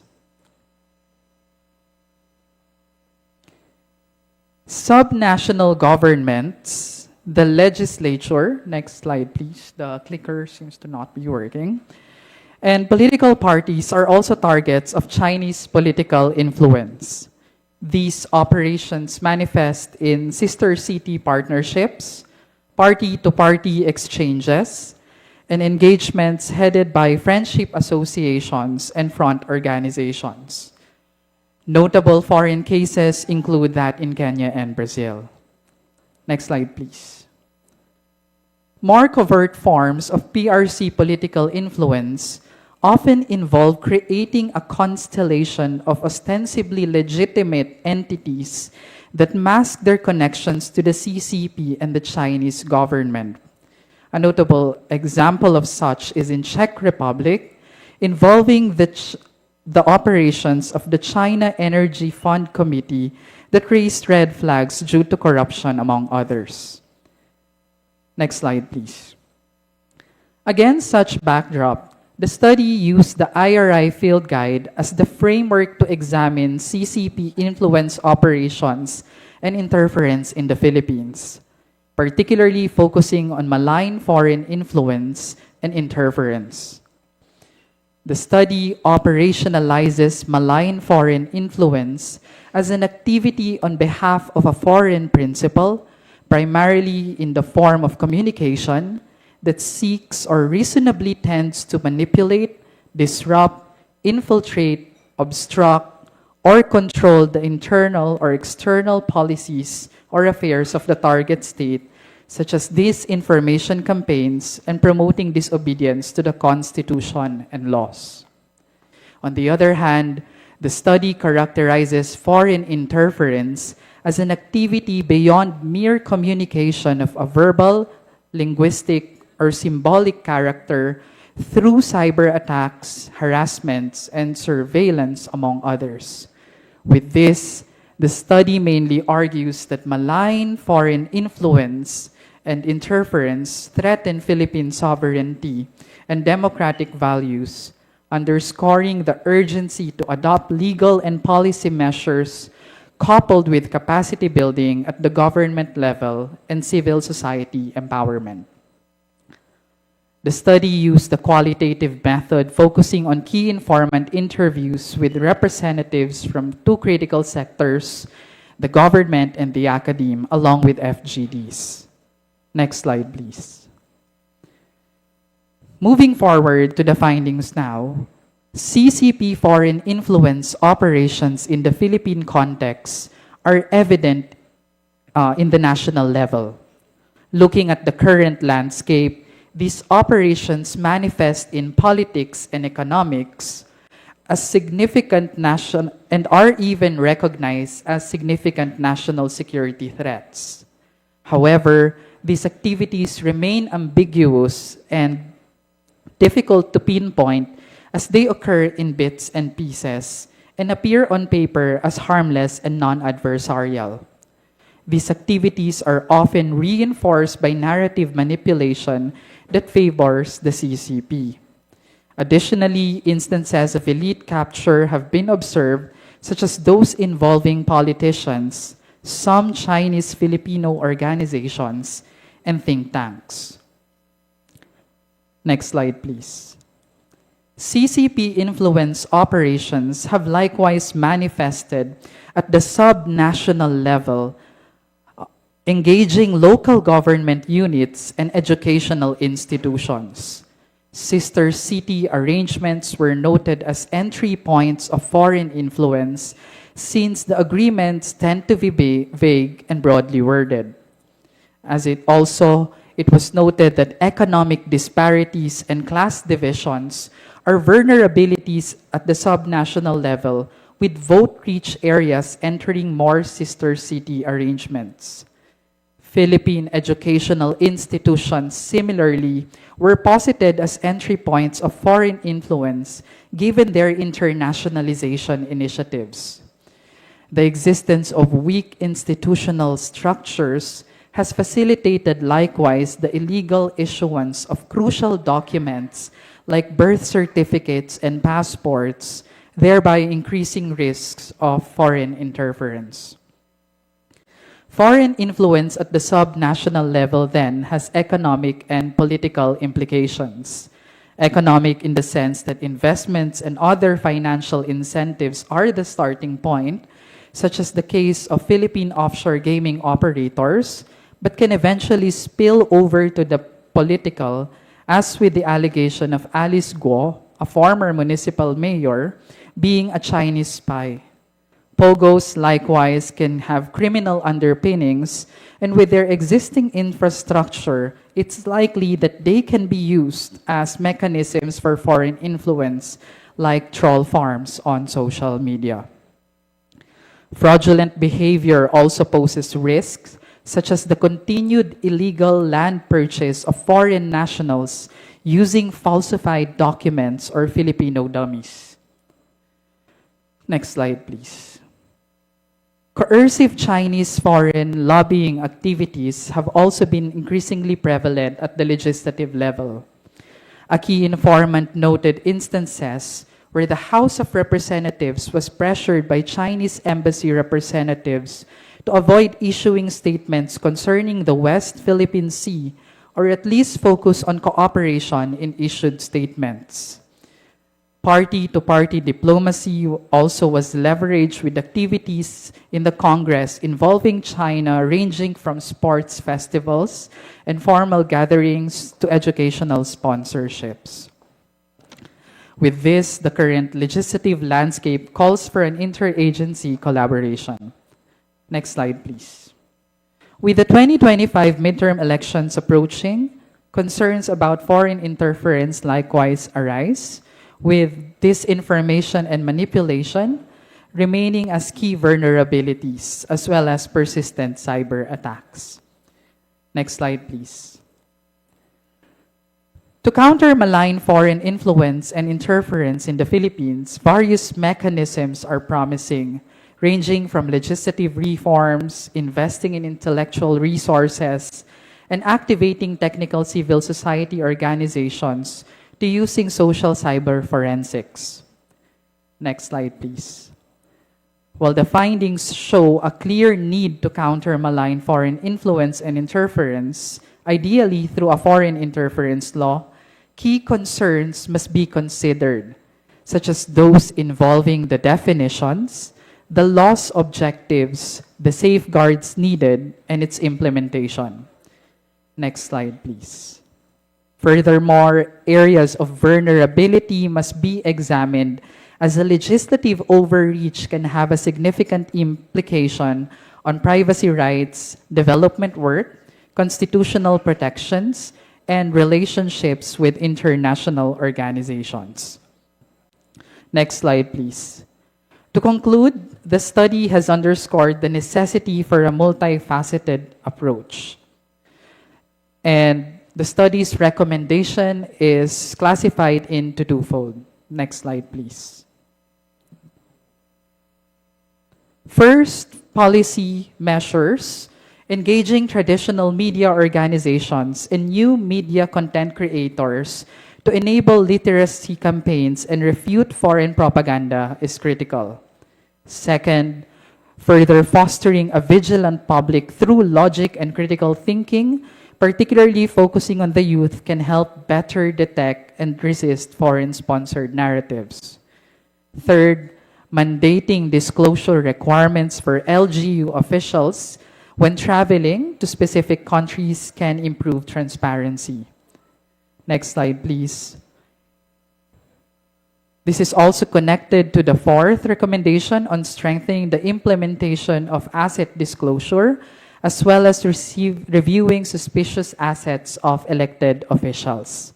And fifth, government-led information campaigns, as well as engaging Filipino-Chinese community nationwide, can build resiliency to CCP propaganda and recruitment. And lastly, for the legislation, the draft bill we propose is based on the foreign influence and interference legislation in Australia, Canada, and Singapore.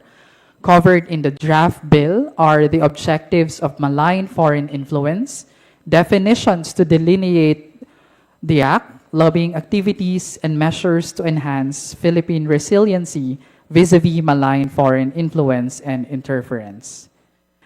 The study notes nonetheless that the draft bill aims to provide a synthesis of the inputs gathered and, more importantly, to contribute to the ongoing legislative deliberation and general discourse on countering malign foreign influence and interference, not just in the Philippines, but also globally. With this, I end the presentation. Thank you. Thank you very much. Now I'd like to introduce the Honorable Eric Bethel, Distinguished Fellow Chamber of Digital Commerce, former U.S. Representative to the World Bank. He is also well-versed in Mandarin, Spanish, and Portuguese. A great friend who will lead us, a very bright guy, in this discussion and the following two panels. Thank you. Thank you. All right, so we're reaching the tail end of our day. And when we're talking about malign influence, and we can get into the details, but I'd rather sort of take a step a bit higher to the meta level and understand what we're dealing with. So by way of background, as the Congressman mentioned, I was asked to be the U.S. Director of the World Bank. I was then asked to be the Ambassador to Panama. But before that, I spent more than a decade living and working in China, and before that, another decade living and working in Latin America. When I arrived in China, I was, perhaps like many of you, shocked at the lack of transparency or governance. I was shocked at how business was conducted. And I tried to dissect and understand why. Why am I getting cheated all the time, everywhere, always, right? And to understand what we're dealing with, it's important to understand culture. All of us in this room, largely all of us, come from a background of shared values. Our values are based on the Abrahamic religions. We think that lying is bad. We think that cheating is bad. We think that coveting is bad, etc. But maybe other cultures don't do that. So I'd like to highlight who here has heard of 7 Habits of Highly Effective People? Okay, a few people, all right. So in China, for the last 2,000 years, you've had Sun Tzu, The Art of War, but you also had Sanshi Liu Ji. Sanshi Liu Ji is the 36 stratagems. You may or may not have heard of them, but these are basically principles that have been employed over the millennia that teach you how to win in different things. And let me go through a few of them that are very relevant. Stratagem number 6, Shendong Jixi, which is clamor in the east, attack in the west. What does that mean? It means create a distraction over there while doing something over here. Are we not seeing that? So create a distraction in one part of the world and then do Belt and Road in Africa. Or create a COVID problem and then figure out a way to buy assets on the cheap.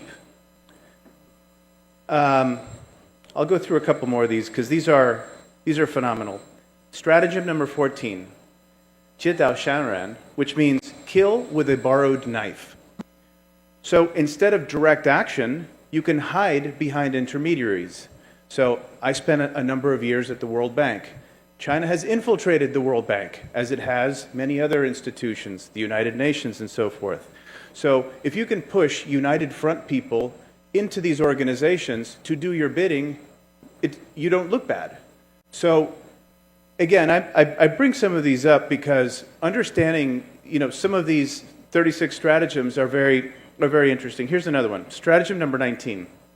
釜底抽薪, which means remove the firewood from under the pot, meaning you can undercut the U.S. and its allied influence by buying out critical industries like manufacturing, batteries, and so everyone depends on you. You remove manufacturing from the United States, and now we are beholden to China. So my point is, I think it's important for all of us to understand what we're dealing with. We're dealing with a very, very different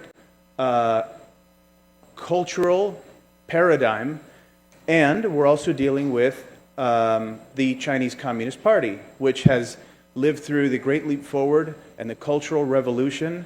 And when you are untethered from a sense of what we would call, traditional values, and all they care about is winning, we should not be surprised when we find ourselves in situations like we're in.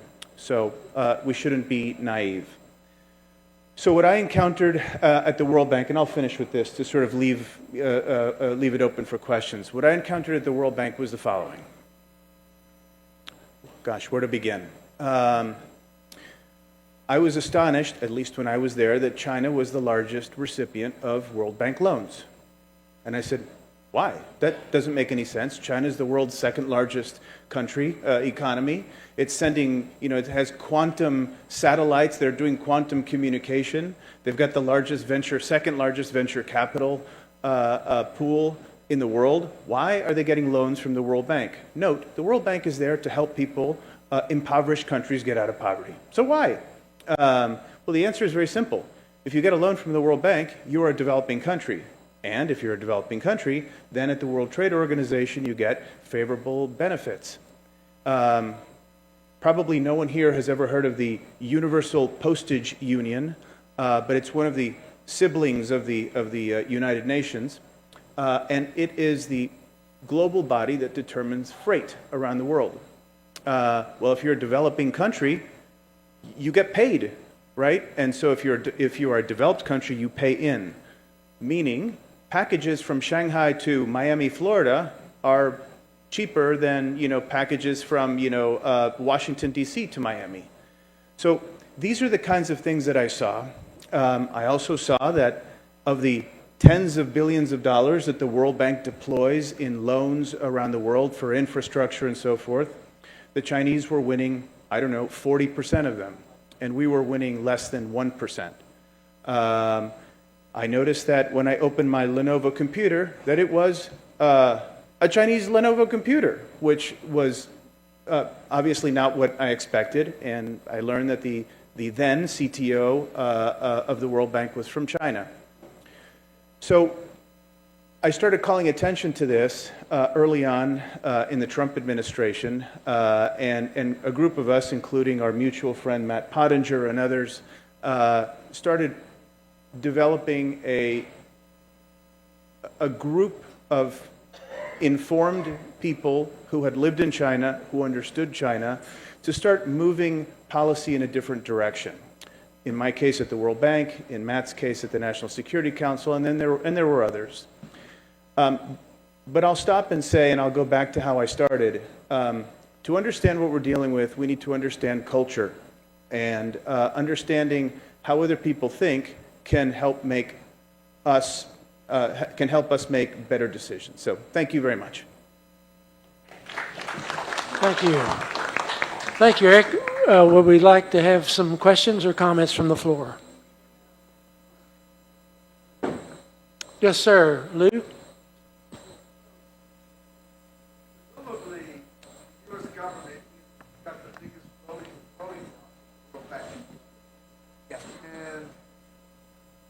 Is the problem on the policy side that you just can't get anyone to come along with you?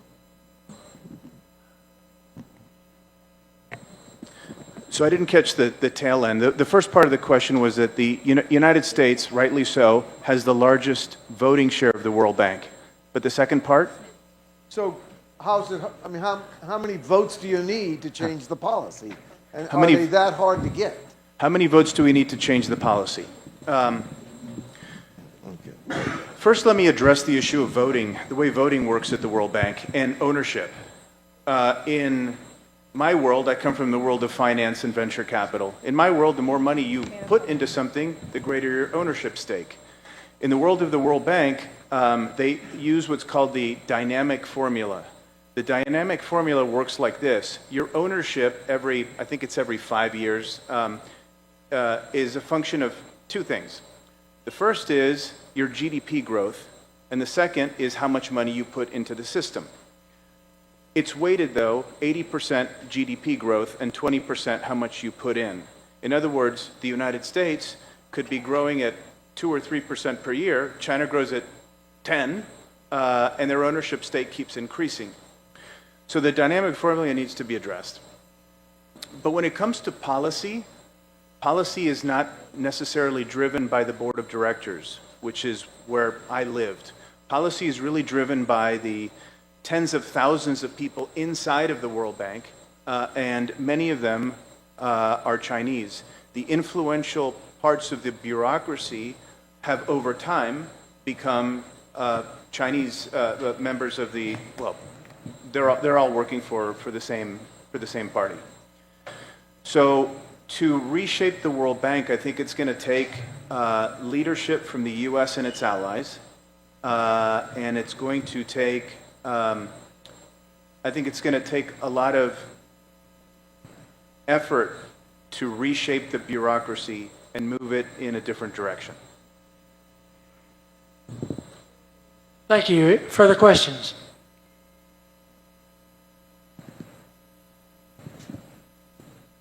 Dr. Strand, and then we'll have you, sir. No, Eric, you was not here earlier. You just arrived, I saw. But question, what does it take to reclassify China?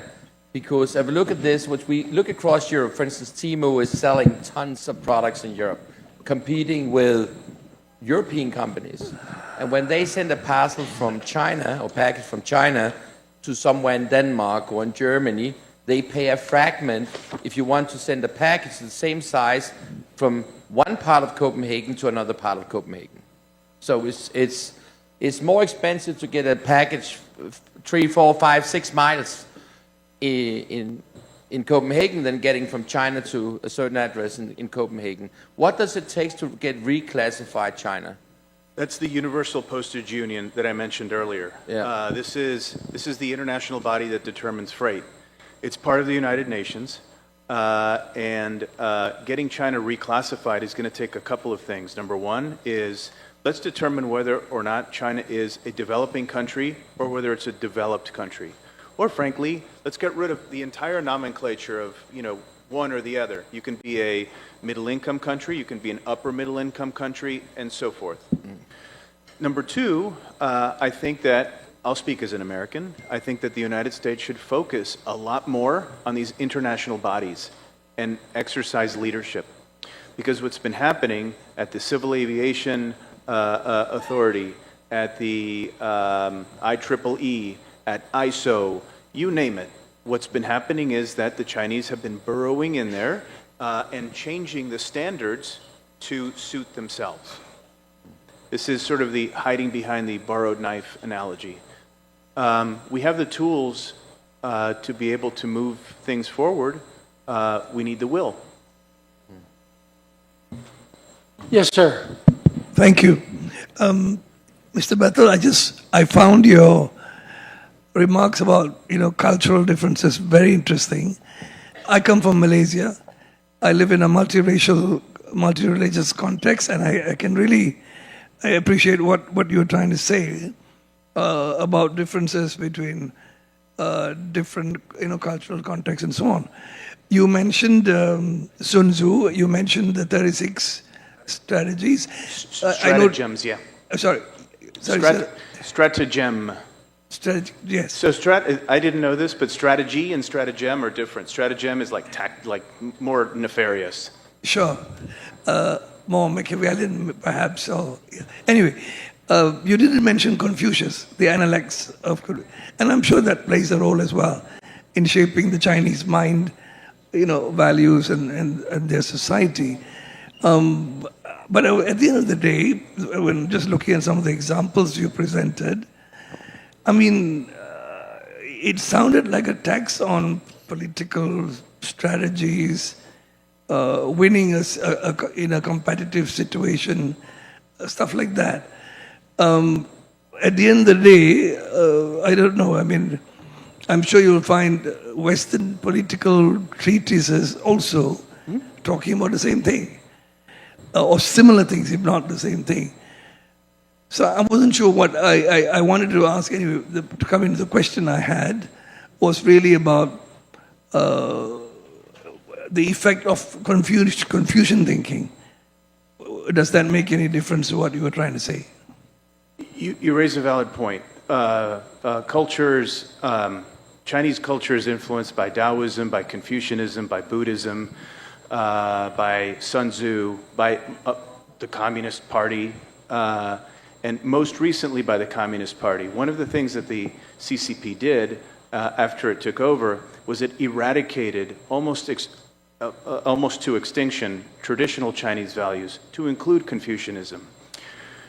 Confucianism and the other traditional Chinese values are alive and well in Taiwan. So if you want to go back to where the real China, authentic China without communism is, you can find it in Taiwan.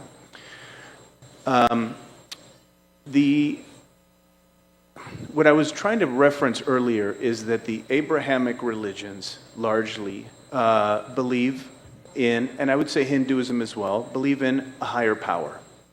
And that there will be judgment based on what you do on this earth.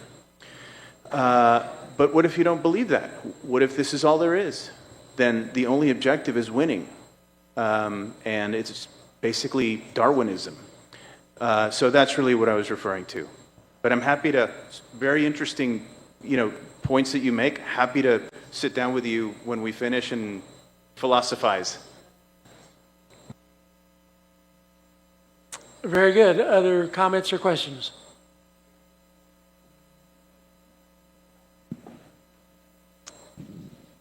Well, thank you very much. Great panel. Very interesting. Thank you very much to our resource speakers. May we invite Mr. Jules Gerald V. Arceo and Honorable Eric Bethel for a photo opportunity in front, and for the extension of tokens with Congressman Robert Pittenger, to be joined by the Honorable Maricar Zamora, Deputy Secretary General Romulo Emmanuel Miral Jr. Okay. Thank you very much.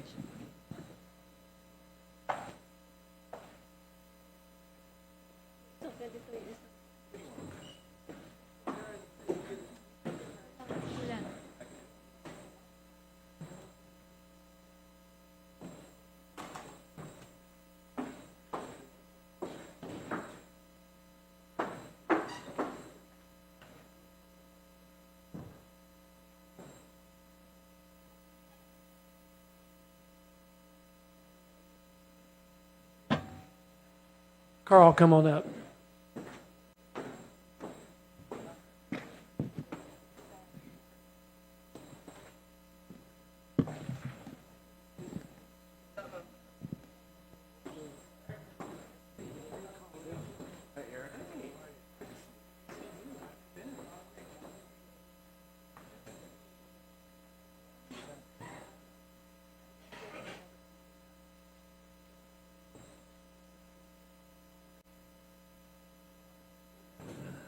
Now this will be interesting. Changing security, changing policy tools, meeting the challenge of Chinese authoritarian mercantilism.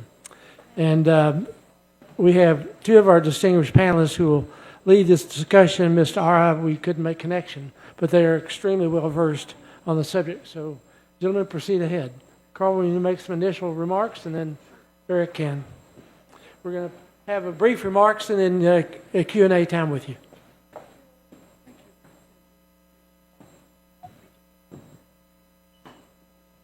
Thank you, Mr. Chairman. We have 15 minutes on a very interesting topic, so maybe I'll take 4 or 5 just to give you my perspective on mercantilism, which is a term that a lot of people hear about, and but many don't really think too much about what it really means. So let me start with kind of my interpretation. To me, to understand mercantilism, you have to kind of start with the opposite, which is classic free market, sort of Adam Smith market economics. In other words, the free flow of capital, trade, information, even people. Now, you don't really find this in the real world, so it's a spectrum. So on one side, you have this classic free trade, free markets, and on the other side, you have a very closed, very controlled, government-controlled society and economy, and you don't really find that very often. So most countries are along the spectrum. The Philippines is along there, the United States, every country. Now, mercantilism is really nothing more than a government sort of top-down strategy, economic strategy, aimed at increasing a country's wealth and power. And hopefully, in the calculus is what's best for the people of that country, but not always, not always. So, how do you execute a mercantilist strategy? Usually you pick strategic sectors you want to dominate, either for power reasons or to national security reasons. And so, for example, you pick a sector, for example, some of the key sectors that countries focus on are autos, electronics, commodities, textiles, shipbuilding, and all these are very important strategic sectors that if you can master them and dominate them, it gives you power, wealth, and the idea is to move up the food chain to more advanced levels and more advanced levels. Some of the tools countries use is, of course, to keep out competitors from other countries, government regulations, subsidies, protections of domestic companies. You want to import technology or steal technology. You want to attract foreign investment into your country so that your economy can get stronger. You restrict imports and subsidize exports to earn foreign exchange, gold, to give you more security, more economic security and flexibility. And in the classic sense, and mercantilism goes way back, maybe the heyday was the 15th to 18th century in Europe, the whole idea was to accumulate gold. And that was a source of power at that time. So briefly, let's just move to the more modern era, the post-World War II era. There's a lot of countries that practiced mercantilism. And a few examples I studied in Japan. So Japan was a mercantilist country, or at least what people call a neo-mercantilist country. Taiwan, South Korea, Singapore, all the so-called Asian tigers, they all focused on exports to earn foreign exchange, to develop their countries, protect certain markets, and dominate other markets. Now, this brings us to a country which is probably on everybody's mind, and that's China. Now, China basically followed the same strategy. But what made China different? The main reason that we're dealing with the issues we're dealing today is that, first of all, China's a lot bigger than those countries. I mean, it's 13, 14 times bigger than Japan. So Japan, in other words, the United States could endure and tolerate these practices for different reasons. We'll get to that in a second. But with China, because of the size, the scale, the speed, and their focus on these sectors and all their mercantilist practices, they basically got away with it. And I would say, why would a country such as America or the world in general put up with a country practicing mercantilist strategies year after year after year? I think there's three. Number one, complacency. Not thinking that it will last. Second would be lack of power to push back. Lack of power to push back. And then the third reason is, in the United States case, I'm convinced that sometimes they want the country to get stronger. For example, all those countries I mentioned, Japan, Taiwan, South Korea, Singapore, they were allies of America in the Cold War. And so we actually put up with it because we wanted them to be stronger. As they got stronger, the alliance got stronger. And then the last point I'll make about the U.S., and I'm curious to see what Eric will say about this, is something I mentioned yesterday. So as China got stronger and stronger over the last 3 or 4 decades, American and other foreign companies basically moved their manufacturing there, put up with restrictions and technology theft and all that, because each individual company and the executives of that company gained. They gained because they lowered their costs, raised their profits, their stock price went up, and they personally gained. So in other words, when Johnson Controls moved their manufacturing capacity to China, they weren't thinking about what's best for America. They were thinking, what's best for my company, what's best for me, and what's best for my share price. So I'll stop there and turn it over to Eric. Thank you.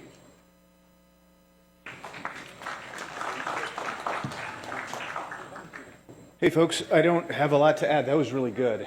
Look, at the end of the day, though, mercantilism often has a bad name, but there are real reasons for doing it. What is the point of mercantilism? What do you want? You want to have national strength. How do you get national strength? Well, you have a trade surplus. You sell more out there than you buy, and you get a trade surplus. Your currency strengthens. It's basically you want to create wealth accumulation. So whether it's the Spaniards in the 1617 and part of the 1800s, or whether it's the UK after that, or whether it was the French under Colbert, this has been happening around the world for a very long time. To piggyback on what Carl mentioned, we face a big problem in the United States. And the problem is that we have, as he mentioned, outsourced our manufacturing. And so when we talk about critical minerals or copper or whatever, something Carl knows quite a lot about, what happens? Well, you can't just have a mine in the absolute sense. You have to have entire industries around it. And perhaps part of the reason why the United States doesn't care as much about copper and nickel around the world is that we don't have the manufacturing. And we don't have the manufacturing because in America, our companies live on quarterly earnings reports and our CEOs make money on very short-term sighted goals. Our members of Congress, as Congressman Pittenger can attest, are operating on 2-year election cycles. And so we lack the long-term strategy that we need to make good decisions. And, well, here we are. What's happened in China over the last 20 or 30 years has been remarkable. With a limitless pool of inexpensive labor and very low taxes, they enticed American companies to come. But little by little, in the time I lived there, the noose got tighter around these American companies, to the point where now they're captive. And I'll give you an example of what captive means. Germany's largest car plants outside of Europe are in China. Part one. Part two, Germany is about to open the floodgates for Chinese electric vehicles in an ultimate act of self-sabotage, as far as I'm concerned. Why on earth would Germany allow the Chinese electric vehicles to come in? Let me give you a little bit of context here. China has a car company, it's called Xiaomi. Xiaomi makes a car that looks like a Porsche Panamera. It is a really nice car. It goes very fast. It drives well, and it's like, I don't know, $19,000. When those cars come to Europe, it is going to destroy what's left of European manufacturing. And you ask yourself, why would Germany do that? It doesn't make any sense. Well, the reason is because Volkswagen has its largest car, the car plant, it's ironically, is in Xinjiang province, where, you've got a lot of very bad treatment of the local Muslim population, let's just say. Mercedes has its largest car plant. So China has told Volkswagen, hey guys, you're either lobbying the German government or who knows, we may close your plant. And so this is not just mercantilist policies, but it's also leverage being used to its highest effect. I'll stop there, and I think we'll leave it open for questions. Is that all right? Comments and questions, please.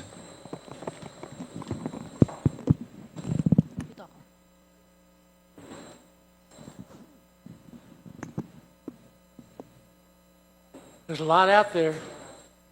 Yes, sir, Lou.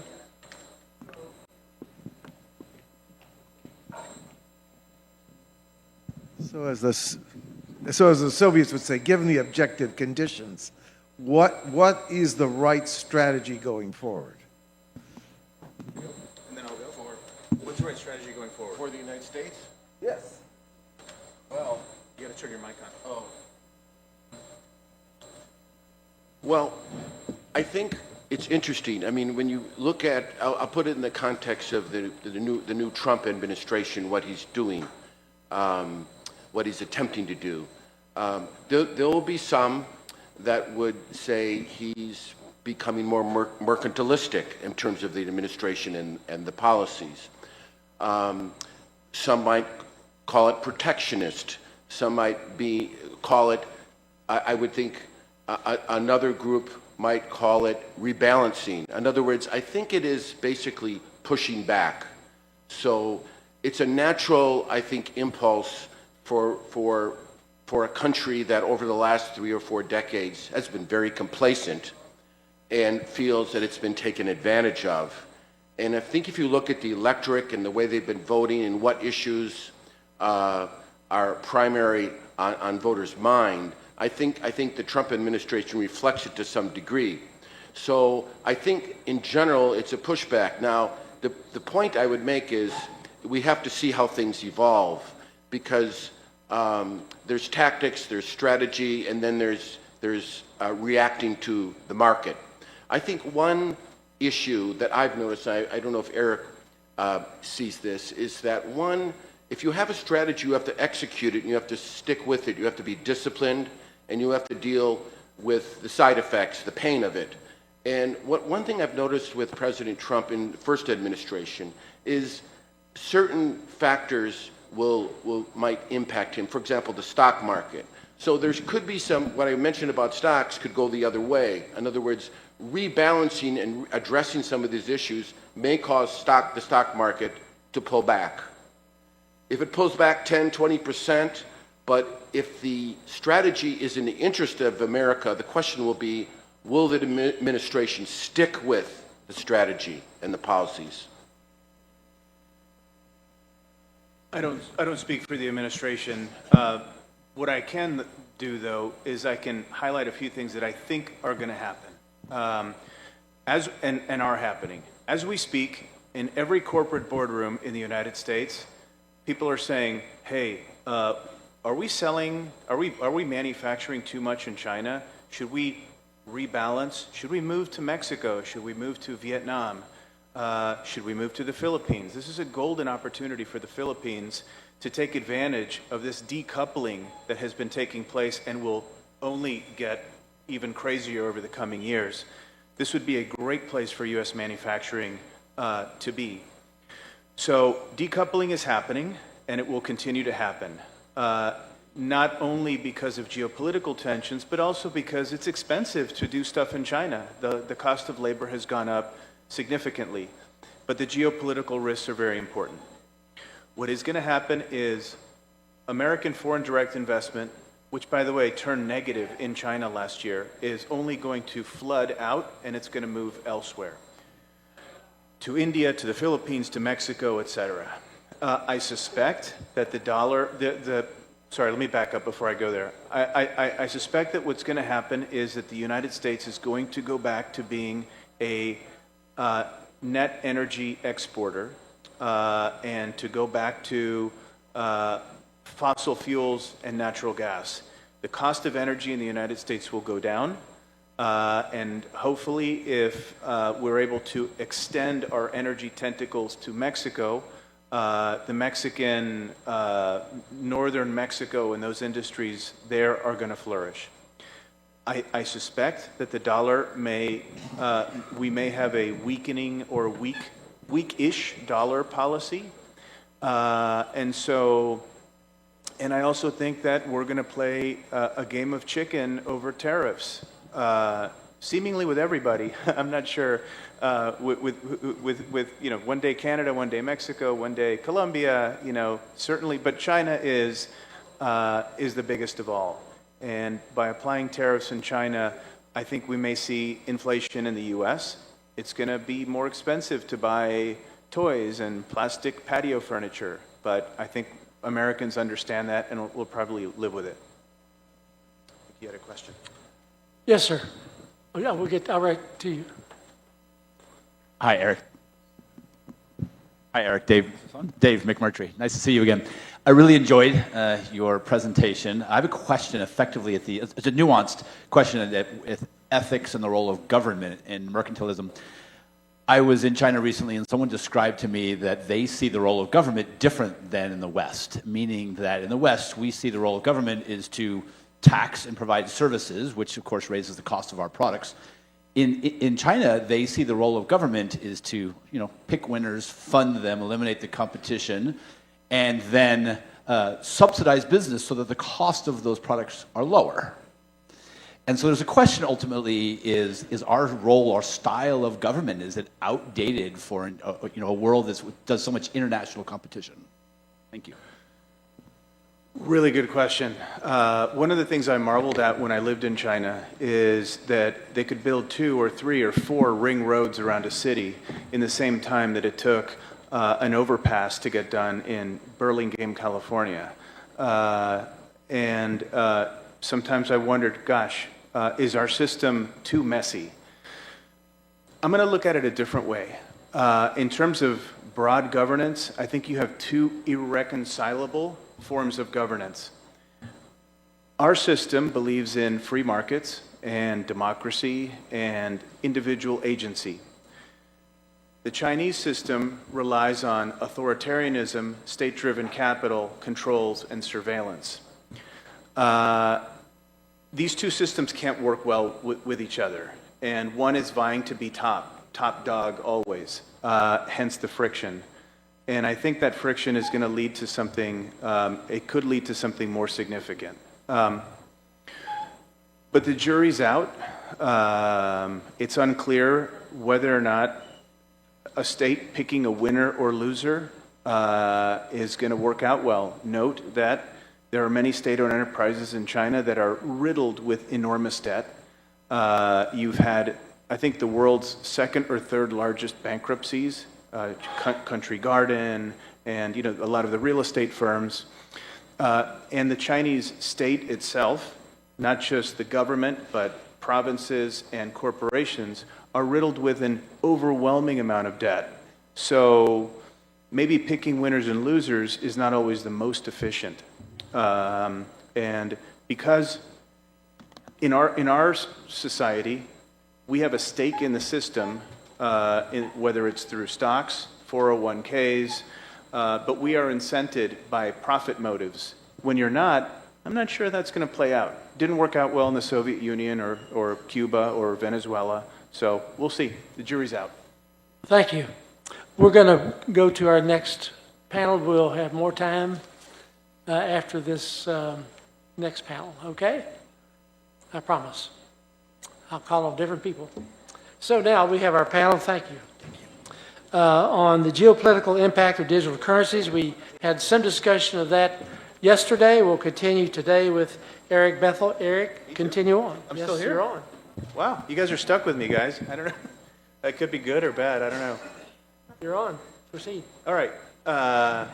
So where to begin? I'll try and make it short so you guys can ask questions. I'm on the board of the U.S. Chamber of Digital Commerce, and I spent a lot of time. Should I go up on the podium or? Yeah, sure. All right. Okay. So I'm on the board of the U.S. Chamber of Digital Commerce. That's another sort of hat I wear. But one of the things I was trying to do at the World Bank is to leverage technology to make the World Bank more efficient. So let's assume the World Bank is building a hospital in pick apart Peru. The World Bank sends money to the Peruvian government, head government, the central bank, or the finance ministry, who in turn sends it to the infrastructure ministry, who in turn sends it to a highway contractor. And you don't always have the necessary transparency or governance that you would expect. In the World Bank, they call that leakage. I call it, I don't know, other things, corruption, whatever. And so I thought, what can we do to make this system, this transfer of nodes of money more efficient? I spent a lot of time working with the very talented people at the World Bank Innovation Lab and with the blockchain ecosystem to try and experiment with putting World Bank loans on a blockchain, which can then be very transparent. You can transparently see what's happening, and the people get what they should be getting instead of whatever 40 cents on the dollar. So that was my initial foray into digital currencies. But perhaps I should take a step back and explain that there are different kinds of digital currencies. The first, and perhaps the most famous, is Bitcoin. Bitcoin started out as a way of paying people digitally in what's known as a trustless society. If you don't have trust, how do you know that you are you and I am me? And they created a very complicated and super hyper intelligent way of transferring money. And that money ultimately became what it is today, which is a store of wealth. Think of it like, I think of Bitcoin in simplest terms like gold, except you can carry it around with you. It's a store of wealth that you can carry with you. You're not going to carry, ingots of gold around. And something that holds its value in inflationary environments. So that's Bitcoin. The second thing I'll explain is a stable coin. There's a famous one called Tether. There's another one called USDC. But a stable coin is a digital version of the dollar. And so how does it work? When Tether issues a new unit of digital dollars, it should have $1 in reserves in a bank that's audited. There was a period of time where Tether may or may not have had those audits, but that's the idea. And it's facilitating a new ecosystem of cross-border payments through this digital vehicle. The third type of, let's call it digital currency, are use tokens, things that you can put a smart contract on, which I don't have the time to explain, things like Ethereum. And then the final, which I tend to discount, are the so-called meme coins, and there are all sorts of frauds and Ponzi schemes out there. For our purposes, why should we care? Well, for the moment, the US dollar remains the central bank currency of choice. It represents something like 60% of the reserves of central banks, hence its status as a reserve currency. And something like 80 to 85% of commodities are traded in dollars, and 80% or so of cross-border currency settlements are done in dollars. So if you want to take, Colombian peso and buy Japanese yen with it, you basically have to use the dollar as the intermediary. And so what becomes very concerning to a lot of folks in Washington is, hey, will the dollar remain the world's reserve currency? And why is this important for the United States? First of all, a lot of the problem is ours. We run irresponsible and reckless deficits. We spend a lot more money than we make. That's foolish, and we can't keep doing that. And when we do that, how do we finance all of this? Well, we finance it by issuing treasuries around the world, treasury bills and bonds. But when people don't buy them, then our central bank buys them, the Fed. And then the Fed's balance sheet grows and grows and grows. And by the way, how does the Fed buy bonds? Well, it prints money. And so all of this is very problematic. And if it weren't for the fact that the world at large uses dollars for central bank reserves and for commodity settlements and so forth, that demand for dollars would disappear, and the United States would have hyperinflation, the likes of Argentina or Zimbabwe. So this is why I think a lot of people should care, and why this digital currency issue is really an issue. I'll end with this. Of course, it all goes back to China. The BRIC countries are working together to create a means of trading with each other using something other than the dollar. I don't think that they will use their own BRICS currency, but they are definitely working on cross-border settlement and clearance outside of the SWIFT system and outside of the dollar. A lot of this has been facilitated by the Bank for International Settlements. A lot of it is with the People's Bank of China. I can go into that a little bit more, but these are things that I think are going to be game-changing in the world of economics, finance, and central banks. And so they all play a role. So I'll stop there. Eric, I'd just like to ask one question. You've been an advisor to many countries through their central banks in establishing their central bank digital currencies. Help us understand the benefits, just to the average person, of establishing those central bank digital currencies. Sure. I forgot to mention central bank digital currencies. Imagine a Mexican peso, but not a bill, but a QR code on your phone. But it's issued by the central bank. It is official tender. It just looks different. That is the definition of a central bank digital currency. Issued by a government. It's good and bad. I'll tell you the good first, but the bad, I think, far outweighs the good.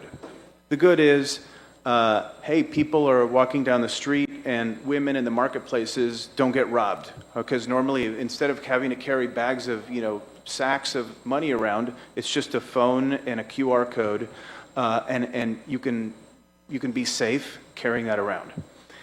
I think that for example, in Africa, you have Safaricom created a system called M-Pesa, where you can transfer money to and from using the cell phone networks. But if you're not on the Safaricom network, you're on another network. It's not.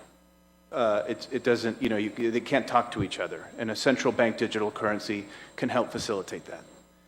There are a lot of good things out of a central bank digital currency. But the bad is so bad that it far outweighs all of the good. And what do I mean by this?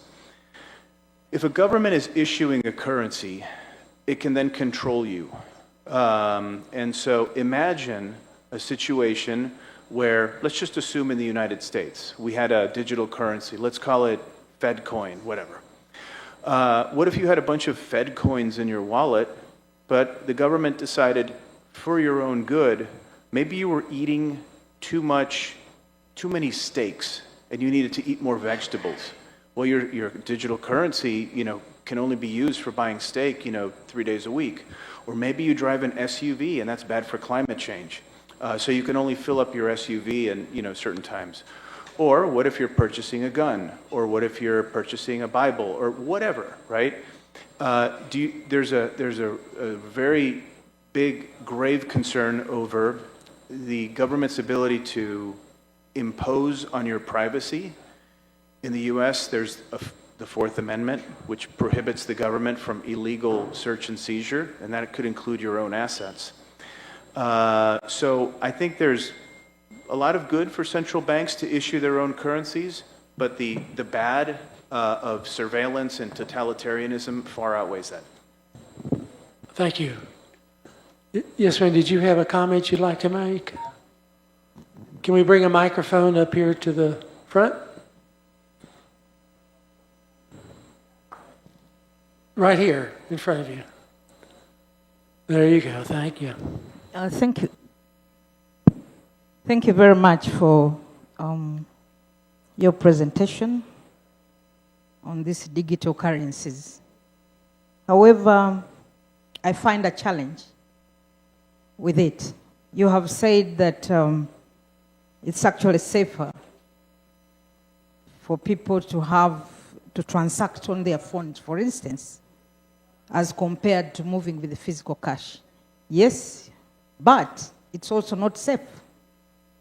I have seen people who have lost their money just through the phone. You're aware of, what goes on in this cyber world. A group of young people recently were arrested in my country, just sitting, and within a minute, the money is off your account, and you don't know how it has gone. So it's actually not safe either.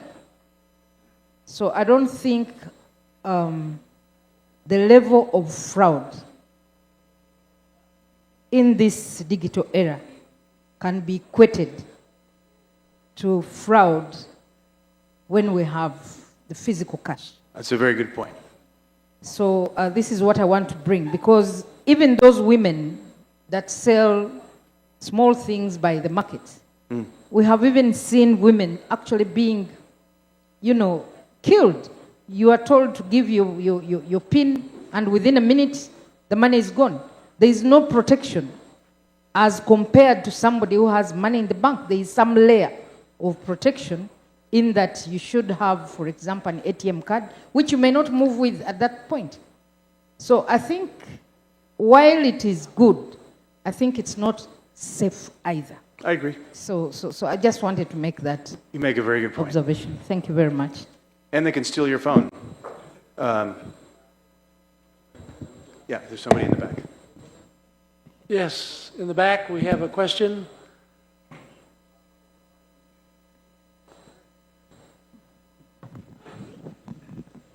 You can just shout. We can hear you.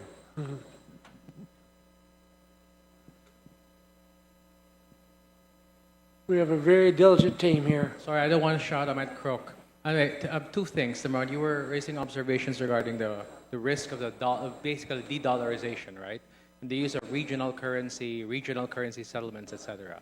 I'll play the devil's advocate. There's an argument to be.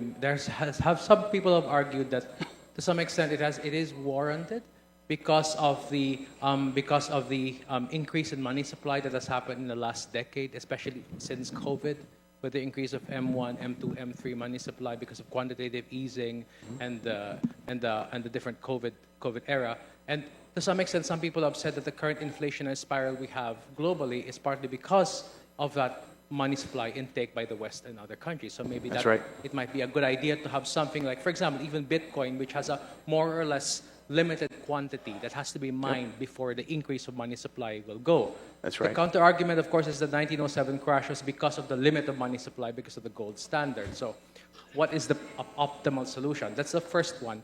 The second one is, wouldn't it be a good thing if the United States is no longer, the dollar is no longer the reserve currency, because then the US will not be subject to the Triffin dilemma.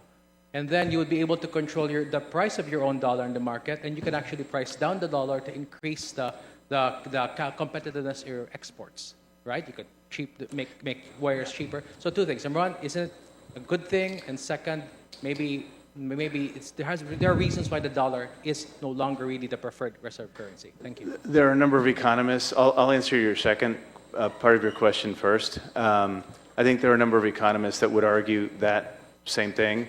It's being the global currency of trade and reserves is limiting for the United States, and having a multi-polar, multi-currency world might be better. I'm not going to answer that. I don't think that if you were to ask the U.S. Treasury if multiple currencies would be a good thing, I doubt that they would be very happy about that. To answer your first question, how do you strike the right balance between the M0, M1, M2 that we saw over COVID and 1907? There is a happy medium. But I think what we all need to understand is that the United States should not be adding $1 trillion to its debt every 100 days. That is 100% not sustainable. And so I think we should begin with that, reining in our spending and being more judicious with the money that we have. So if the money supplies are if you look historically, there is an equilibrium that's neither crazy during COVID or constrained in the early 1900s. Excellent. Thank you so much. Eric, remarkable as always. He's a real brain trust on all these issues. Thank you, my friend. You bet. Now, I can't believe it. We're headed toward our last panel of this forum. We look forward to our discussion, from crisis to growth, security challenges, to affordable and reliable energy. We have Mr. Kiran Dayafana, Honorable Lou Pugarasi, Honorable Mark Kajuanga, and Felix Fuentabella. Do you want to do a picture? We already did the picture.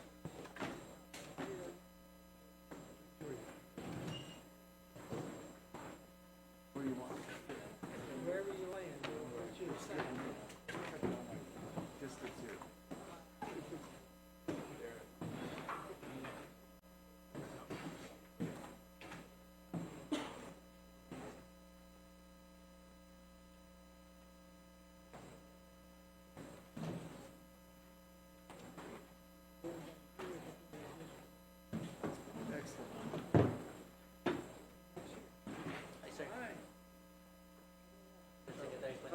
Nice to see you. Yeah, great. I love the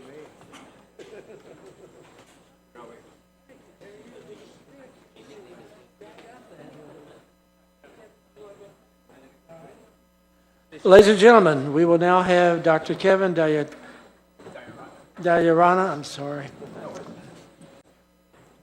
A very, very bright guy with the Heritage Foundation. Go, Kevin. Thanks. I believe I have some PowerPoint slides.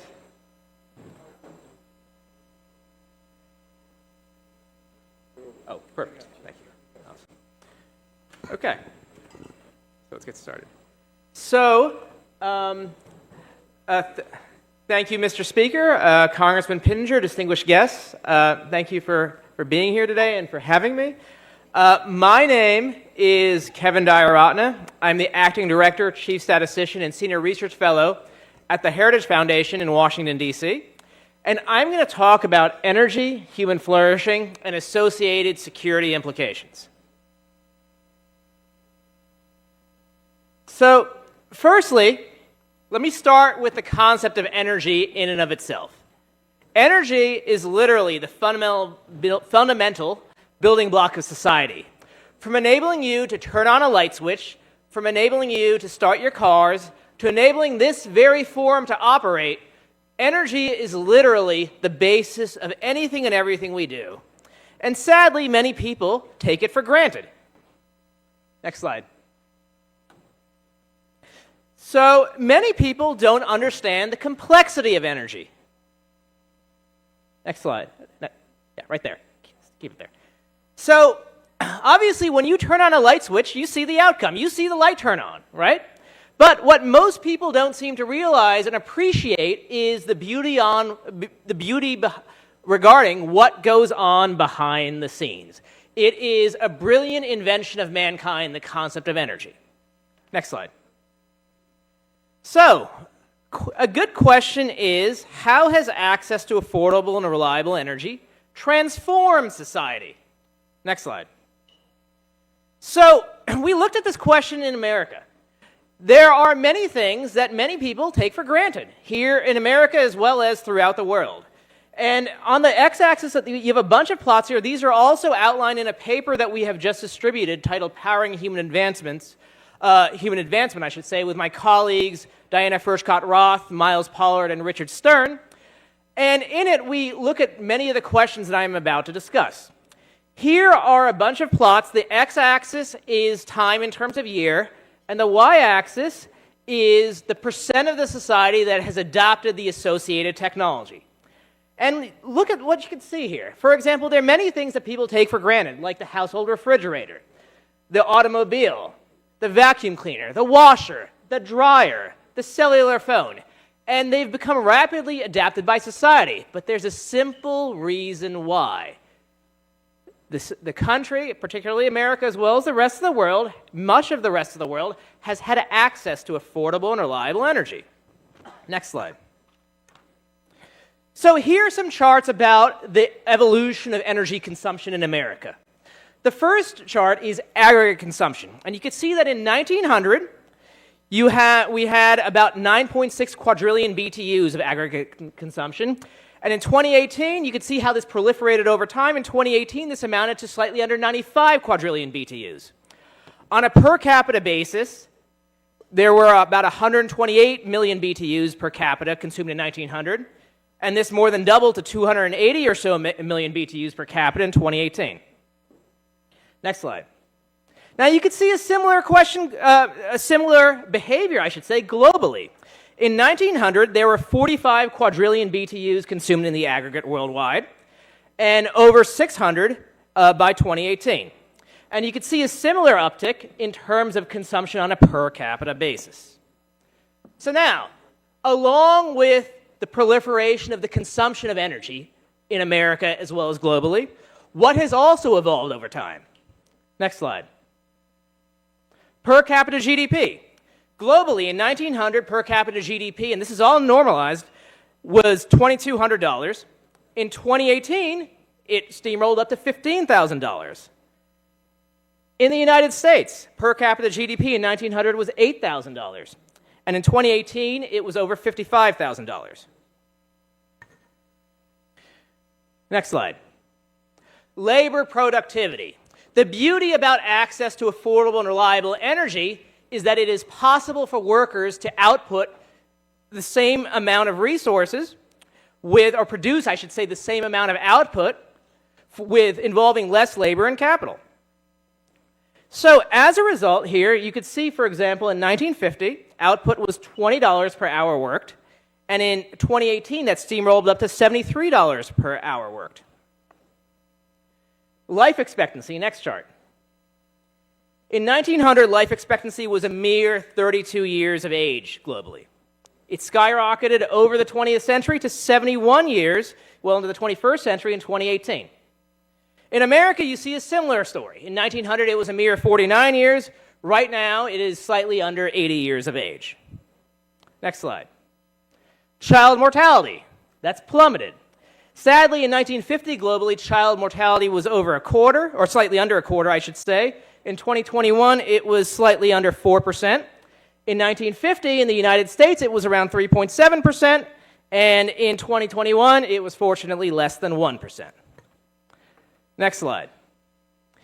You could see the uptick in agricultural productivity. And again, there, due to access to affordable and reliable energy, you could actually do more on the farm. Instead of workers actually having to do much of the raw work, now modernized countries can leverage machines and beautiful techniques in engineering, physics, statistics, machine learning to be able to take more out of farms. The first chart is corn yield, and the second chart is wheat yield. And you could see the uptick globally as well as in the United States. So now, these charts were interesting. These time series plots that I had presented are interesting, but we don't really get to see. No, next slide, please. We don't really get to see how we have the heterogeneity that exists throughout the world. So that's what the next few charts involve. So next slide, please. Here we have the juxtaposition of per capita GDP versus per capita energy consumption. Per capita energy consumption is on the x-axis, per capita GDP is on the y-axis. Each dot is a country. And you can see to the left of this best fit line, you have developing nations. Particularly Lesotho, Djibouti, and Zimbabwe, for example, consume less than 3,500 kilowatt hours on a per capita basis and have less than $3,300 in terms of per capita GDP. Toward the right end of the best fit line, you could see countries like Norway, Iceland, and the United States consuming in excess of 80 kilowatt hours per capita and having over $43,000 in per capita GDP. The Philippines is around $5,000 on the 5,000 kilowatt hours on a per capita basis on the x-axis right there. So the per capita GDP is around $8,000. Next slide. Per capita energy and household consumption. Again, those developing nations, again, consume less than 3,500 kilowatt hours on a per capita basis and have less than $2,500 or so in terms of per capita household consumption. The developed world, such as Norway, the United States, and Iceland, for example, and there are three dots here toward the right end of the best fit line, have consumed, like I said, in excess of 80 kilowatt hours on a per capita basis and over $24,000 in terms of per capita household consumption. Again, the Philippines is toward the left of center of the best fit line. And there, here it consumes about 5,000 kilowatt hours on a per capita basis and has about $6,000 in terms of per capita household consumption. Next slide. This is interesting. This is the global per capita energy consumption and population living on less than $30 a day. The percentage of such population is on the y-axis, and again, the x-axis is per capita energy consumption. And you can see this dramatic drop-off once you hit 10,000 kilowatt hours on a per capita basis. Next slide. I was alluding to agricultural productivity earlier. Here you could see the tremendous heterogeneity worldwide. On the left end of the curve, you could see developing nations that don't produce nearly as much corn and wheat as the developed world does. Next slide. So this is the link between per capita energy consumption and public health. So here you could see four key metrics. The first chart on the upper left-hand corner is the number of doctors per 1,000 people. The second chart on the top is life expectancy in years. And the bottom two best fit lines involve the child mortality rate and the maternal mortality rate. And you could see that obviously, the number of doctors available and life expectancy increases as a result of having access to energy, and the child mortality rate and the maternal mortality rate plummet. So in terms of the Philippines, again, the per capita energy consumption is 5,000 kilowatt hours per capita. Life expectancy here, I checked, is around 70 years of age. The child mortality rate is around 2.7%, and the maternal mortality rate is 121 per 100,000 live births.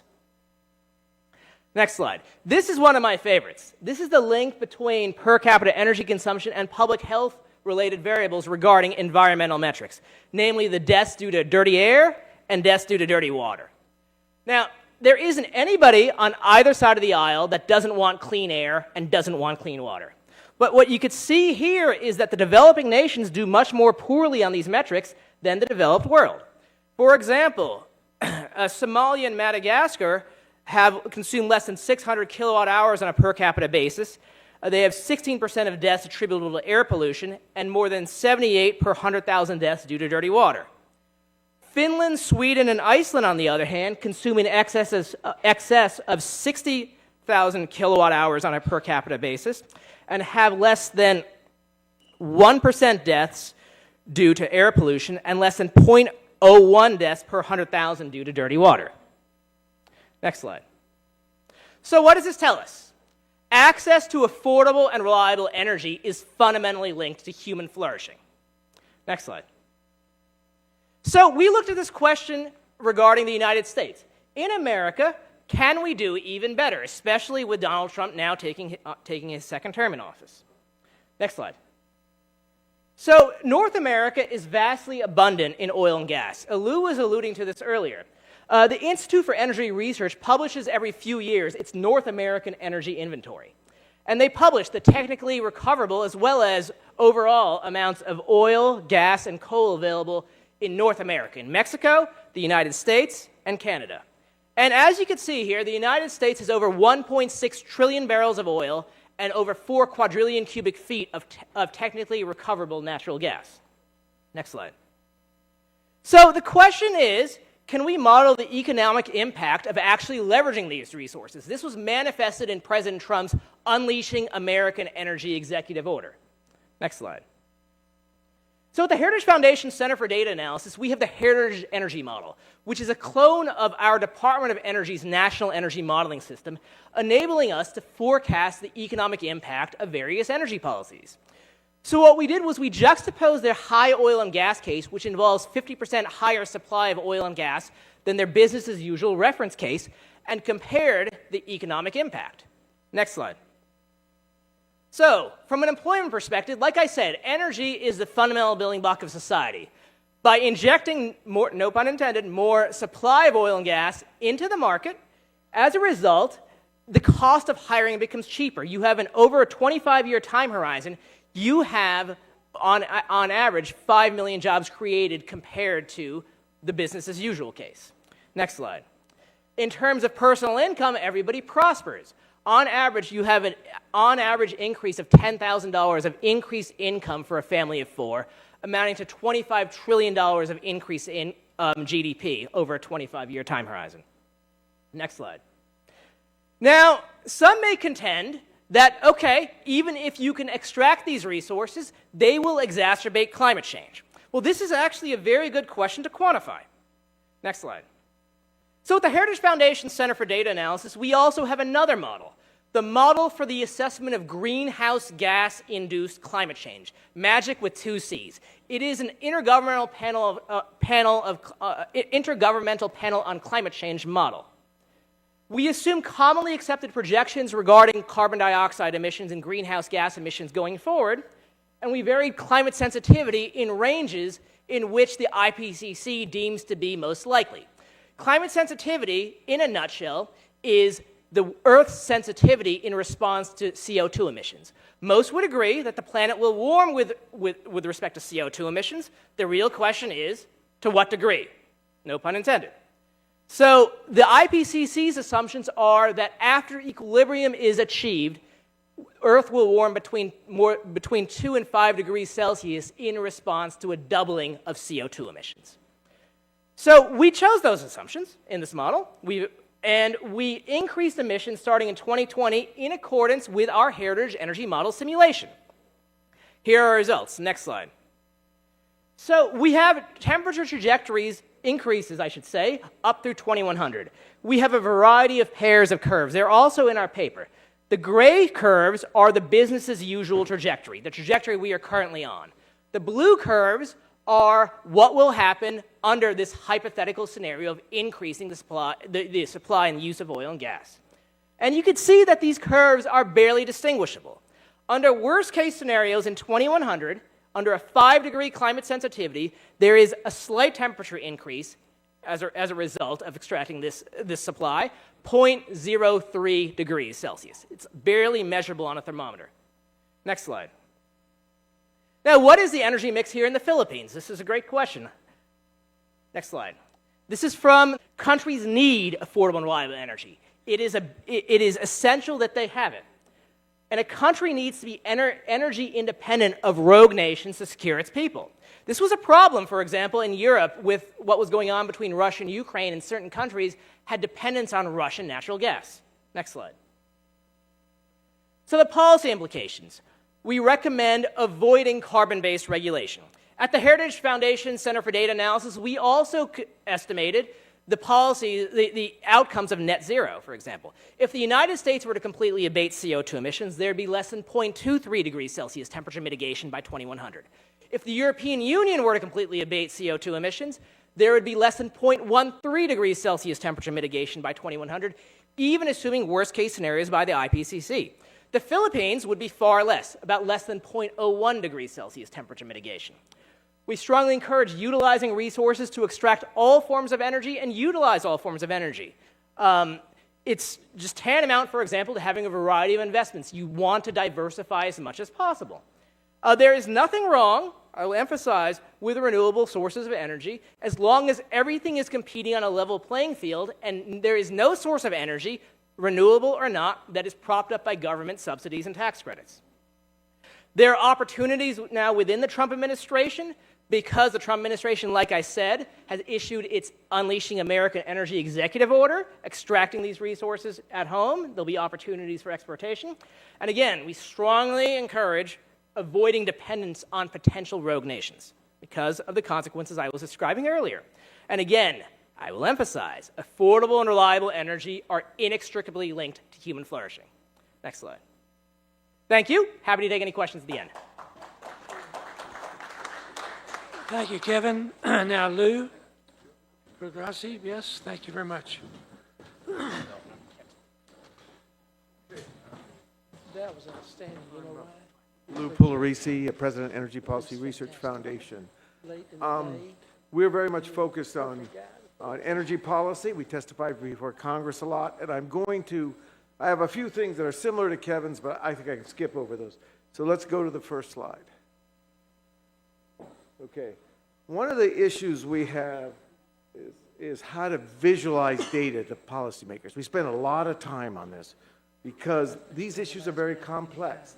So we have to find a way for them to understand what's happening with pictures. I mean, they're complicated graphs, but as such, they're pictures. So we're going to start out with a small animation. Next slide. This is going to show you how power resources are distributed around the world by fuel type. So we need to, there we go, okay. You can see here the blue is hydro, the red is coal, we have the solar resources. So you see the U.S.? Get in the mic.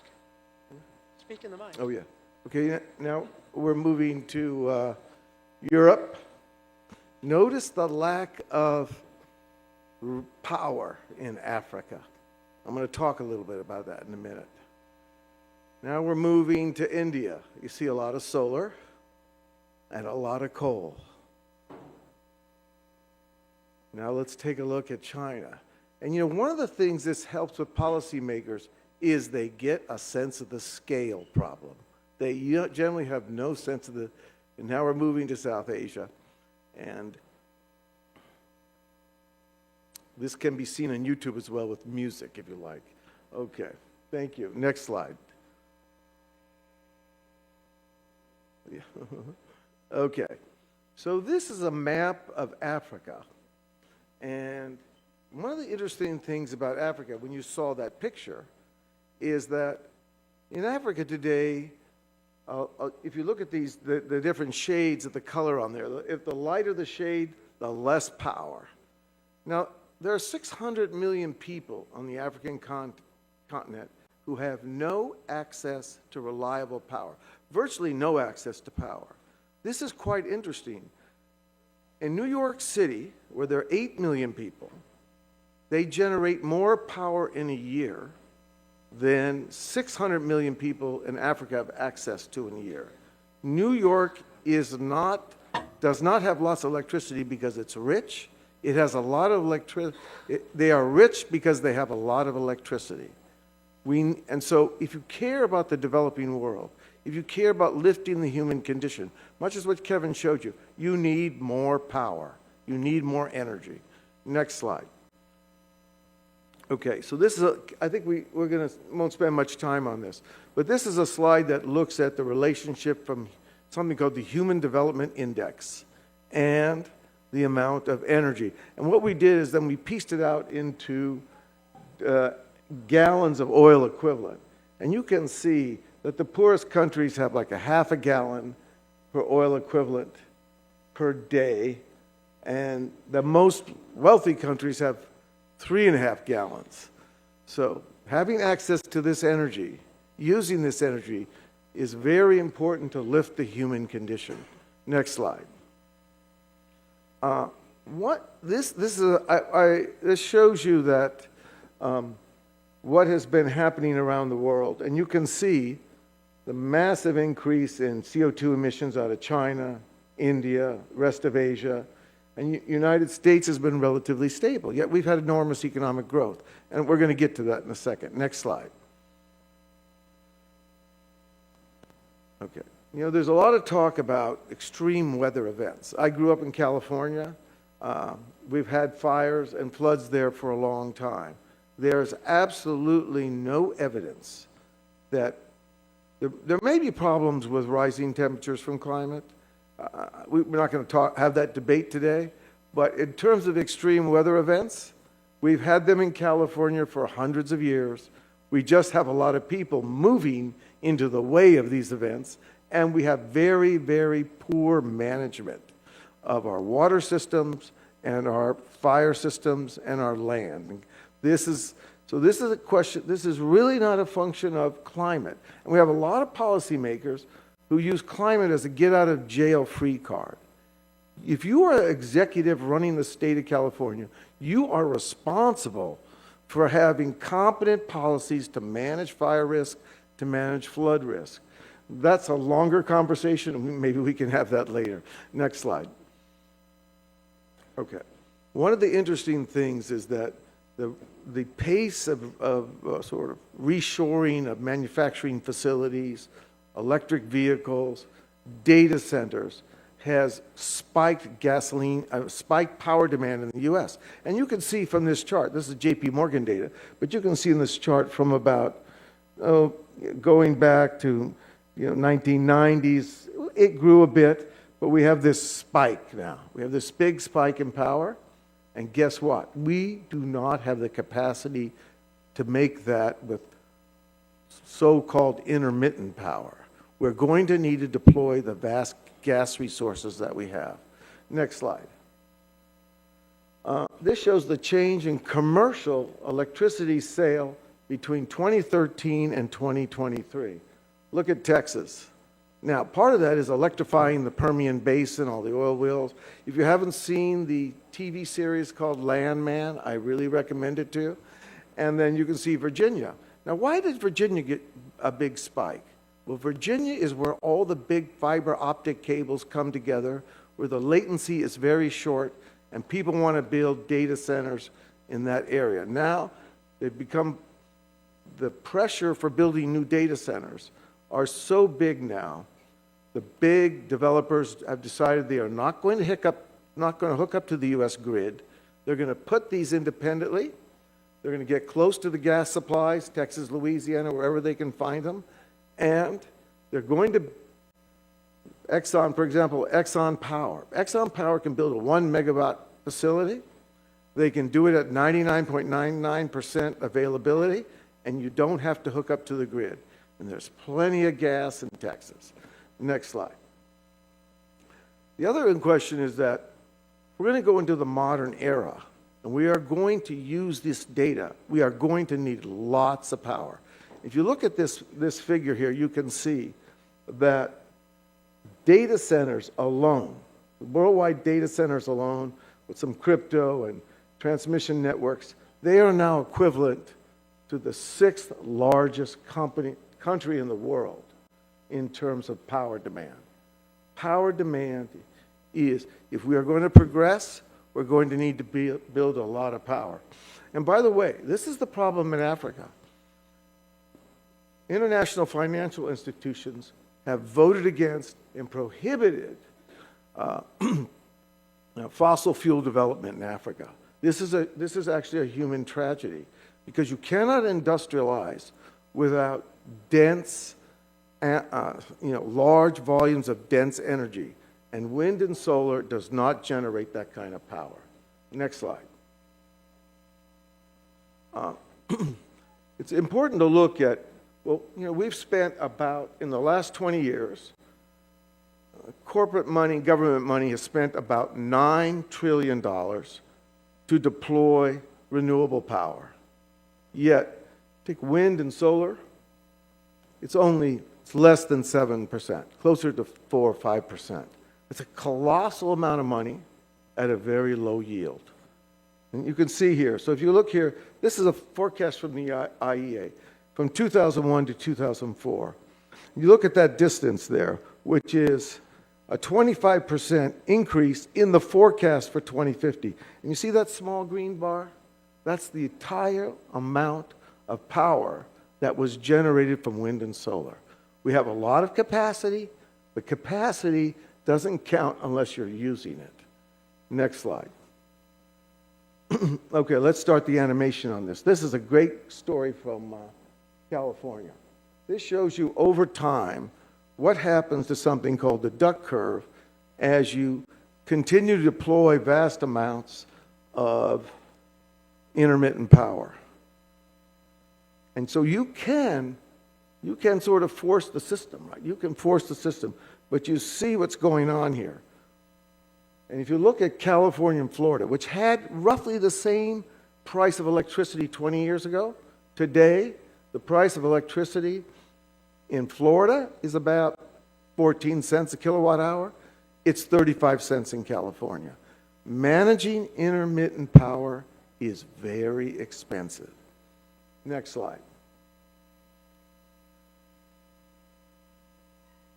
Okay.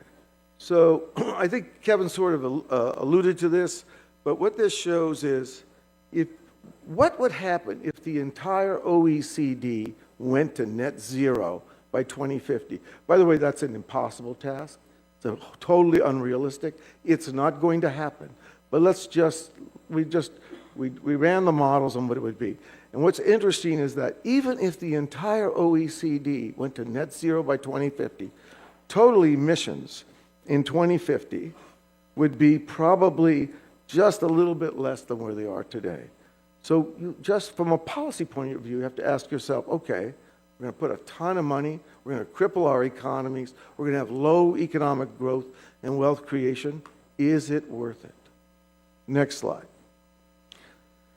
So this is very interesting. So the U.S. gets criticized for a lot of things it does in climate, that it doesn't do enough, but back up one slide.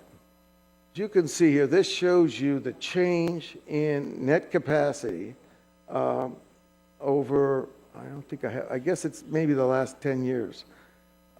And you can see that the U.S. actually reduced had a net increase in total coal power plant additions of 95, but look at Asia.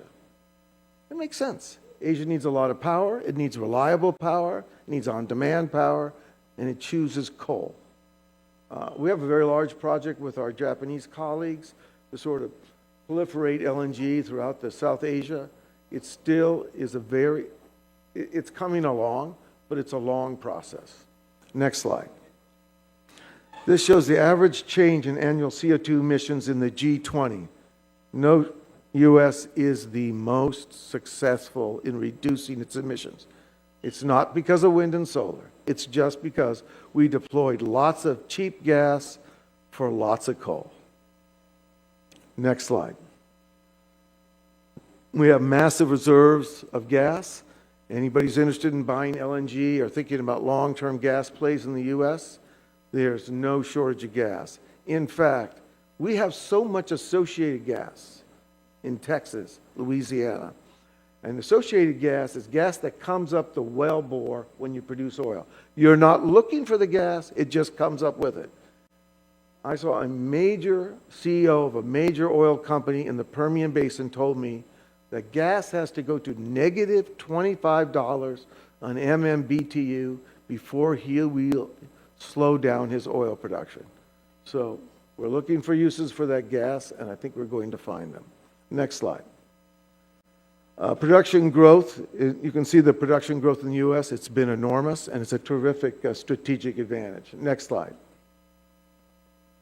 So you can see this shows you the kind of merit curve, if you like, or the schedule for LNG. The Biden administration, I think very foolishly, put this pause on, not because the pause had a substantive effect in actual deployment. It created a shift in expectations that shifted the opportunities for the Qataris versus the U.S. Next slide. This shows the progress in U.S. LNG export terminals. We'll go through these quick. Next slide. And I'll make all these available to everyone. You can see, one of the things is, actually this is a matter of government policy. When they put the pause on LNG exports in the Biden administration, someone told them that it might help them get some votes from young people. So I went out on the street with one of my kids and said, let's ask some Gen Zers what LNG is. None of them knew what it even was. It was like a foolish political thing in mind. But the interesting thing is, when you think about government policy, you want policies which are robust against uncertainty. We do not know exactly what the future looks like. And the notion that some bureaucrats can set the schedule for the next 30 years is absolutely bizarre in my mind. We have a marketplace. Capital markets can allocate this capital in an appropriate way. Next slide. So I think this is our last slide, but you can see global coal consumption versus U.S. net gas exports. And the reason I show this one is that we had a bunch of people in the U.S. that said, you know, we're exporting too much gas. It's not going to be good for the climate. And I said, well, chances are when this gas goes out, it's going to be substituting for coal, even either new coal or old coal. And if you take a look at this chart, you can see that it's a very foolish idea. If the U.S. can produce more gas and distribute it around the world and provide opportunities for wealth creation and more energy availability, we should do it, and we should do it as much as we can. So I'm going to stop there. Thank you. Thank you, Lou. Thank you. We now have Honorable Mark Tawagango, who's chairperson of the Committee on Nuclear Energy.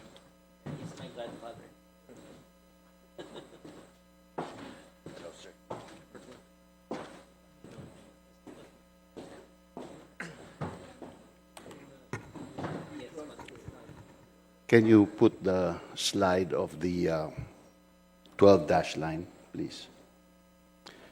A couple of decades ago, the USA, and hence the West, opened its doors, its market, its financing power to China. And for a long time, China was a good world citizen, engaging in business, in trade, and its neighbors were happy until it started feeling the power of that economic activity, and then it became expansionist. And one only has to look at that map to see that it is untenable. It wants territory that is not rightfully its own. And so we have problems in the region. When the USA did that and the Western world did that, the Philippines, a traditional ally of the United States, felt left out, felt that it was left behind. So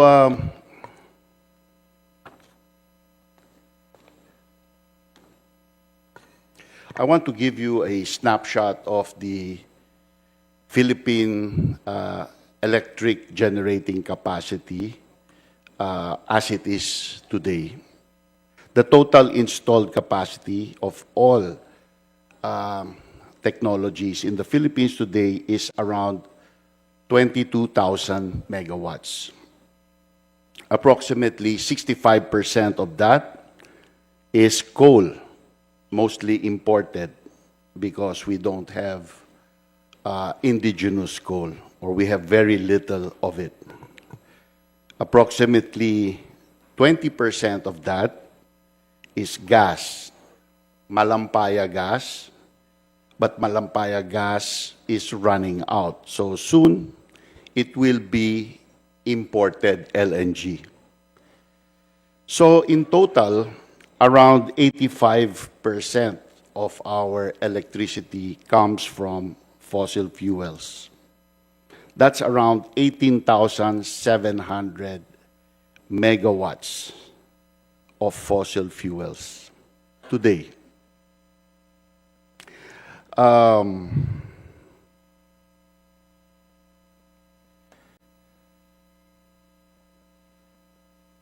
want to note that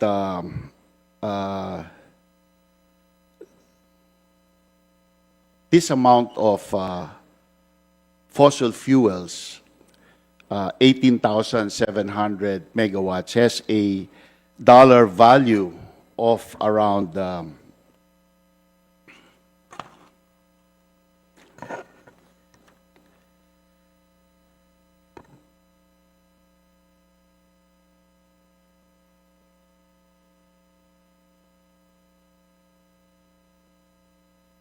$11 billion US dollars a year that we are forced to import. And the Philippines earns its dollars by exporting its people. A very socially costly exercise. If the Philippines were to convert that usage of fossil fuels to nuclear, it could avoid that 11 billion US dollars worth of import. So I'd like to talk about the energy density of uranium, or the fuel for nuclear power plants. So we can see here that uranium has an energy density of millions of times higher than the most potent fossil fuel sources.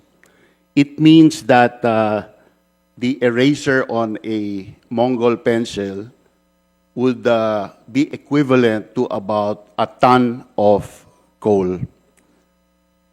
That means that from every 1,000 megawatts of power plant that we build of nuclear, we can avoid 50 Panamax-sized ships every year of importation.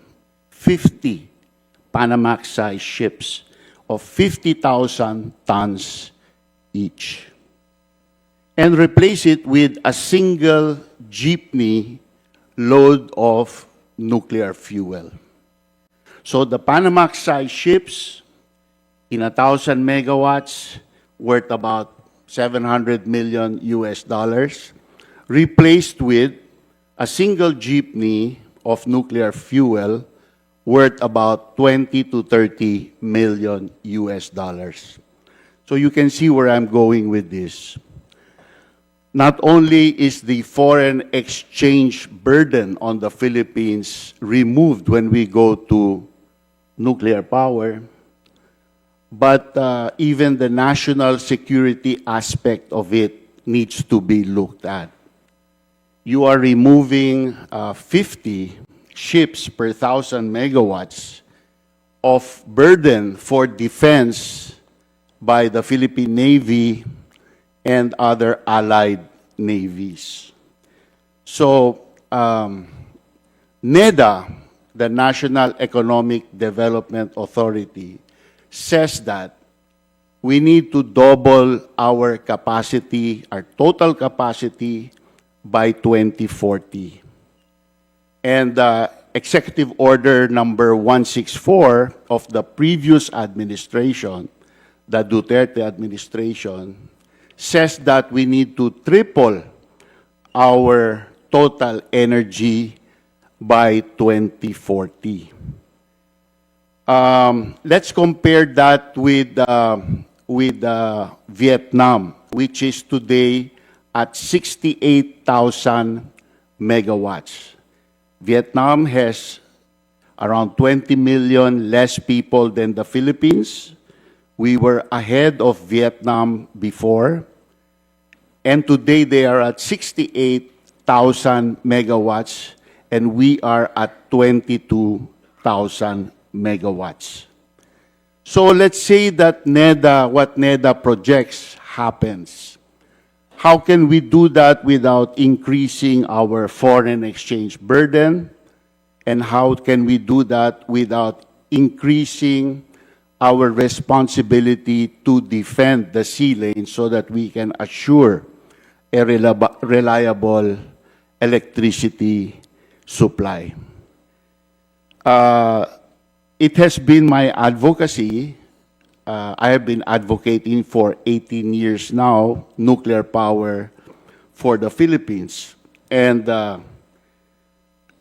as a layman and back of the envelope, I get the existing fossil fuel capacity, which is about 80%, and that's about 16,000 megawatts. I say that if we can have online 16,000 megawatts of nuclear by 2045, then we don't need to increase our import of fossil fuels at all. It stays the same. We don't touch a single megawatt of existing fossil fuel capacity in doing this. Therefore, I feel that this aspiration for 16,000 megawatts of nuclear online by 2045 is eminently reasonable and conservative. The Philippines owns nuclear assets. It has a 100% complete nuclear power plant in Morong, Bataan of 620 megawatts. That plant site was designed to handle 4 nuclear power plants. A nuclear village exists nearby. A highway exists nearby. Power line to Metro Manila exists. And the CBK pump storage facility was built to enhance the nuclear operation at Morong, Bataan. In my opinion, these assets can be valued for about a couple of billion US dollars. I've been talking to the Koreans, and they have told me that they are willing to finance up to 85% of total project cost. Not only the equipment coming from Korea, but including the local civil works to enable the project to proceed. If that's the case, and if our nuclear assets are worth $2 billion, it means that we can borrow up to around $15 billion to fully build out the nuclear site in Bataan. I am making it known to the American interests that are here that the Philippines would not want to be a scab ally. The Philippines wants to do its share in the alliance with the Americans and the rest of the allies in the region. And we are offering this opportunity as a business opportunity to American nuclear vendors, financiers, and enablers. I think this is a good opportunity for both parties to benefit from the situation and at the same time enhance national and regional security. What else did I want to say? I wanted to say so many things. Yes, there is another opportunity, and that is this. I was listening to President Trump, so he declared on his first few days of office a national energy emergency. And I couldn't imagine why America would declare a national energy emergency. If America is having a national energy emergency, what is the Philippines having? Every summer, we have continuous red and yellow alerts, outages in the provinces to preserve Metro Manila from having brownouts. Vietnam is at 68,000. We are at 22,000. That's 3 times more than us. And this is only recent. And this is enabled because Vietnam has indigenous coal. We do not have. In fact, when Russia attacked Ukraine, the price of coal jumped up so high that the Indonesians announced a freeze on coal exports to the Philippines. We had to go fly to Indonesia to beg their leadership to sell us coal. I don't think that is being energy independent or economically independent. I think that nuclear can give us that energy and economic independence. And so,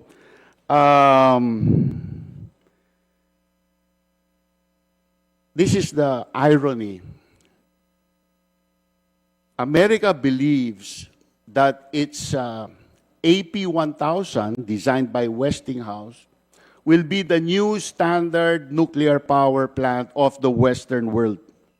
They're selling this in Europe.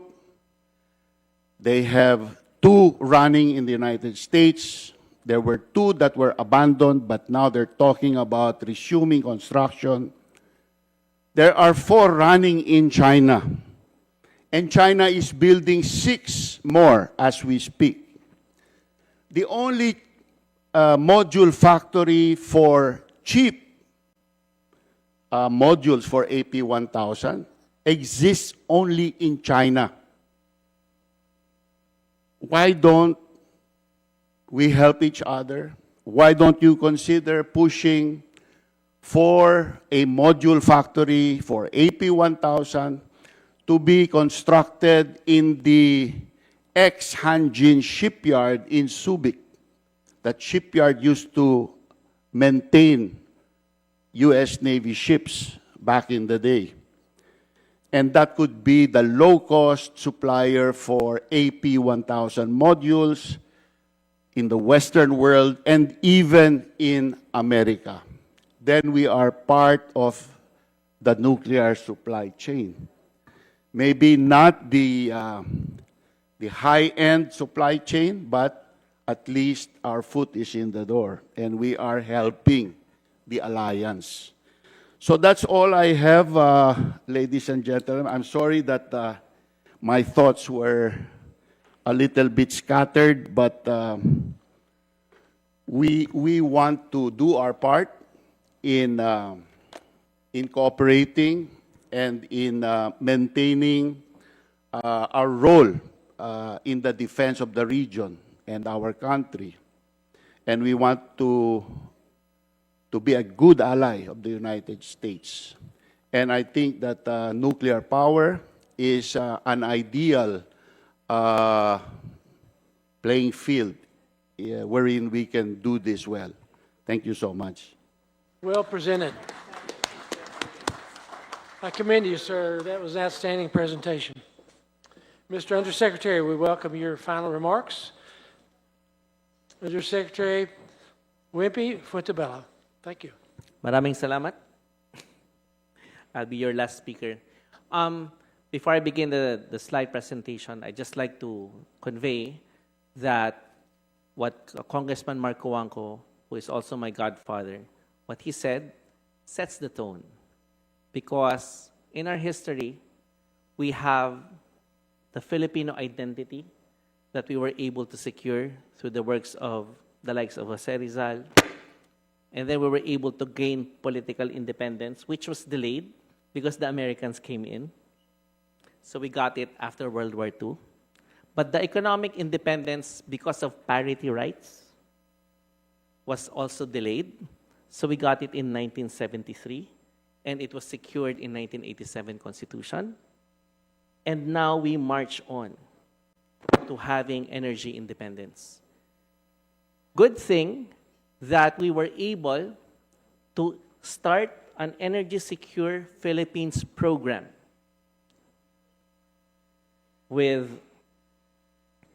at the end of the term of President Trump. And it continued during the time of President Biden because we based our strategy on the numbers to achieve energy independence. So here, we just like to, our Deputy Speaker is here. Magandang hapon po, sir. So I'm here to just provide you quickly with this 16 slides, and I will just focus on some of them. I will not read the script anymore because we need to fast track. Next slide, please. So welcome to the Philippines. This is the most vulnerable country in the world. So we have natural hazards because we are in the Pacific Ring of Fire. There was an internal conflict that gave rise to the Task Force on Energy Resiliency. That was the Marawi Siege, which is a terrorism activity. So we're exposed to cybersecurity. And I think Congressman Coanco mentioned the geopolitical risks and the oil supply chain vulnerabilities, where when Indonesia banned the export of their coal, our prices tripled, especially for those distribution utilities that rely 100% on coal based on their contract. So it highlights that our strategy is correct. Next slide. So when energy security is talked about, we look at reliability, affordability, and sustainability. The aspects are there on the screen. Next slide. And we have a strategy that aligns our economic plans based on the Philippine Development Plan with that of the Philippine Energy Plan. So we're looking at access. We're looking at reliability, resiliency, and our indigenous sources, which by accident are clean sources of energy. That's why I was saying earlier, it's based on numbers, because you will hear renewables. We did not pass the renewable energy law, which provides incentives because of these climate change issues. It was passed in 2008, and we were advocating for that during the time of the Commonwealth. We were building hydro plants during the time of the Commonwealth. Next slide, please. So this slide provides you with all of our strategies, and it includes the coal, addressing the coal. We need to repurpose the coal.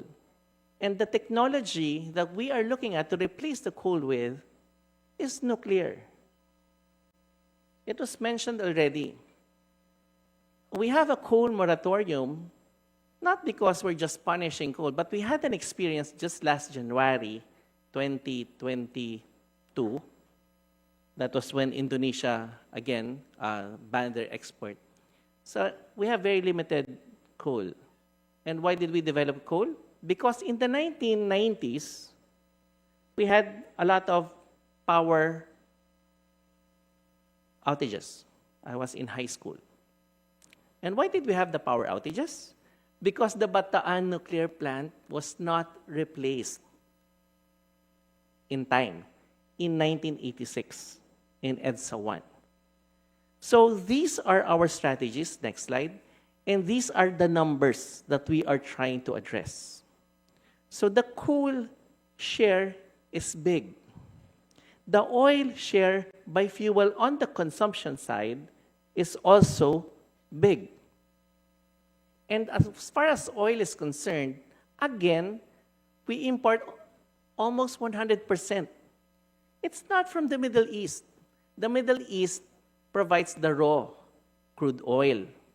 But most of the refinery comes from China.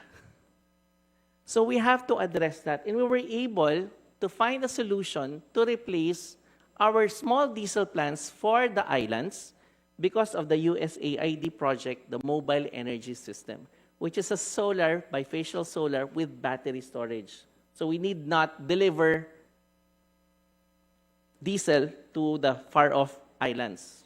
And that will also enable us to secure our sea lanes in an easier manner. Next slide, please. So these are the threats that we are seeing. So we have the aging infrastructure. The grid capacity is likewise a problem because even if we replace the coal plants with nuclear, then we use the same facilities. So it will save us money. But if we build some more, then we need to expand the grid. And we have this 4-letter problem. And then we have limited renewable energy storage because it complements our indigenous sources and the cybersecurity. Now, we also have issues. It was shown earlier, the 10-dash line. That's where we have Palampaya. And we have sourced along the coastline that we have abundant offshore wind capability. So those are the technologies that we're looking at. We have issues on oil, our archipelagic nature. We have issues on our exploration because the Supreme Court will have decisions that everything should be signed by the President. And so some of the service contractors will have doubts what happened to our service contract that was signed previously by the Secretary. And then you have the Commission on Audit insisting that our service contractor should pay income taxes, violating the 60-40 arrangement that we have had even during the time of Prime Minister Virata. So we have the Department of Finance and the Department of Energy telling COA, no, you're wrong. COA insists, it's still pending. So, and then we have these energy efficiency issues. Like what? Wasteful behavior, usage of energy. Like what? Like this room. It's cold. So, next slide. So we have energy security laws that we need to improve on across the entire supply chain. And these laws are in place not because of we want to achieve clean. It just so happens that they're all aligned. We want a healthy community, so we don't want a lot of smoke in the streets. So electric vehicles is being pushed. We have an agricultural product, coconuts, that we can blend with our diesel because it's imported.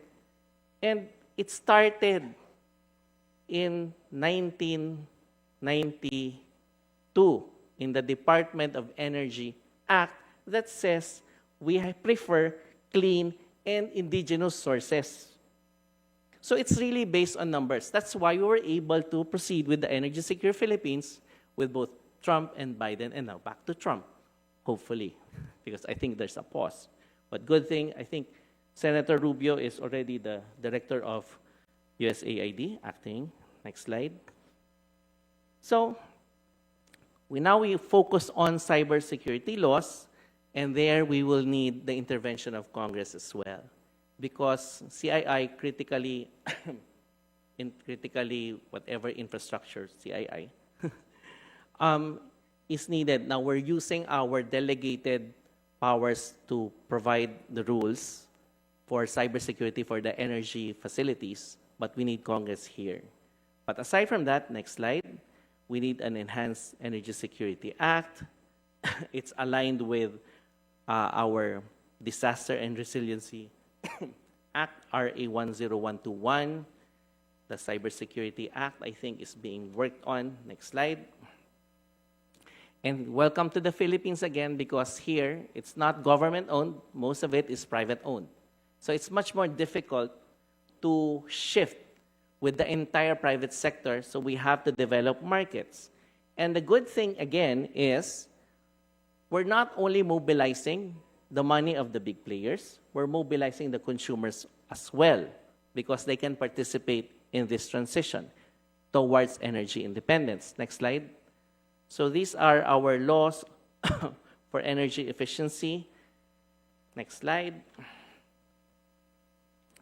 This is our formula, and the Philippines is a great ally of the United States, not only because we love chocolates, Valentine's is coming, but we're also very in love with technology. Even our jeepneys come from the Americans, and that's our symbol, icon, whatever you call it now.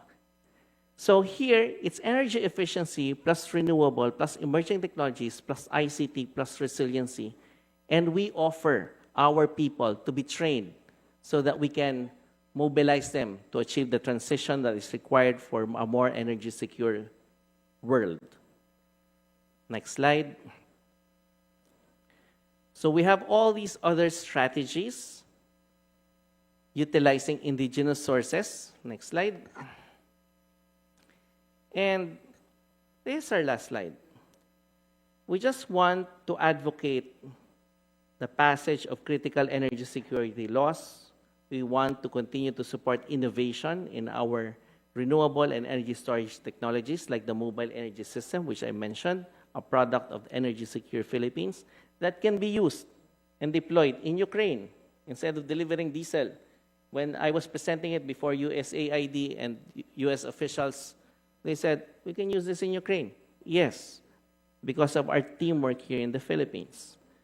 And we prioritize disaster resilience and cybersecurity in energy infrastructure, continue to diversify and strengthen a whole-of-nation collaboration to achieve the goals of the Philippine Energy Plan, which goes towards energy security. Maraming salamat po.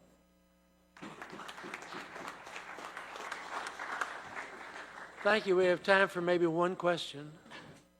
Eric, we have a mic over here, please.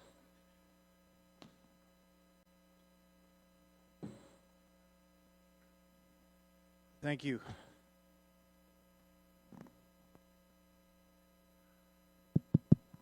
Test. Hello? Hello? Can you hear me? Speak up. Test. Okay, there we go. So I guess it's a question for anybody on the panel, but it strikes me that Malampaya is running out, but yet there is a lot of natural gas in Reed Bank and in other places, but you're stuck because of the 10-dash line, and China wants to control it. Meanwhile, your electricity grid is 40% owned by China State Grid.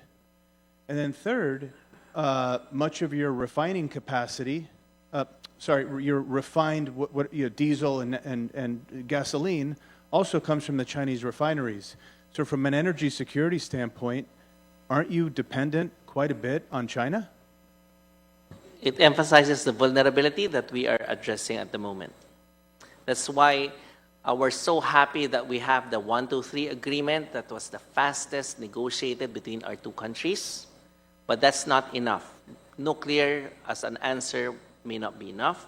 We need to deploy a lot of mobile energy systems, especially to win the hearts and minds of some of the communities that are really supportive of our endeavor for security. And Congress is closely looking at the grid issue. And I believe that Congress, with its collective wisdom, will find the right answer. Thank you. Can I comment on that? We have a 100% complete nuclear power plant that was ready to run in 1985, was certified as ready for core loading by the IAEA, OSAR 2 mission.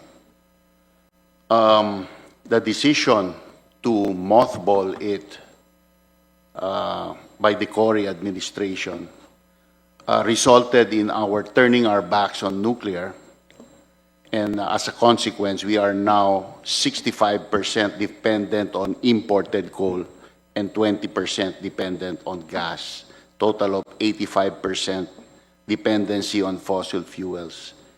Should not have been that way. Had we built like South Korea, South Korea has half our population and now has 27 running nuclear power plants.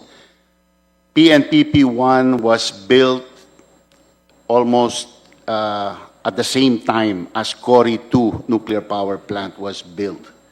So they are our contemporaries. Look at how far they've gone ahead and look at how far behind we have fallen. So I think that's the lesson right there. Thank you. Outstanding presentation. Thank you, gentlemen. We much appreciate your insights. We'd now welcome the Senior Deputy Speaker, Gonzalez, if you could come to the dais. Before that... Could I have just a quick question or remark? Make it quick, to the panel? please. I've been studying the energy grids here for quite some time. Even though I'm not an advocate of nuclear power, it has consequences, it has waste, it has all of these. What if I could show you, we've already done feasibility studies with a Philippine company that can issue turbines here and produce your grid and increase your power by 20%. A lot less expensive than your nuclear and a lot easier to build, and it's ready to go. Would you be interested in seeing that proposal? Thank you very much. The good thing is in the Philippines, it's private sector led. So Correct. if you have a proposal, you can go to the private sector already. Perfect. Thank you. Thank you very much. Thank you, gentlemen. May we call in our resource speakers to please come in front. Dr. Kevin Dayaratna, Mr. Lucian Pugliaresi, the Honorable Mark Coanco, and Undersecretary Felix William Wimpy B. Fuentebella for a photo opportunity. And then afterwards to receive tokens of appreciation from PISF Chairperson Robert Pittenger, to be joined by Senior Deputy Speaker Aurelio Dong D. Gonzales Jr., Deputy Secretary General Romulo Emmanuel Miral Jr., and Deputy Secretary General Grace N. Andres.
Senior Deputy Speaker Gonzalez, we are honored to have you here with us today.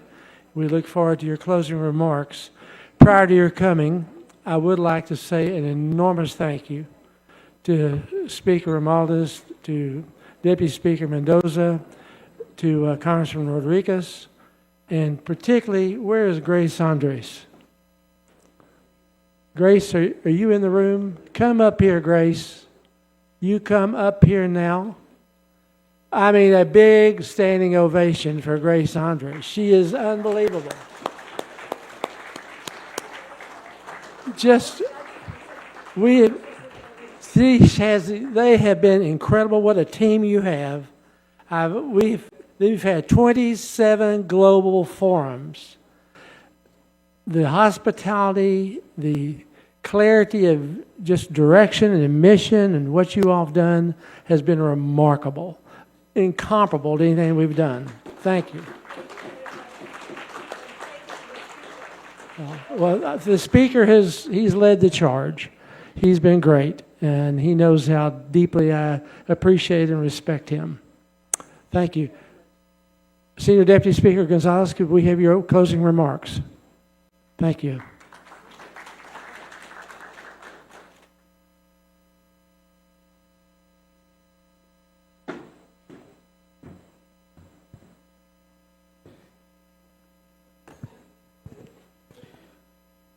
The Honorable Speaker, Ferdinand Martin G. Romualdez, esteemed technology, security, and economic experts, distinguished guests, ladies and gentlemen, I am deeply honored to stand before all of you to close this timely and very relevant gathering.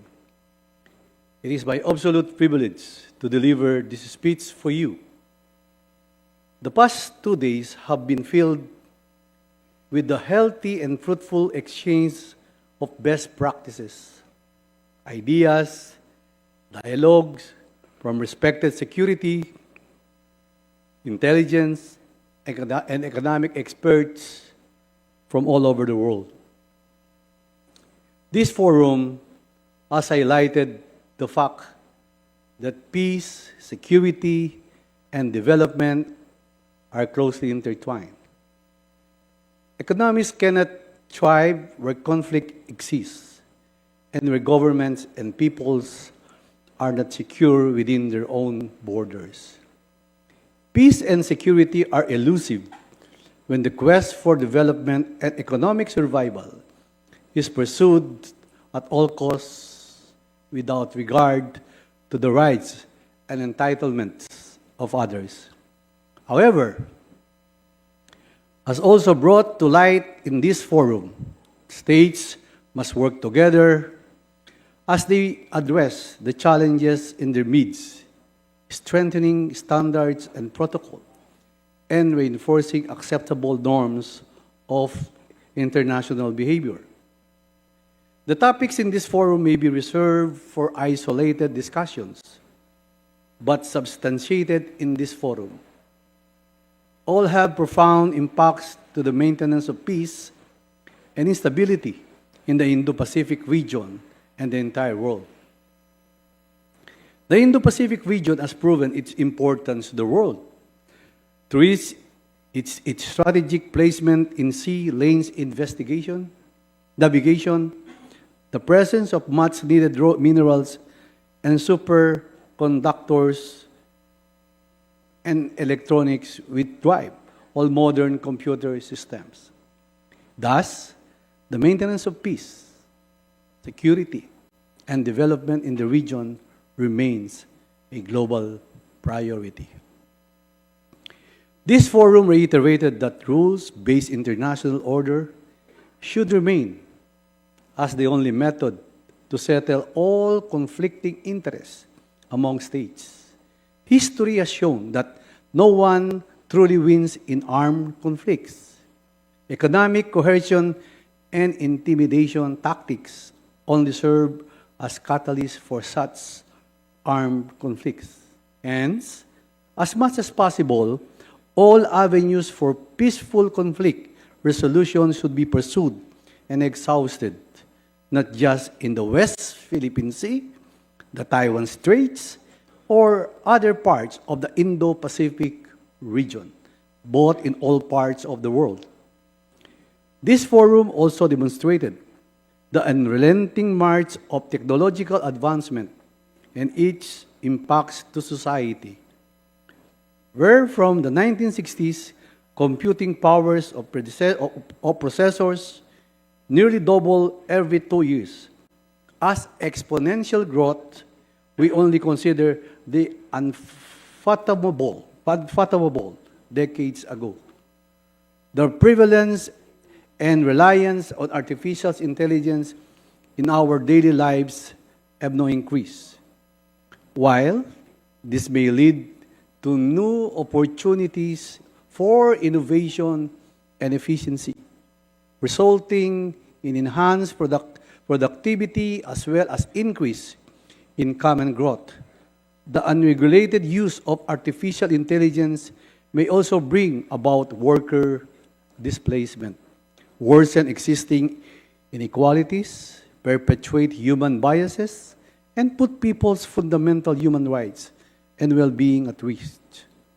Hence, exponential technological growth, along with the rapid adoption of such technologies, necessitate an institution of state policies and a collective global stand on the regulation of these technologies, especially artificial intelligence and other matters on cyber security. In addition to the need for regulated and responsible technological advancement, the management of interconnectivity through the protection of marine undersea cables must also be prioritized, since they serve as the backbone of internet and communication networks.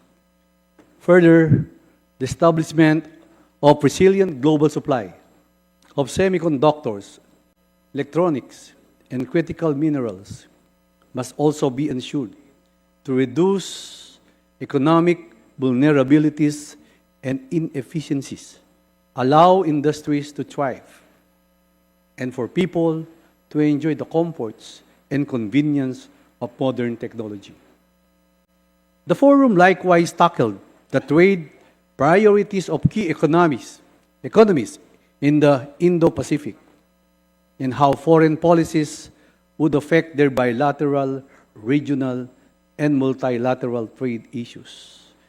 The management of trade policies, especially when it concerns superpowers, having resounding impacts on all economies, trade policies can have significant efforts on the lives of ordinary people. As discussed in this forum also, collaborative trade policies promote economic growth by facilitating trade and allowing countries to specialize in producing goods in which they have comparative advantage, eventually lead to lower prices of goods for consumers, potentially improve job opportunities, and even better international relations. Unfortunately, while collaborative trade policies exist, economic coercion or the weaponization of trade policies may unfortunately be adopted by a country in the pursuit of its own political goals. This type of coercion leads to adverse consequences such as destabilization of the global trading system, loss of job opportunities, and limitation of consumer choices, leading to higher prices. Such economic policies have no place in this modern and interconnected world. Ladies and gentlemen, the urgency to maintain peace, security, and sustainable economic development cannot be understated. I reiterated the call to consider the following objectives to strengthen multilateral economic frameworks, prioritize green transitions, and secure global supply chains as declared by the keynote speaker, our honorable speaker, Ferdinand Martin Gomez Romualdez, at the start of this forum. To all the attendees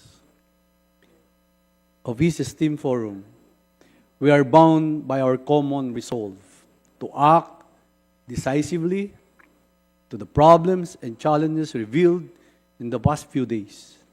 We must continue to advocate for responsive, efficient, comprehensive policies centered in collaboration and advancement. As parliamentarians and representatives of our respective states and people, we need to unceasingly take part in the healthy exchange of our views, experiences, innovations, and best practices to tackle the challenges which lie ahead. In doing so, we can bring realities, policies centered on peace, security, and sustainable development. The House of Representatives of the Philippines, in coordination with concerned government agencies, shall remain relentless in pursuing relevant legislation founded on our guiding principle on deterrence against threats of maintenance, stability, resilience of institutions and economies, and commitment to uphold the rule of law, sovereignty, and regional cooperation.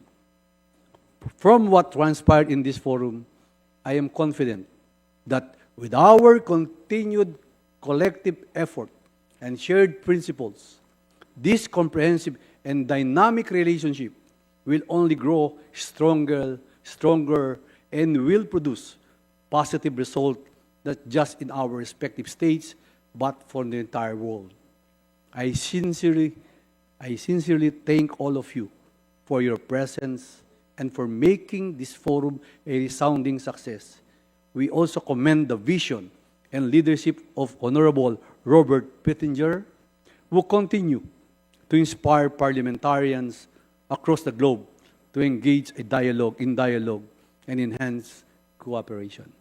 On behalf of the House of Representatives, thank you once again. Dakal pong salamat, marami pong salamat. Mabuhay po tayong lahat. Mabuhay ang Pilipinas at ang mundo. Salamat po. Thank you very much, Senior Deputy Speaker, Honorable Aurelio Dong D. Gonzales Jr. Please stand at the center of the stage, and may we also call in front as well to join the Senior Deputy Speaker, the Chairperson of the Parliamentary Intelligence Security Forum, Robert Pittenger, for a photo opportunity to be joined by two of our Deputy Secretary Generals, Romulo Emmanuel Miral Jr. and Deputy Secretary General Grace N. Andres, to receive tokens of appreciation for both for the chairperson of the PISF and for the closing remarks, Senior Deputy Speaker Aurelio Dong Gonzales Jr.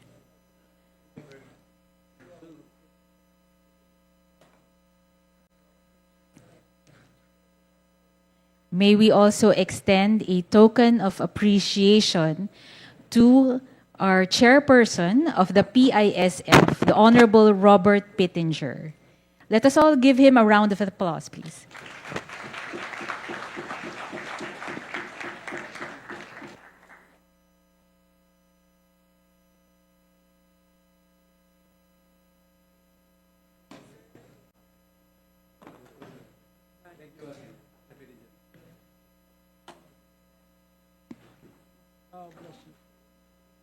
Well, what a treat.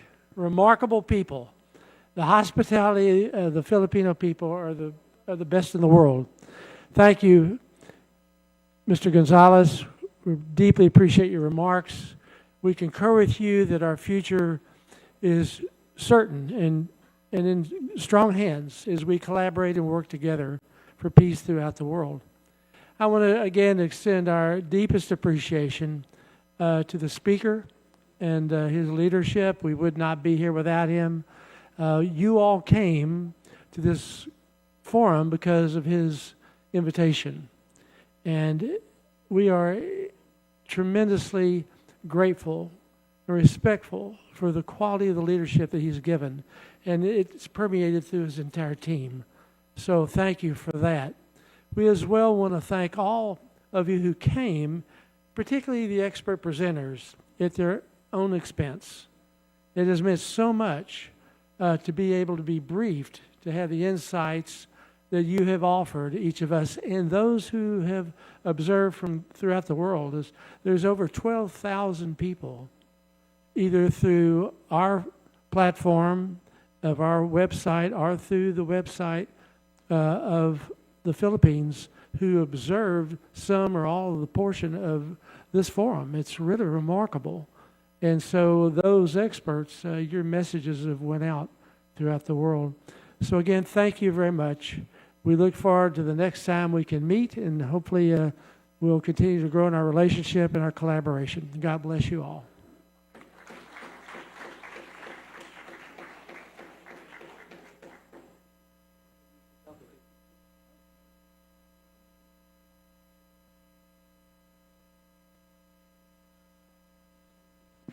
Ladies and gentlemen, may we request everyone to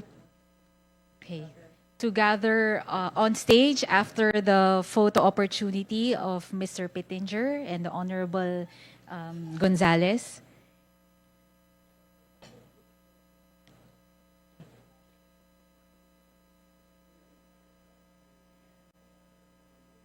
May we call our delegates in front for a photo opportunity with Chairperson Pittenger and Senior Deputy Speaker Gonzales. Thank you. I would be remiss if I did not thank my dear assistant, Lucas Rojas, who is also my favorite soloist. Thank you.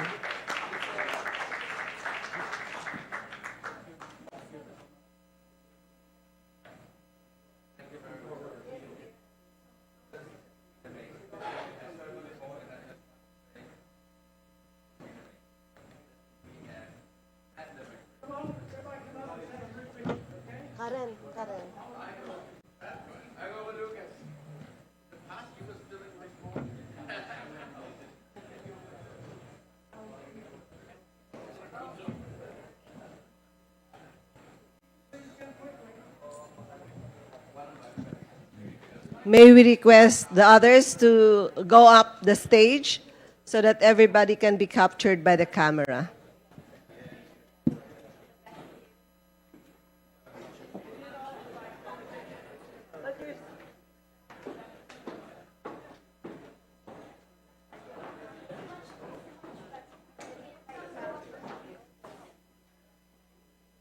The rice place.